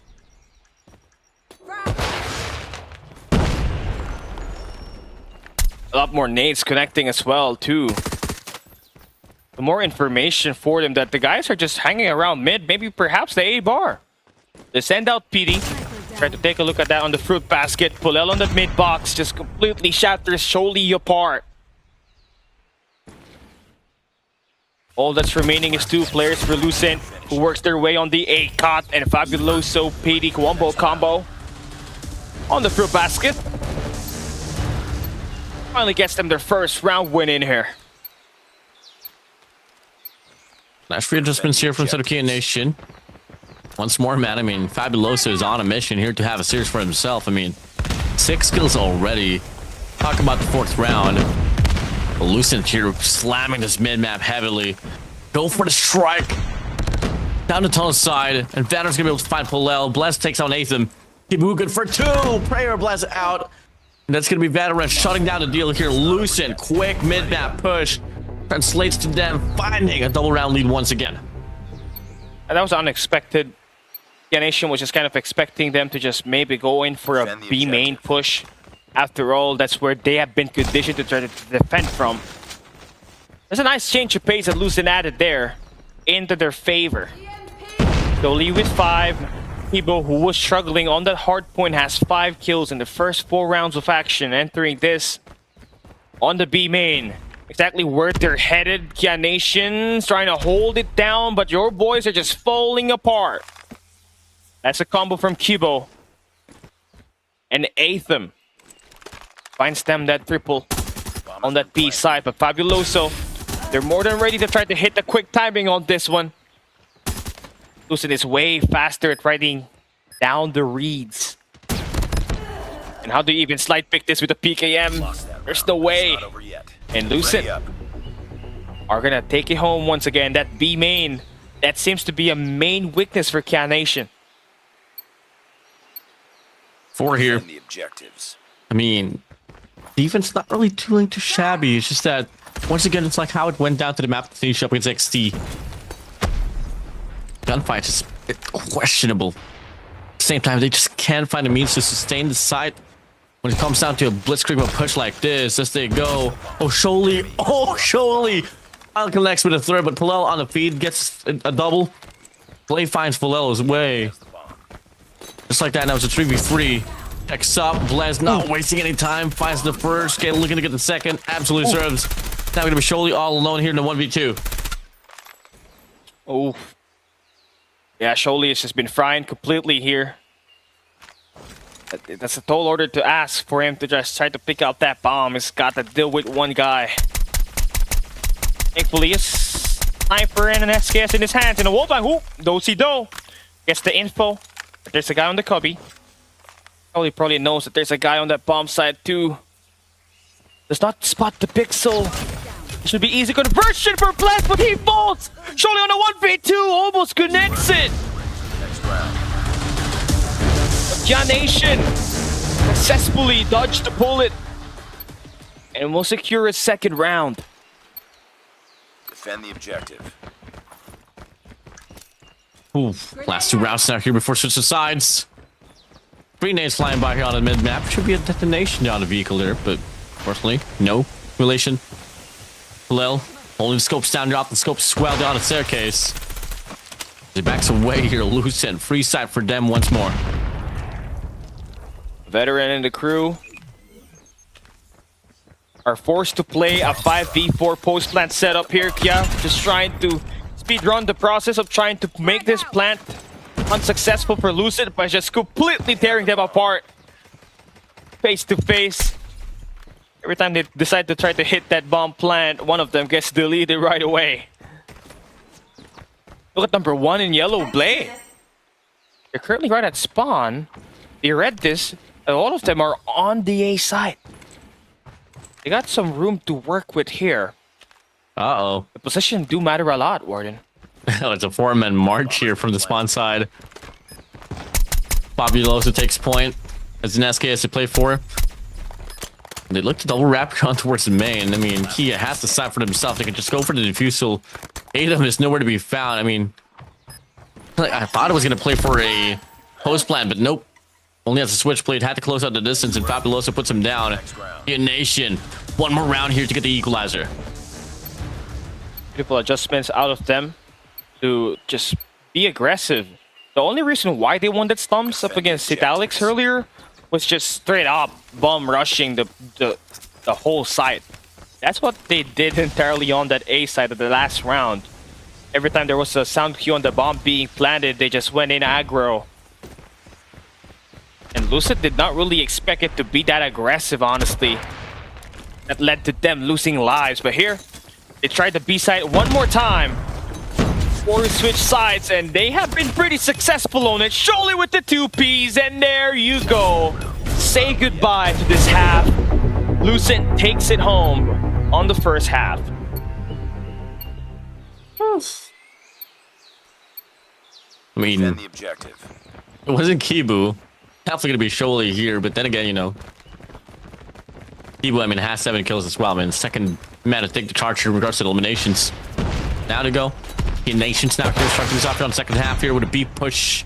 Sends 4 out directly towards the side. Fabuloso playing off the cross as well. Has to deal with player 1 with a striker or Blade. And unfortunately for him, he does get taken down. It's gonna be, well, clear sight now here for the side of Kia Nation. The bomb has been planted. All right, here we go. B-side simulator once again, maybe perhaps for Kia Nation. That might be the keys to victory for them to win an S&D. Looking at that post plant setup, they're just playing passive right at the wines, only having the Locus of Polel to be the contact player on this B side itself entirely. You don't want to get sprayed upon here, so you gotta have to fight for space. Fabuloso with the striker has to find another one. He does find Kibo. 8th player remaining alive for Lucid will be shot down by Pretty. Even despite having the freeze opportunity on the site retake, still not able to convert that. Kia Nation takes that one home with Fabuloso scoring a double there. Earns himself 13 kills already in this game, the highest on the lobby. Big shot for Fabuloso. Oh my god, no hesitation. Puts him out now. 14 kills as well here for the side of Hob. I mean, it's a story and a game for marksmen and snipers here for sure in this map for Coastal. 14-6. No answer for him. When it's really hot, he stays hot. That's the thing. They got plenty of room to work around with on the A side. Lucent are putting all their attention. Try to make a push and a hold on that B. Now the rotation is too late on this. They have to give up A and have to make sure that their timing is correctly done here. The bomb has been planted. I was gonna be planted, Warden. Here we go. Big shots coming through. Choli. Oh, Kibu on the feed. Kibu with a triple. Fabuloso PT. Pulel goodbye. It's a clean retake here for the side of Lucent. 3 kills from Kibo. The 2-piece for Choli. That's all it is for Lucent on that one. I mean, we could say that potentially Can Nation could have had a better post plan setup there, but again, the raw aim, the mechanical play there for Kibo to turn it up. Maintain Lucent's lead here and avoid these rounds from being tied up. Big sigh of relief coming out of them. Ooh.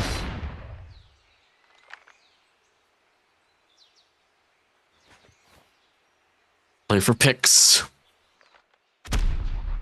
Widespread here for both teams. Fabuloso. Try to find an angle here on towards the ice cream shop. Pulel here as well, here towards the B main. And whichever side to go, regardless, there's always going to be one casualty here for the side of Lucent. We offered. We keep up next, but Fabuloso backs away.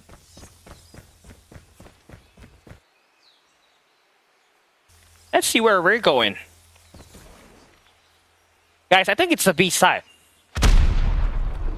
Let's go slime it. Number 2 in blue and pity is going to be the N3. Blade is going to be falling down. And look at Fabuloso on that mid box. Very unfair spot for an SKS. Kind of overextends and he is going to get taken down by Kibo. But they do get the B side for free. And Lucent, not entirely one of the better teams at retaking this.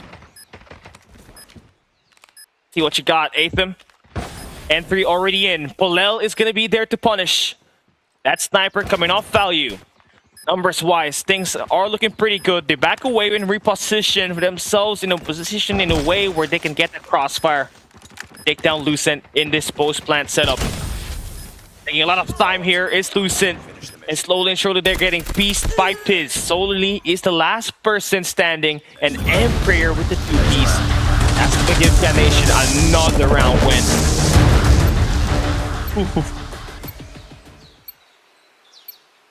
It's a bit of a breather here. Defend the objectives. The search and destroy. Played up to the passion. My friend's going to be opening up. They sent 2 players to each lane, coming from the Bravo lane towards Alpha. Leaving Pulel there with a scope shot on the mid-map. Blez finds a trade up against Kibu, but in the process, Fabuloso does go down. 44. Once again, to pick up the bomb now. The enemy has the bomb. Where do they lean to is the question. Not even a fair trade, right? I feel like having to take down Fabuloso is more of value for Lucent, as you do already take care of the best player on the other side of the team. But Veteran do get caught off guard. That's an A split. With number 2 in PD just holding down mid box. He finds Choli and man, they're getting caught off pretty badly here. Can Nation just about to give themselves a chance to tie this one up. Utilities are getting thrown out. Just enough to delay this pushes and ruin the timing. Anything is still possible here, Warden. Look at play. Hitting on that A bar. But his teammate dies out. And this makes this push a little bit more impossible to do. Can Nation will earn a 6th round. And we have ourselves a tie game in this coastal map. Remember, these 2 met already at the summer split. It was Can Nation that fell down in the hands of Lucent in a coastal search and destroy. But here they are, keeping it scrappy, trying to make ends meet. 5-minute push here for the side of Kia. Triple to worry about here inside of the side. Sprays down. PT good for 2. Play 5 sprayer away. Kia Nation here going for a quick plant here towards the B side. Bomb is gonna connect. Beautiful cooked up nade here, back to back, medium rare. All down to Aetham. He's gonna cook his own perfect medium rare as well. I'd say never mind. He's gonna fall down as well. Kia Nation relentless on the assault, on the attack since we switch sides. They have never looked back. Objectives. Started off with 3-5, now with 7-6. Lucid is stuck at 6. Kia Nation has 7. Same approach, different results. This time around is going to be Kibu. Finding a spray down off the desk, yes. Blake gets a double as well. In the blink of an eye, it's PD all alone. His 1v5 checks up. Couldn't even find Sholey. Blake puts PD down. 10 for 7 now he go. Very impressive thing, honestly. And you want to shut down, I guess, you know, Purpolel. If you can shut him down early for Sholey, that means a lot in terms of this opening picks.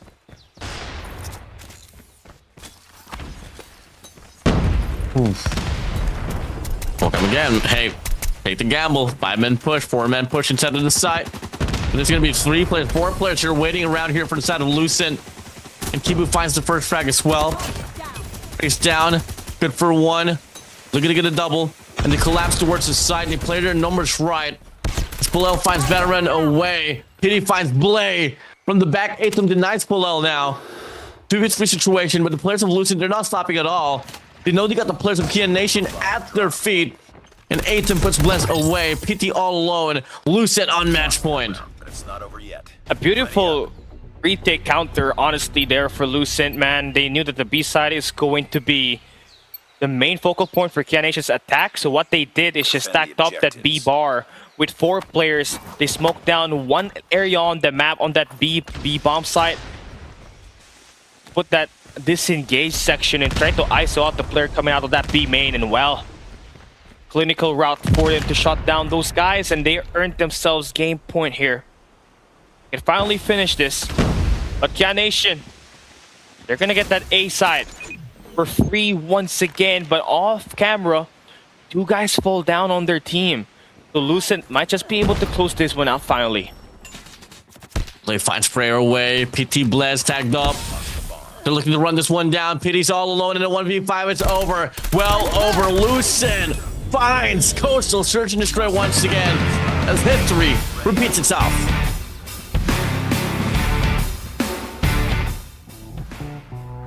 Oh man, that's it, man. I mean, Sholey is amazing with that sniper, and you were right? Whatever Chibo was lacking on that hard point, totally making up for it in this S&D.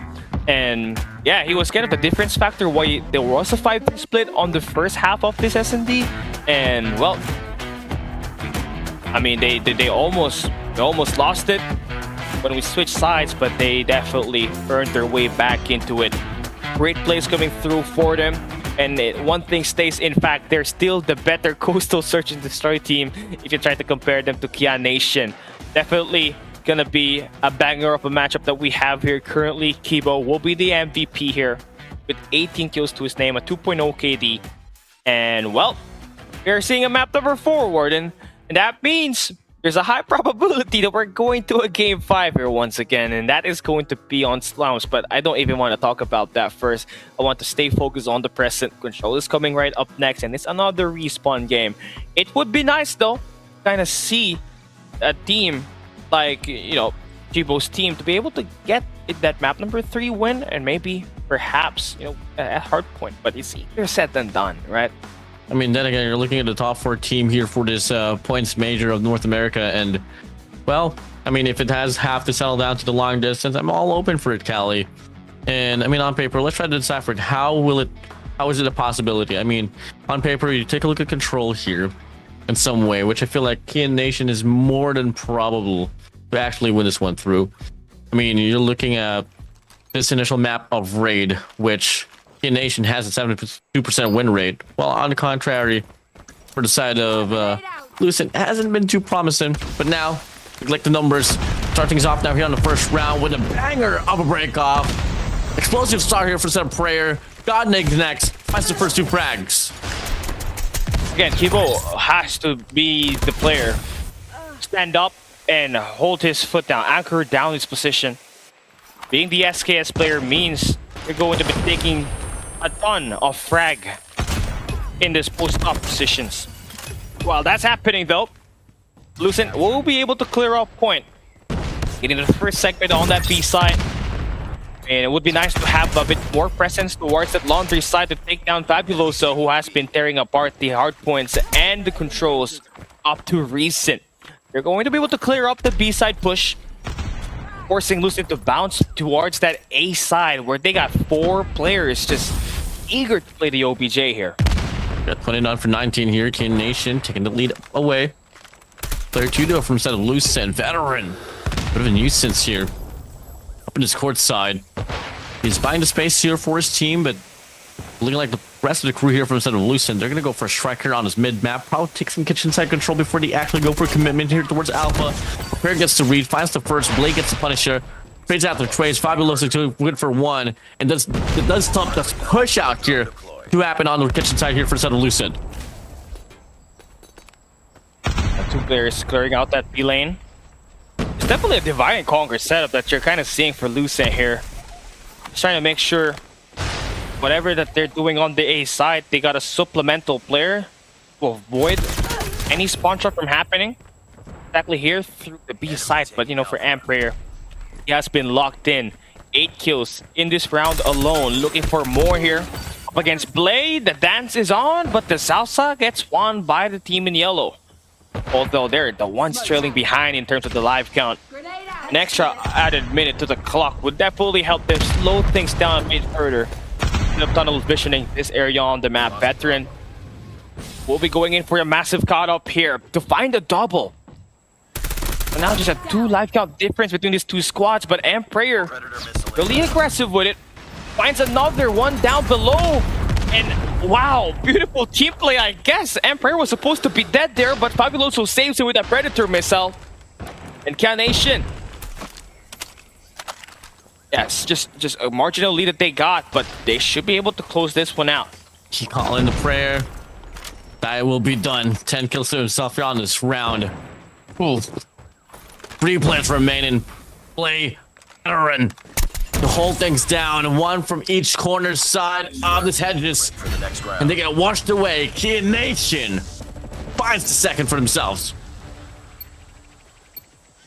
Amprayer with 10 kills out of 30 on that map, on that round number 1. Impressive, to say the least, what he's been able to provide here for his squad.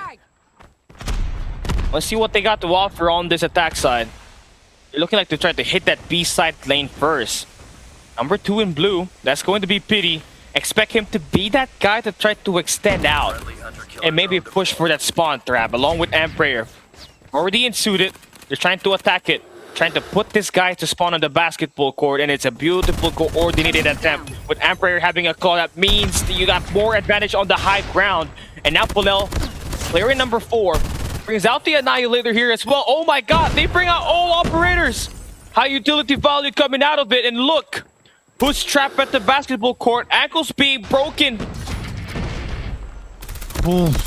Lucent needs to say something here. They need to stand back and remain firm, but they're getting shot down everywhere. Oh my days.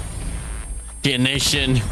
Another operator gets whipped out here. I mean, it's a bit of an overkill here for Set of Kia. That machine coming through here for Set of PT. I mean, what was that? 4 or 5 operators to be used on that route. Regardless, it was a bit too much. I mean, you have yourself to be control point. You got the time as well, and you had the players under your custody. They didn't really have to go for that machine here for Set of Pity, but hey, you got it down. Fortunately enough, I mean, they're going to get the most value out of it. And it does confirm and seal this round number 2 for themselves to put themselves here on match point. And the best part about this, you got a minute and 52. You don't even have to push right now. You can charge your operators. And try to set your team up for that round number 3 closeout. Save your operators, charge your operators, save those EMPs that you got. and then you can call it quits. But one thing more than likely, the way that was panned out, PD as well as Polel, the aim prayer, man, that assault on that laundry side to immediately spawn Lucent on the basketball court was clinical. That prompted the spawn trap, that prompted 2 EMPs to be built up entering round number 3. Here we go. It'll be the last and final round here. The Nation stand to put up here on the speed control point. Kills after kills on the feed. It's a wipeout for the side of Kia. Predator missile inbound. Bringing the big guns now. The Predator missile assumes all positions of Lucent. The comms are clear, and they know where they're hitting. And Emperor is about to cook them all once again. 17 kills to his name, and there's still 2 EMPs ready for them to use in this round. They can take their time, but can't be too complacent. Can't afford to give Lucent any more space here. Let's gonna go for the push out here from the back as well. I'm gonna take a look at the map. EMP systems in. Got everything pretty much surrounded. Let's whip out the EMP system. We're almost there. Keep it up. It's gonna be the War Machine still here for a set of 5 below. So as they go, Open men push from the front here on the kitchen side. They quickly retake this hill. Last pro alive here for the side of Kibu, and Sholey walks into the War Machine. Lucent looking like they don't want to double back away now here towards Bravo instead. It's a lost cause here on towards Alpha. This is what they need. Beautiful comms to make that adjustment. But now, again, you're gonna have to deal with aim prayer. That's been lighting you up, and then you have Bless running through mid, dancing with it on the galleries. And you're totally not going to be expecting this Snap Machine to come outside and hit you up. Man, ape him. Fabuloso. Just hitting shots. A +3 on the life count, only 5 seconds remaining for Lucid. They need to touch the A side here, or any objective, or it's over. Call it a day, call it a night. Put the price in the bag. Gen Nation gonna take it home and win this map number 3. Oof. I mean, we kind of walked inside of this game with a pretty convincing number here for a set of Kia. I mean, this is truly one of their best game modes, and once more, they were able to do exactly that pretty well. 72% win rate. Give it some more here for the set of Kia. I mean, totally why you're gonna have to respect this guy on top of the MVP board. Emperor, 10 kills on the first round, had 7 kills on round 2, and then yeah, you do the math. I think +5 on that last round, and definitely going to be nice performance coming out of him, especially how that round 2 transpired when Aim Prayer was the one that kickstarted the 4-man operator spawn trap on the basketball court, shattering ankles, breaking bones on that court. It was a sight to see, and you saw the lives dwindle down fast there for Lucent. But we're not gonna let you wait any longer as we head on to Warden's Mansion. Heading into Hacienda.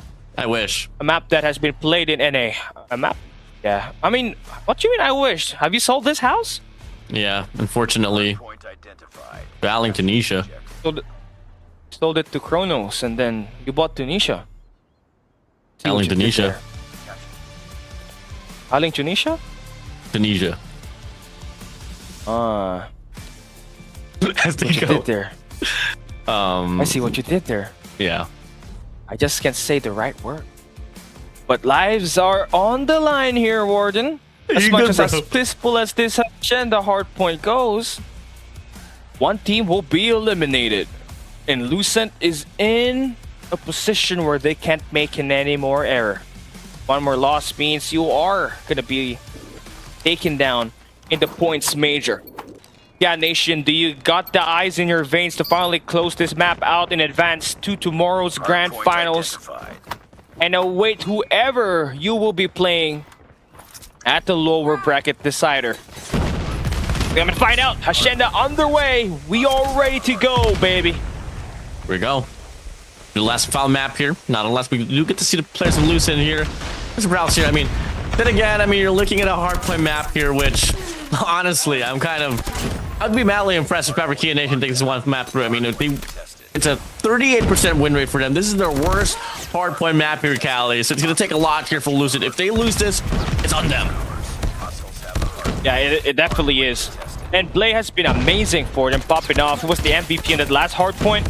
Just kind of needed more attention to Love Kiva, who went 22 and 48, 36, if I'm not mistaken.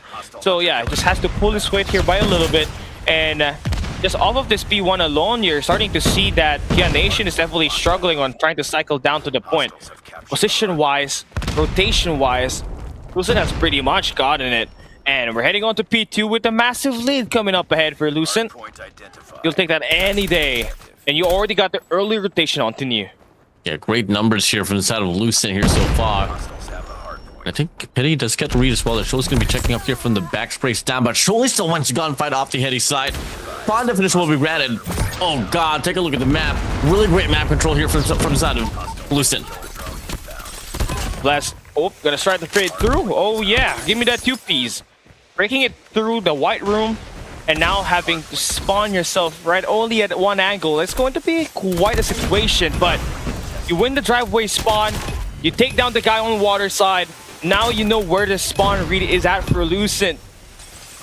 You're only taking down that Rocks control. You're looking down at that white room, and Bless once again stepping up big time to not let this lead balloon over, but you only get to hold it for a brief moment. Lucent is gonna get right back on the point, and they do it in a massive way, clearing off 3 players, make that 4. Maintain the scrap time in their favor. Yeah, it's going to be good for them to chop the lead to pretty much half here. Instead of Kia. 25 to 56. Right around 31-point lead here from the side of Lucent. Better's going to be out here with a Tempest as well, pushing through here. Good for 1. Fabulosa goes out. Totally able to get a cut here, but the trade's going to be good here as well here for Set of Pity. Finds well definition here. Given Lucent going to be coming from the well side. E-box spawn here from the side of Kia Nation. So far, the traction here inside of the hard point. Barely felt here from the side of Kia. Definitely. Fabuloso. I mean, I think there's a night of difference performance coming out of him once again. Only 5 kills to start the first 3 hills. Definitely off to a slow start. His teammates are kind of picking it up, right? You got Bless with 10 kills down there, just hitting shots on this close range engagements, but you just kind of need to put more hill pressure on this one. Lucent are hard firm at playing this map and just keeping up that pressure in terms of the pacing to cut off players, or just basically just hold off to that towards the point. Big shots here from Set Pulel. Good for 2. Gets a triple. But the nade eats him up here at the end. Esports now going to be opening up here last and final hill for the reset. Kia Nation. They extend across the map now. 4 players here coming from the side of Boathouse.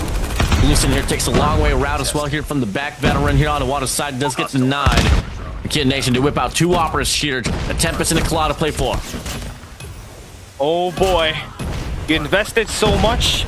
It's only just 15 seconds that you're able to claim, but you're able to regather yourself from this moment. Les is not gonna get any kills with that equalizer. That's a tough blow for your squad. Now this hard point is a 50-50. Lucent slowly scrolling their way inside, but PD with the double. That is gonna be the exchange this squad needs to try to earn their way back in the matchup. And it's been greedy here with a ton of smoke being deployed on the map. This P4. You could say Kia Nation is able to keep up in terms of the pace. They gotta do better on that P1. That's where they lost a lot, and that's exactly where we're headed as this rotation comes on towards that new hill. Mid-map presence, you want to take all 4 corners before dropping down. That's where kind of Lucent just destroyed you and changed you from P1 to a P2 money hill. There's a strong stand here for the side of Kia Nation on a P5, transitioning now on back to P1. So far, first initial entry, I mean, Kia Nation looking to put themselves here a bit more prominent this time around here inside of the hard point. But they're lacking the topside control that gives a lot of these teams this sole definition to be able to rack up the points here inside of this hill. Looking like they are trying to get this one done, but unfortunately the gunfight's once again starting to fall off. Thus, Les, again, just trying to will his team to fight for it. 60 seconds on the clock. And I know it's rough trying to play the SMG, and a lot of the smokes just trying to cancel you out. Definitely putting you at a disadvantage to win more engagements inside of that point. which is a pretty strong strategy for Lucent, honestly. That has allowed them to just focus on getting the top side control and just overall dominating the map. Let's go here, 65 to 100. I mean, game's never over, not until the fat lady sings. 5 seconds now here. Harpoon's gonna be opening up. He's gonna be walking into a claw. Oh, good old spray down from the set of Atem. Finds Prayer, Plez. Fabuloso's gonna be gone as well. The Nation's approach on his P27 when it comes to the retake is just so awful, man. It does, and they've been falling prey into the head glitch on the Lambo side, where Veterans is currently holding. Atham and the crew, again, just cashing out big checks, big fat checks on this B2 Money Hill. Hostile hunter-killer drone inbound. Cool. Checks up. Contested. Last 25 now here. Big shot from Set of Pity. Good for one. Surely's there for the trade. Blad's going to be playing first life as player on the corner side, but the read's going to be immaculate here for the set of Lucent. 5 days. I mean, we haven't seen a bit of a live feel for the set of Key Nation ever since at P5. They've been outpaced. P4 Outpaced and all across the board. Blay, 28 kills, Veteran with 30. And again, they're being trailed behind by Kibo, but they've been doing a lot of time in this map, right? You see Atham, he's just totally flying around the map with 104 seconds in the clock, with Veteran, again, finding 91 seconds on the hill pressure. And that's something that Kia Nation really just has to find their way back in this game, right? It's not all about this perimeter control. It's how much you can survive inside of this hill and put a lot of contests, but you just can't really push out around the map if you can't win your gunfights. And that has been the problem for Kia Nation. I mean, it's starting to show here. Then again, I mean, they played all 5 maps. I mean, on Combine, they have been 100%. Some at 83, Takeoff 75. On a Shenda, 38%, bro. And you can definitely tell why now. Hardpoint is ours. Us. Lucent looking to try to bounce back after going down Killer drone deployed. on that control. I feel like a total different self that they got in here, and Blake continues to pop off the rally. He has been the main reason why even Lucent is really strong on this hardpoint matchup that we got here in this best of 5 series. I mean, surely definitely going to be an S&D demon later on, but gotta have to close out this game before we even talk about a comeback. P4 is about to open up. Yeah, we'll have the early rotation. Look at the 2 players in yellow and Lucent in the open control. Veteran trying to delay that timing, Hostile but predator. that War Machine, yep, it's gonna get him. Well, the players of Kia Nation, they do cross the 100-point mark. Then again, if we draw back just a little bit, this has been one of their strongest hills, despite the fact that they did play it on the front side earlier. Another missed value there for the side of Pleasant Equalizer. But a claw will be whipped out here for the side of Prayer. Prones inside of the smoke. Praise down. 8 though. It's a claw versus claw, and Prayer beats him to it. And that's going to be enough spacing as well for the rest of the crew here for Kia Nation to step inside of the hill. Put a break onto the bleed-in. And they find themselves here looking to be good for the last 15 seconds. You touch 130 seconds and you do not give away any more time, it's going to start to look like everything is possible here if you're Kia Nation. Just trailing behind by a 1 good hardpoint hold.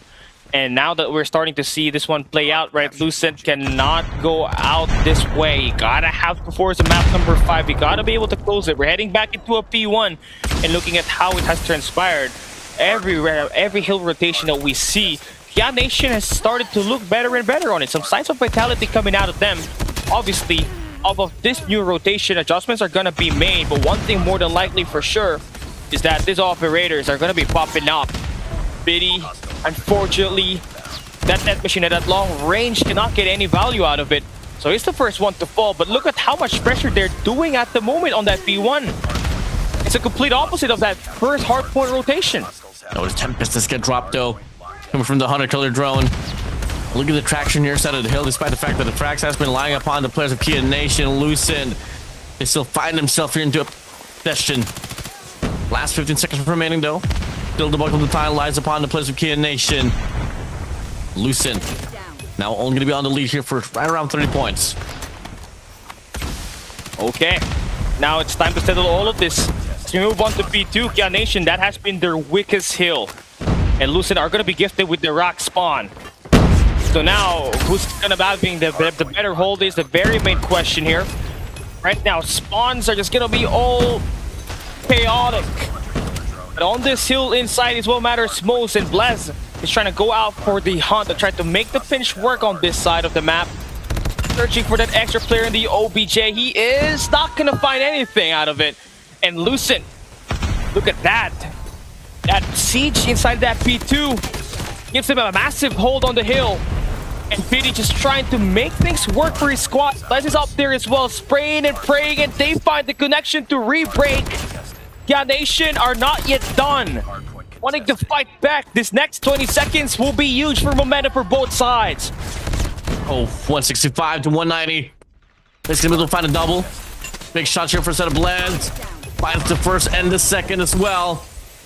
Could be a momentary break here for the side of Lucent, but Pity refused to let this hardpoint lie upon the hands of Lucent once more. Good on a free spree he goes. We got the P3 now here, Cali. Oh! PD with another 4 kills. Polel with the 2-piece. Hey, there's some signs of life that Kia Nation just actually are doing on this map, sparking a run. Still searching for that player number 2 in yellow and veteran who is going to get shut down. There are 4 operators invested on this one. This is going to be quite a huge out of Kia Nation. They just want to get that lead badly. But if they do, momentum is going to carry over their side entirely. Now the lead change. For the first time in the entirety of this game, we find Kia Nation on the lead here on Ascenda. But quickly, as they say, Lucent able to get the break, soften the defense up now. They're going to be able to take it right back. Quick snap back here for the side of Lucent, and they find themselves on the 20-point mark. 100-point mark it is. They're the first one to touch, but this game is entirely not going to be in their way. Not that easy. You have to fight tooth to nail for it. This last 7 seconds are going to be given away by Kia Nation just to pull themselves into that next hardpoint rotation. Then the problem now starts for them. They don't got operators to back them up on this coming hill ahead. Meanwhile, for Lucent, they're going to be having those recharge coming up as soon as this hardpoint pops in wide open. So this raw vanilla guns has to stand strong for Kia Nation. This first wave will be everything. Now for Aetham, he brings out the Predator missile. He gets all the information. Now they're going to go in for the strike. Blaze going to be there with the equalizer. He's going to get shut down though, so no value out of that. And Kia Nation will be able to remain firm on the point and win the first wave. And now they take the lead once again. Here we go. Biggest fight of your lives. Kia Nation, Lucent, 50-50 gunfight, but the numbers lies upon the players of Kia Nation. On an overdrive, they sent 4 players out on the boathouse. 1 rogue player here from the back. That is going to be Sholey. 8 them from the front, gets 1 as well. They offer a pinch to 50-50 foot race, but the war machine will be sufficient enough as well to get a momentary break. But the trades, the reinforcement, the cavalry, so quick for the side of Kia Nation. We hit the deck, we go for the reset, we go back to P1, Lucent needs 40, 20 for the side of Kia. At 20 seconds is all it takes for Kia Nation to finally close this game and move on to the lower bracket deciders. Lucent needs to go in, but they can't. They all fall down. Kia Nation with a massive comeback, Warden. Last 13 points, last 12 points remaining. Blessed on the prowl, equalizer on his hands. The rest of the crew stacking up the hill as they know. They got it on the reach. Hit them inside, play for his life. Lucent had 4 players inside of the hill, playing for their life. Playing for their lives, they do. Sholey again coming alive there, but Fabuloso for Kia Nation brings out the War Machine. That should be able to flush those players playing around the point. And Kia Nation, they smell the snag off to victory. 3 points away from advancing to day 3 of the NA Points Major. Kia Nation, last heap of contents coming out of Lucent, and they are going to be striking back. This next 10 seconds is everything for Lucent to try to stay alive in this battle, in this best of 5 series. Can't afford to lose this. Pity 1v1 gunfights all throughout the fountain spawn, and it's not yet over. We're moving on to new KYA Nation early on rotation. 5 seconds remaining before the hardpoint opens up, and you have your winner decided in this P2. KYA Nation, another day 3 appearance consistently. They go into it and win it through a comeback. What a way to win this game. What a way to end the day. Good to nail. They were the ones in the jaws of defeat, but they never backed down. Never would. Oof. What a fight. What a scene. And as victory comes to shove here for the side of Kia Nation, to lose to the players of Lucent. Valiant effort for them, but then again, to talk about it, Kia Nation, Kia, in the game mode of Hardpoint, had Hacienda on 38% in regards to the win rate. And they pulled their strings together and to get it done. They shut down the players of Lucent. Now they're going to be eliminated as well from this competition.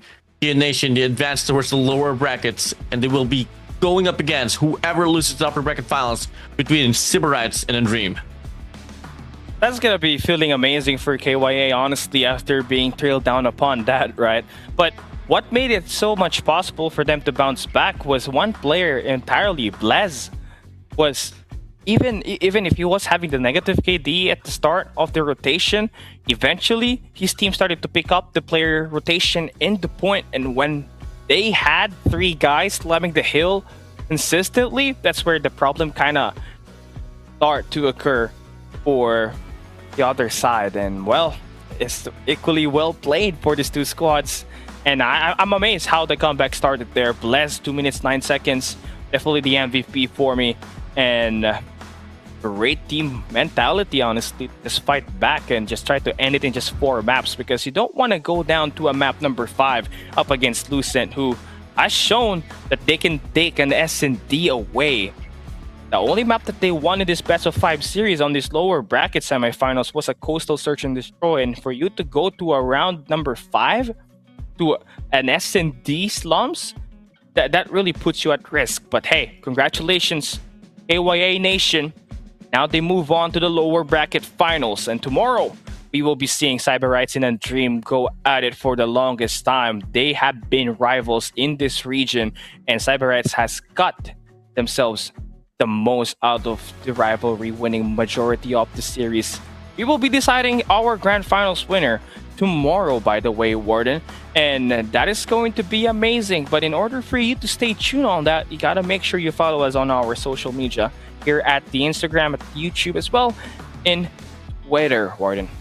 Definitely.